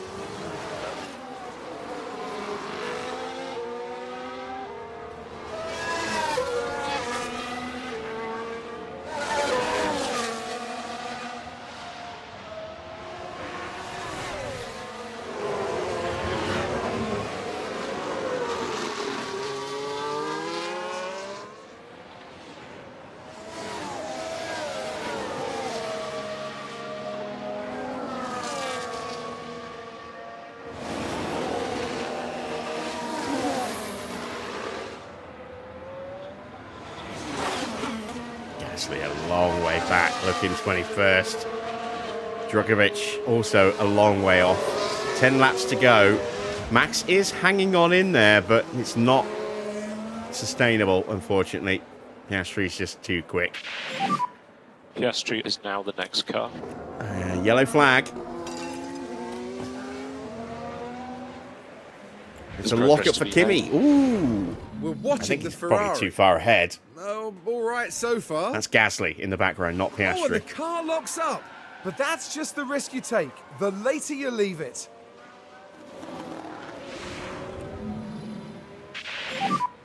Let's get after these cars in front. Yeah, but I mean, it's not that long ago that Antonelli was fighting with Albon. Even despite that lockup, he's now 10.5 seconds clear. Oh, no, sorry. There we go. 9 seconds clear. And we're done. We've got no pace left to go after. Go back to doing lift and coast now. To go after Oscar. Okay. Let's just hope we can stay with him and use Oscar's pace to close in on Albon and maybe try and get back on the podium that way. Okay, remember mode push. Let's keep our attention with Norris, who's now 20 seconds behind his teammate. And Russell is ahead of Hadjar. Once again, the McLarens fighting each other. And that's been good for us, because that battle between them all through the Grand Prix has stopped them from realising their absolute potential in terms of pace. Got a problem for Drugovich. We don't have any audio for Drugovich, so I'm not going to click it. We've got like the barest minimum of any audio for Drugovich, so not worth it. And I think I'm very tempted actually to box Max for a set of soft tyres. We've got a big enough gap. Boxing this lap, please. Yeah, box. Charge Let's on. see if we can take the safety, take the fastest lap point away. I'm in. Yellow flag. It's only a brief one. Somebody running a little white. Yeah, it was Schumacher at turn 9. I saw a And it was slowish Mick looking Schumacher Ferrari. involved. Well, things are okay at this stage. And the car just locks. And hopefully there's not too much damage to the tyres.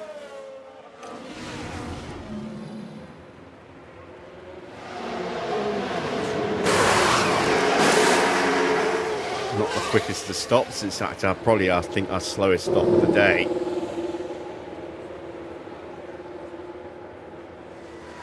Oh man, I didn't realise just how close things are going to be. We're going to lose a whole ton of places here with Max, but we'll have the tyres to punch back through. We're in 8th place, Currently P8. but with brand new soft tyres, our pace is going to be strong, very strong.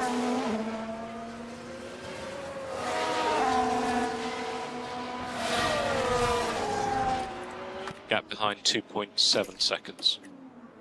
9 laps to go at the end of this one. We need to do more lift and coast. Please increase by 10%. Yeah. Bank a bit of spare fuel for the push lap.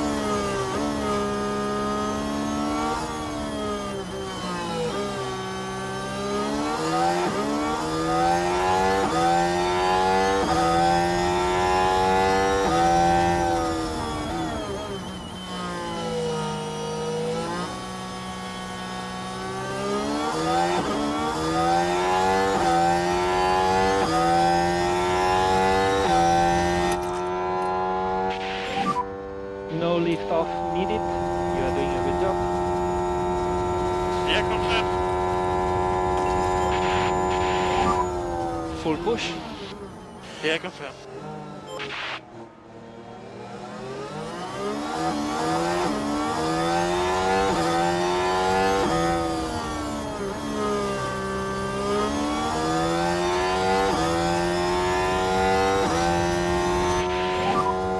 He's 1.5 seconds behind.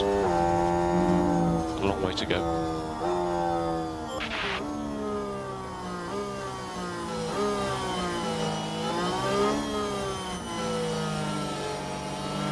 I'm quite content to have Max finish behind Norris as well, because it just reduces the points deficit for Norris. He'll lose 2 points if things stay like this, not 1. Now that Oscar's up into 3rd and getting 10 points, it's 8 points for P4.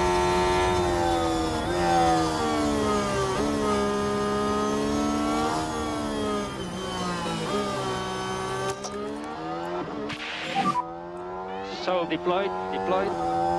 Yep, all good. A chance to break the DRS here.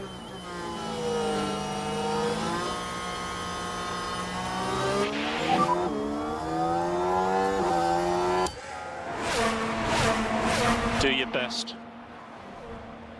Oh, and Lindblad might have left us an opportunity here. He did.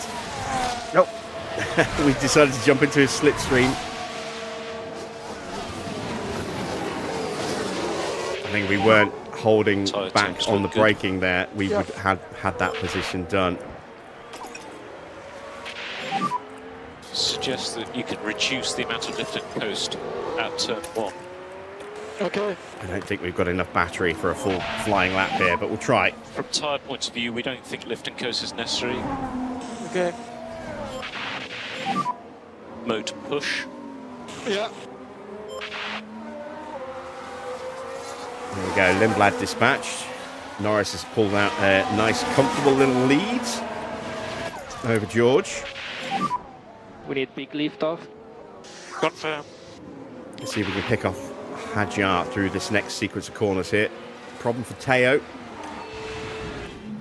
And as far as we can tell, they've got a fault with the car.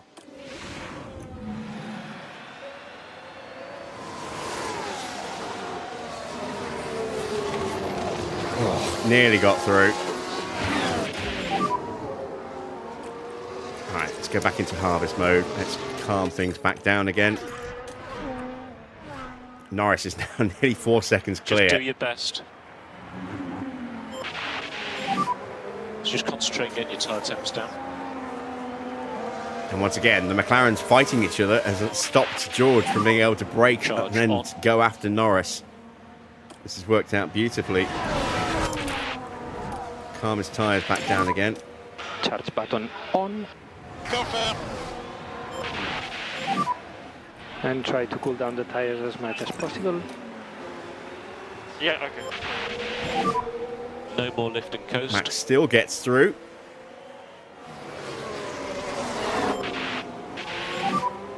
Six laps to go. Confirm.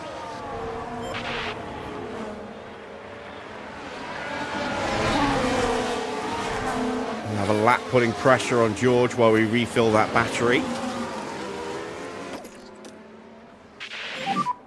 And we need to increase lift and coast Calm by 30%. those soft tyre temps down again. Track temperature starting to drop again. Having spiked again. It's going to spike again in a bit more in just a minute. Car ahead There you is can Russell. see. Actually, no, it's actually going to go to cloudy in a minute. So it's going to start to really drop down again, which is good. No worries, mate. Russell's losing time to the back of Norris because he's having to fend off Max's attentions here. For reference, you're currently P6. You've got Russell in front of you. Piastri finally gets past Albon. So Piastri up into second place. That's 13 points.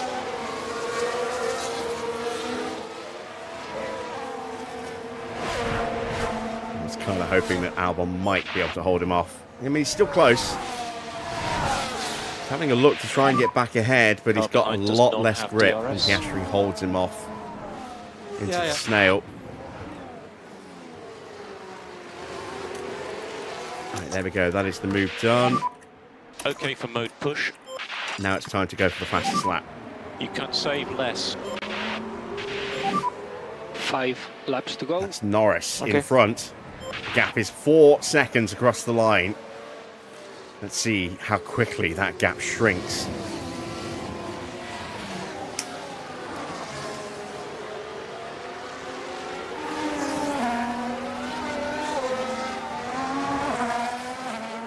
It shrinks by almost a second just through the snail.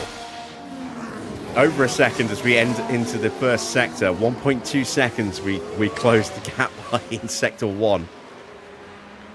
This is going to be mighty fast.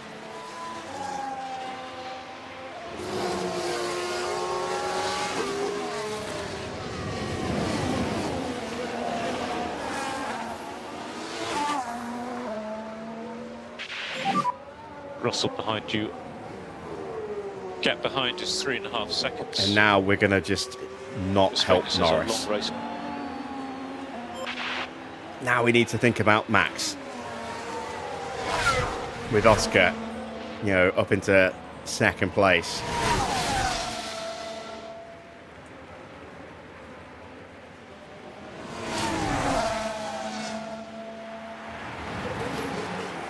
Norris holding us up in the final sector.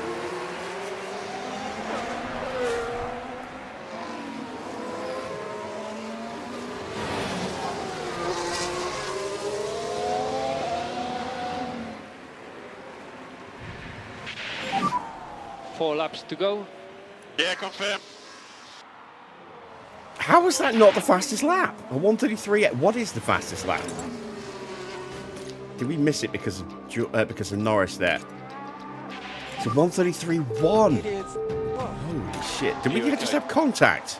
Oh, look at Oh, Right no, then, don't. You can take a look now. Now we're approaching turn 2. Pushing a bit too hard at this point. And the contact between Norris. the cars, inevitable. That will have knocked Negligible their contact though, confidence, so I'm sure. that could have been bad. That could have been bad, and it turned The out team actually glued not to the being that bad monitors at all. and But watching. not ideal. Charge on. Let's have another go for fastest lap on the final Go lap. back to doing lift and coast now.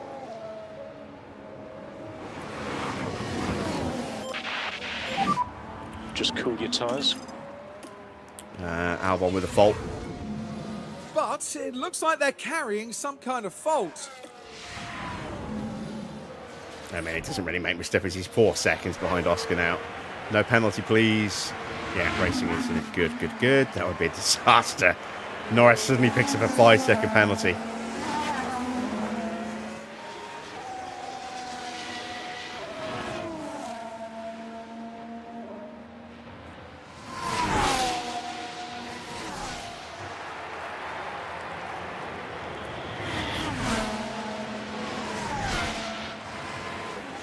I need to have a look at the sectors. You know, purple in the first. That was Antonelli's purple lap. There was 27.9 in the middle and a 40.4. 3 laps to We go. were nowhere near. Look, we lost a second, basically, in the final sector because of getting held. Well, maybe not that much, but we definitely got held up by Norris in the end. But I don't think even without that, I don't think we would have been able to beat that fastest lap time. We'll have one more go. We are trying to Very happy refill with for your one tyre. last go. Yes. It'll be the final lap, I think. But I don't think we're going to be able to get it. I think it's too much.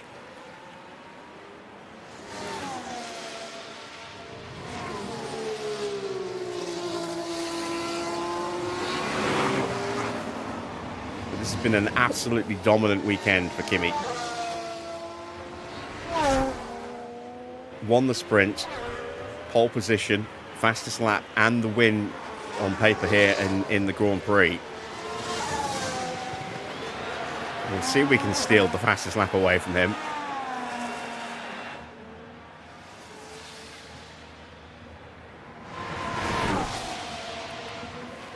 Let's turn that back on. Try and save a little bit of fuel. No, sorry, fuel, battery, because Russell's going to start pushing very, very hard in just a moment. We're into the last 2 laps. We need to continue charging on this last lap, on this lap here. So it will be the final lap where we have one final push to see if we can steal the point away from Kimi. 2 more time. Leclerc is overtaken by Jack Doohan and his teammate is closing in. So Leclerc may now miss out on points altogether. He's in the last position at the moment. But Tsunoda's on those medium tyres, much fresher tyres. Leclerc's hards do look pretty rough.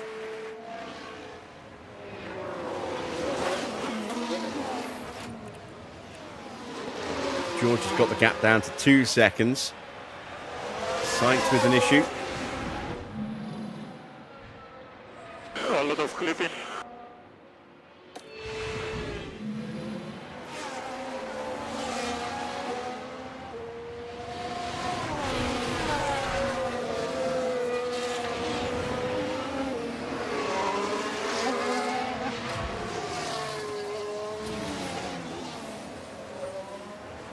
Another issue for Drugovich. But there! Oh dear, that's not what they need right now. And no audio. A lot of cars really struggling now. It's the final lap for Kimi Antonelli. He leads by 12.5 seconds. Lindblad with a fault. My God, they're coming up thick and fast now.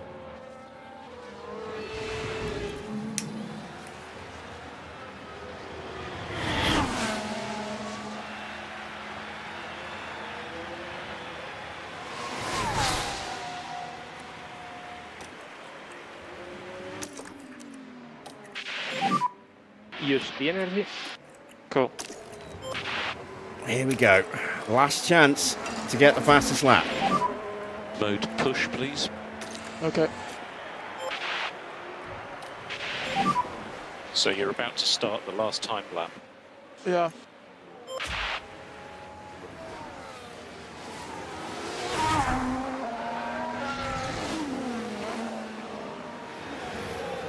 Keeping an eye on the gap to And Russell. you are doing a good job on tires. Keep it like We're this. going to keep an eye on this as well. This is the point battle Yeah, for the go for it. final point between Doohan, Leclerc and Tsunoda.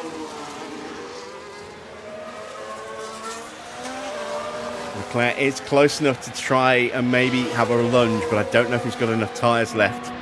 But if he stays in the slipstream and the DRS, it might frustrate Tsunoda, stop him from getting through. No improvement in the first sector for Max. Tyres are past their best now. And we didn't have DRS. But it's the middle sector and the final sector that's important. We're not getting it in the middle sector. Antonelli has won the Grand Prix. Yeah, 28.2. It's just not close enough, is it? And Ferrari picks up the win. There we see Kimi taking a dominant win on a dominant What weekend. an achievement. Sometimes you take the incredible skill of these drivers for granted, but not today.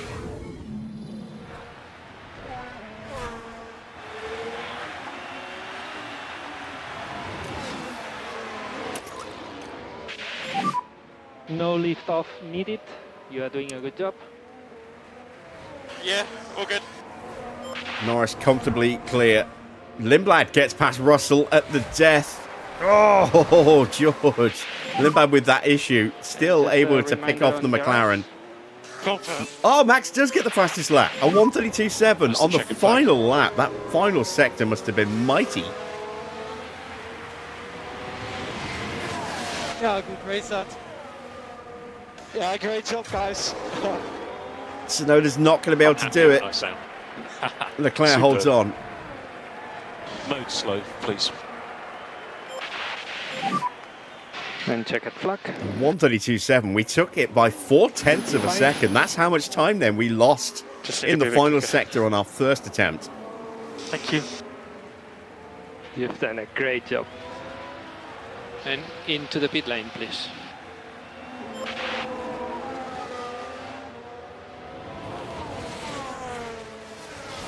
Let's see that split there. 40.4 in the final sector.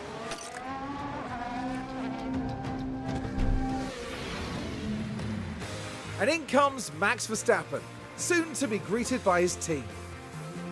Yeah, just shy of a podium, but fourth is still a respectable finish.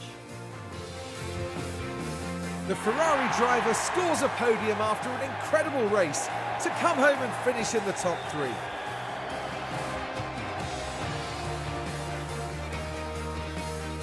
That gives them their first win of the season, and it was really well deserved. And that's the podium complete for the Chinese Grand Prix.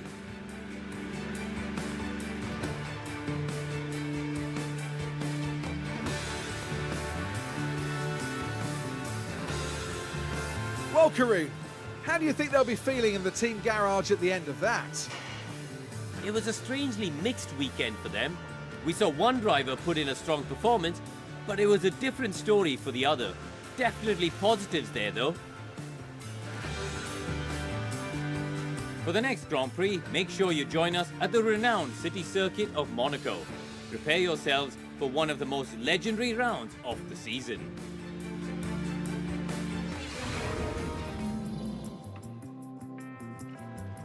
So, confirmation of the final result. It is another win for Kimi to go along with the sprint win.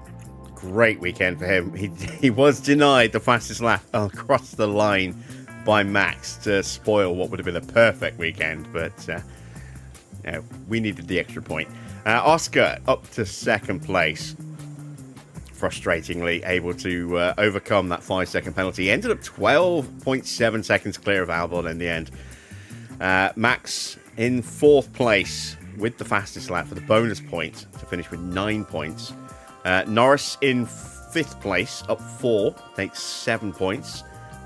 So we've lost 6 points here, gained 3 in the sprint, so a net point loss of 3. He should still be 1 point clear of Oscar going into the next race at Monaco on Wednesday. Lindblad, 6th place, 7th place for George, 8th for Hadjan, 9th for Colapinto. Both Williams in the top 10 once again, and a good recovery race after a poor qualifying for Colapinto, gaining 8 places. Doohan takes 10th ahead of Leclerc, just hanging on for 11th place, fending off teammate Yuki Tsunoda. Then it was Bortoletto, Sainz, Bearman, Mini, Schumacher, Porsche, Fornaroli, Drogovic, Gasly, and Lawson retiring with a busted something in the powertrain. I'm guessing engine. Let's take a look at the drivers' standings then. There you see Max top with 289 points. Lando Norris on 258, 1 point clear of Oscar Piastri. And again, a reminder, with the points difference, if they finish, with the difference in race wins, 1 win for Norris and 8 wins for Oscar. If they finish the season level on points, Oscar will take 2nd place. There's no way to stop that. There's just too many wins difference between the two, and not enough races left for that to not be a definite happening in that situation. So we need to make sure we stay 1 point ahead of Oscar in the remaining rounds. Let me open up the calculator and just work out what the remaining point difference is, so we can see when we can actually win the Drivers' Championship. So we've got 3 rounds left. No more sprints now. So there are a maximum of 57 points left. The gap is 32. So if we get a really strong result, or if Oscar retires and we get a win in the next Grand Prix, or even just a strong points finish, Oscar will not be able to win the Drivers' Championship. That will go to Max Verstappen. In fact, no, wait, that's... Yeah, 32 points is the gap, isn't it? Because it's 1 point difference there. I got confused for a second then. Looking at George's score. So it's not done, but we could potentially wrap up the title on Wednesday at Monaco. It will be tight. After Monaco, there will be 38 points left.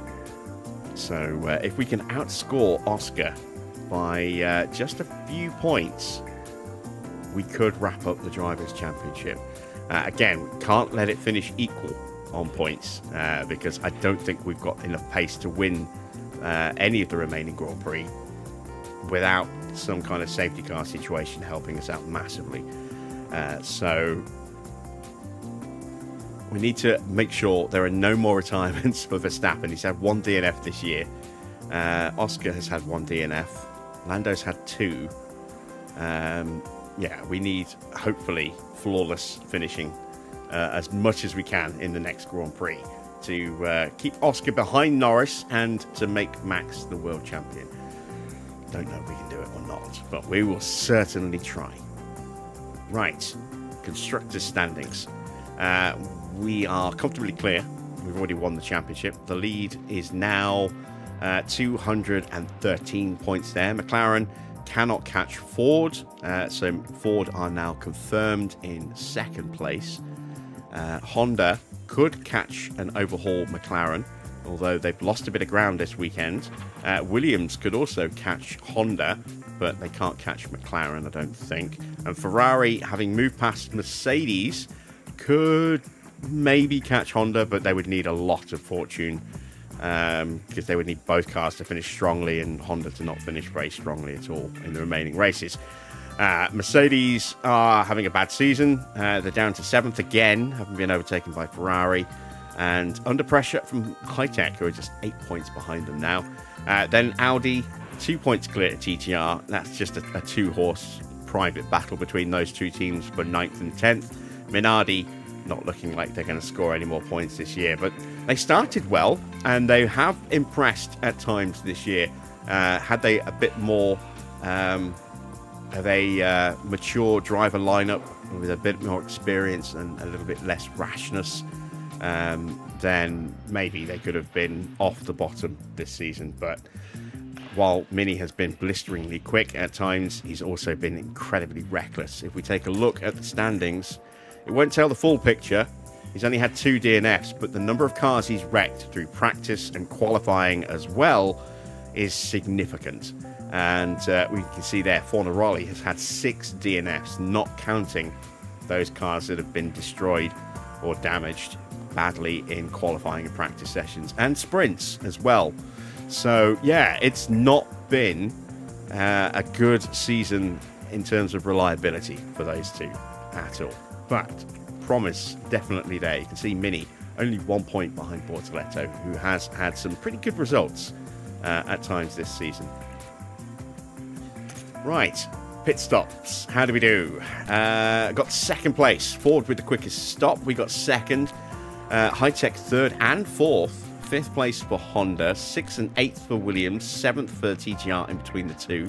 Ferrari getting the last 2 points positions as well. Let's see what it's done to the standings. Mercedes, no points again. See them staying on 375. Ford moved past Williams by 2 points. They're on 326. They are 49 points behind Mercedes. How many points are actually left? It is a full 25 points for first and 18 for second. So we're talking, what, 43 points 3 times. That's 129 points available left in this competition. So, yeah.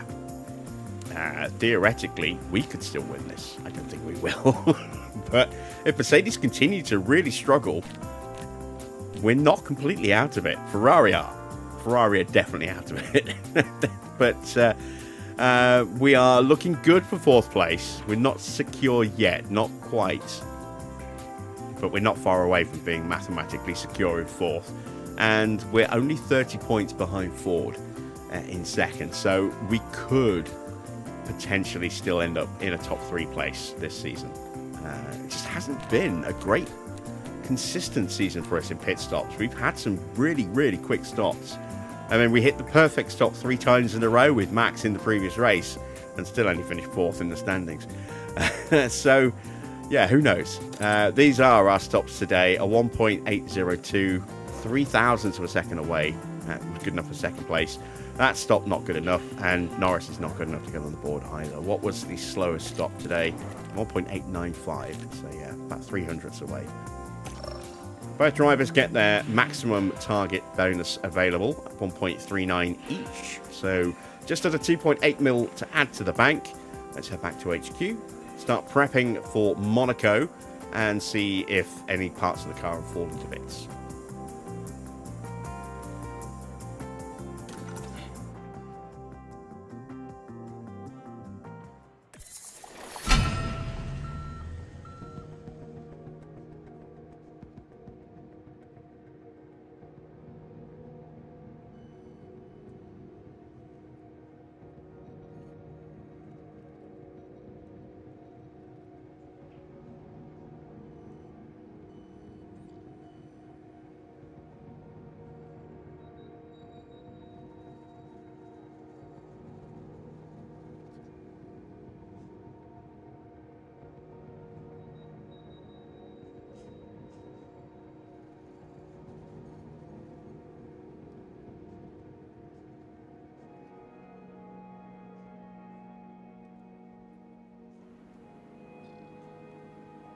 So the refurb is done on the CFD sim.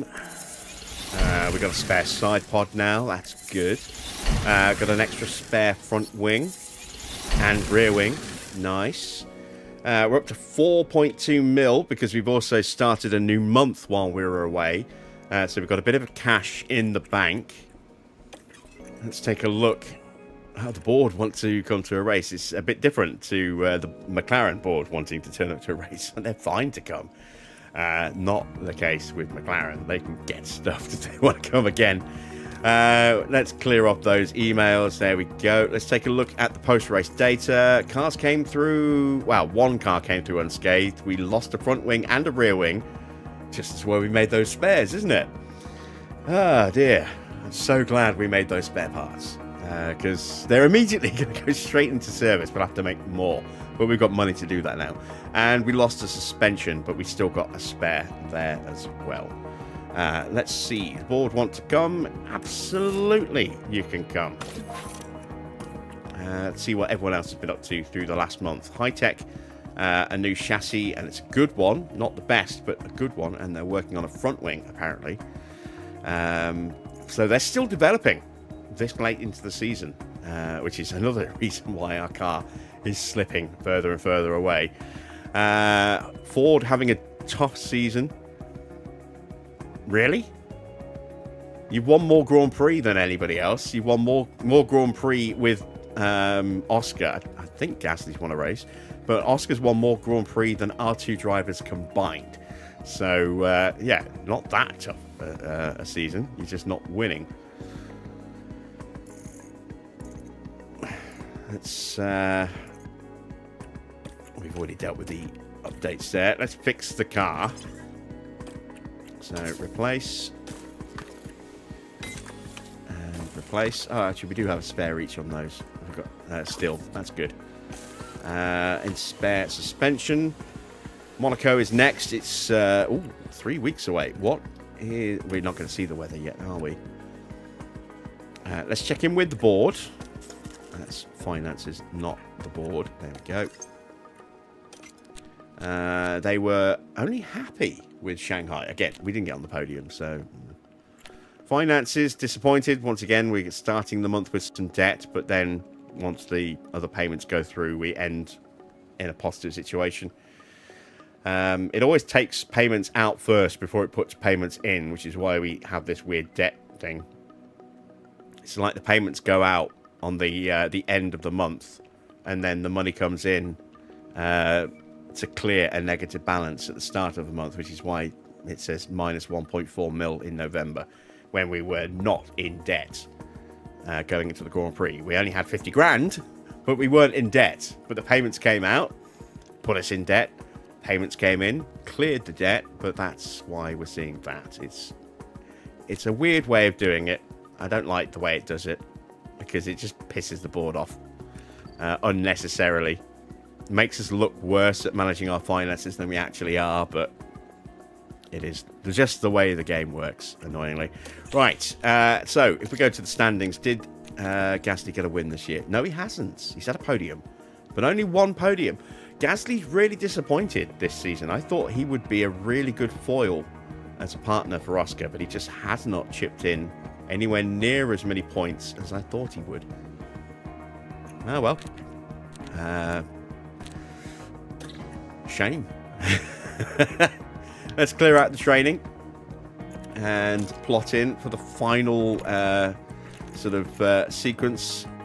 Well, almost the final sequence. So you can see we've got Monaco, and then just a few days later, just 3 or 4 days later, we go to Bahrain before finishing the season. I think the week after that, or maybe is it a triple header? We'll check in a sec. There might be a gap between Bahrain and COTA, but COTA is the season finale. We're going to run a special USA livery for that to celebrate being Constructors Champions, hopefully Drivers Champions as well, and our home Grand Prix. So, yeah, we'll make it all pomp and circumstance and shiny and happy jazzy stuff for Cadillac. We need to not put anything in on that day because we just come out of the Grand Prix. We'll give them the Tuesday off as well. There we go. We'll go into split training. We should hopefully hit the 96 cap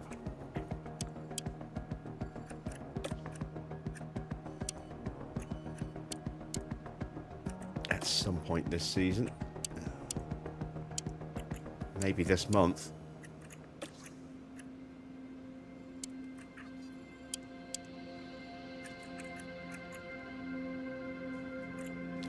Let's give them that day off, actually. So we can start the week fresh.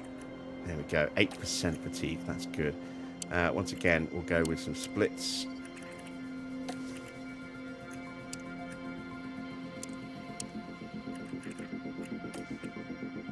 There's a very real risk that we might not actually be able to clear all the fatigue between Monaco and Bahrain because it's 1 day shorter than normal. So we've got to make sure we don't go in with any fatigue to Monaco, even if it is just a normal Grand Prix weekend. In fact, let's have a look. Yeah, look, we're not quite going to clear it going into Bahrain. So any fatigue that we carry in is just going to increase the amount of fatigue we carry into Bahrain as well. So we'll have to be really, really close on that. We are not getting our stats above 95 at all here.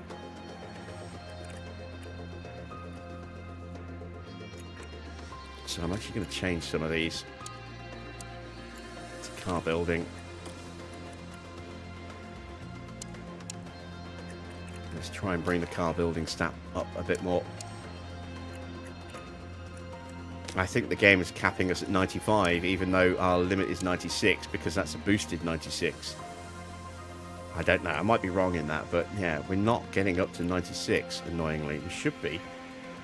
Chance of a mistake is under 4%. Estimated pit stop time. We're just basically treading water on that as well. Can I maybe get away with a full day of car building here? Not quite, but if we balance that out like that, perfect. There we go. 9-0, and then back to our 1% fatigue in, and then lovely, we actually get a day to reduce the fatigue down, ready for the start of December. That's beautiful. So we'll confirm those changes. There we go.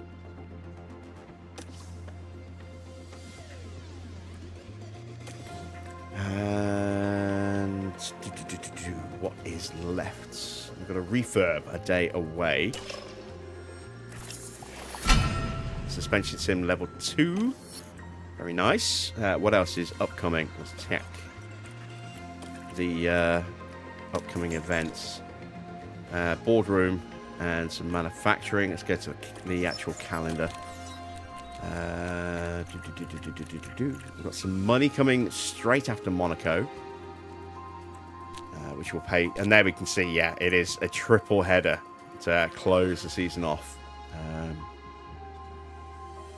Okay. Right. Stop that. What I meant to do and forgot to do was to actually get a bit more research started while we still got a slot waiting. Haven't done a rear wing project yet. Let's get a rear wing project started. We'll up that and down those a bit just to try and protect airflow sensitivity.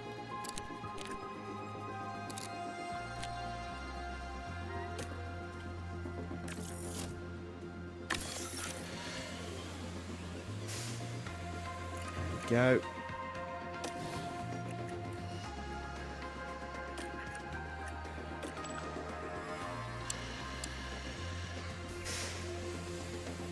We'll go 3 days. And in fact, I think it's worth maybe hiring some extra engineers now.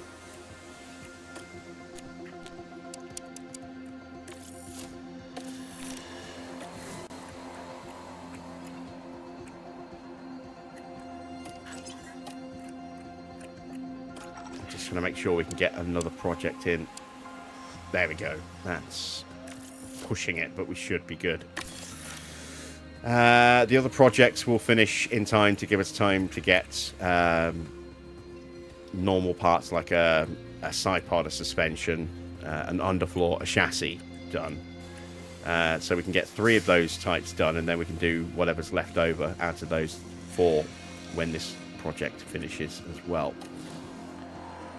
So what else can I do? Let's check our facilities. The factory needs a refurb, which we can't afford because it's expensive. Car part test center, we can refurb that. Let's get that going, because then that should be done about the time as our research is done. So hopefully we'll chip in a little bit more for those final research projects that we've got going. Staff facilities are still fine. Operationally, we know we're getting close with the memorabilia room. We're going to need to refurb that after Monaco, I think. Maybe even before Monaco, but I don't think we'll have the money for that.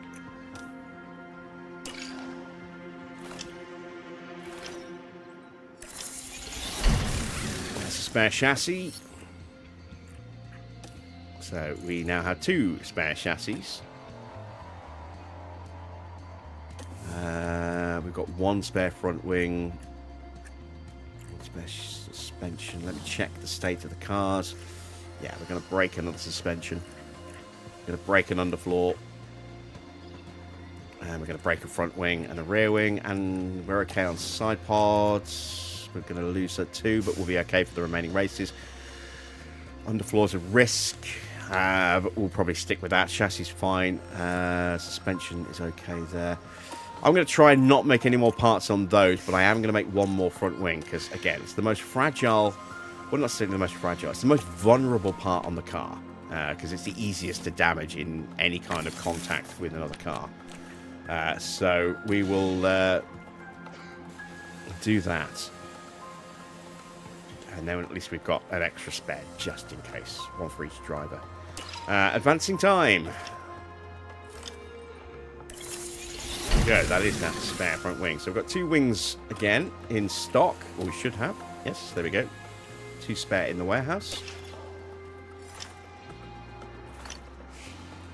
And there we go. We're now 1 week away. Let's check the weather forecast for Monaco. Ooh, it's going to be a wet Monaco, potentially, or at least part of it could be wet. It'll be cloudy and quite cool looking for Friday and Saturday.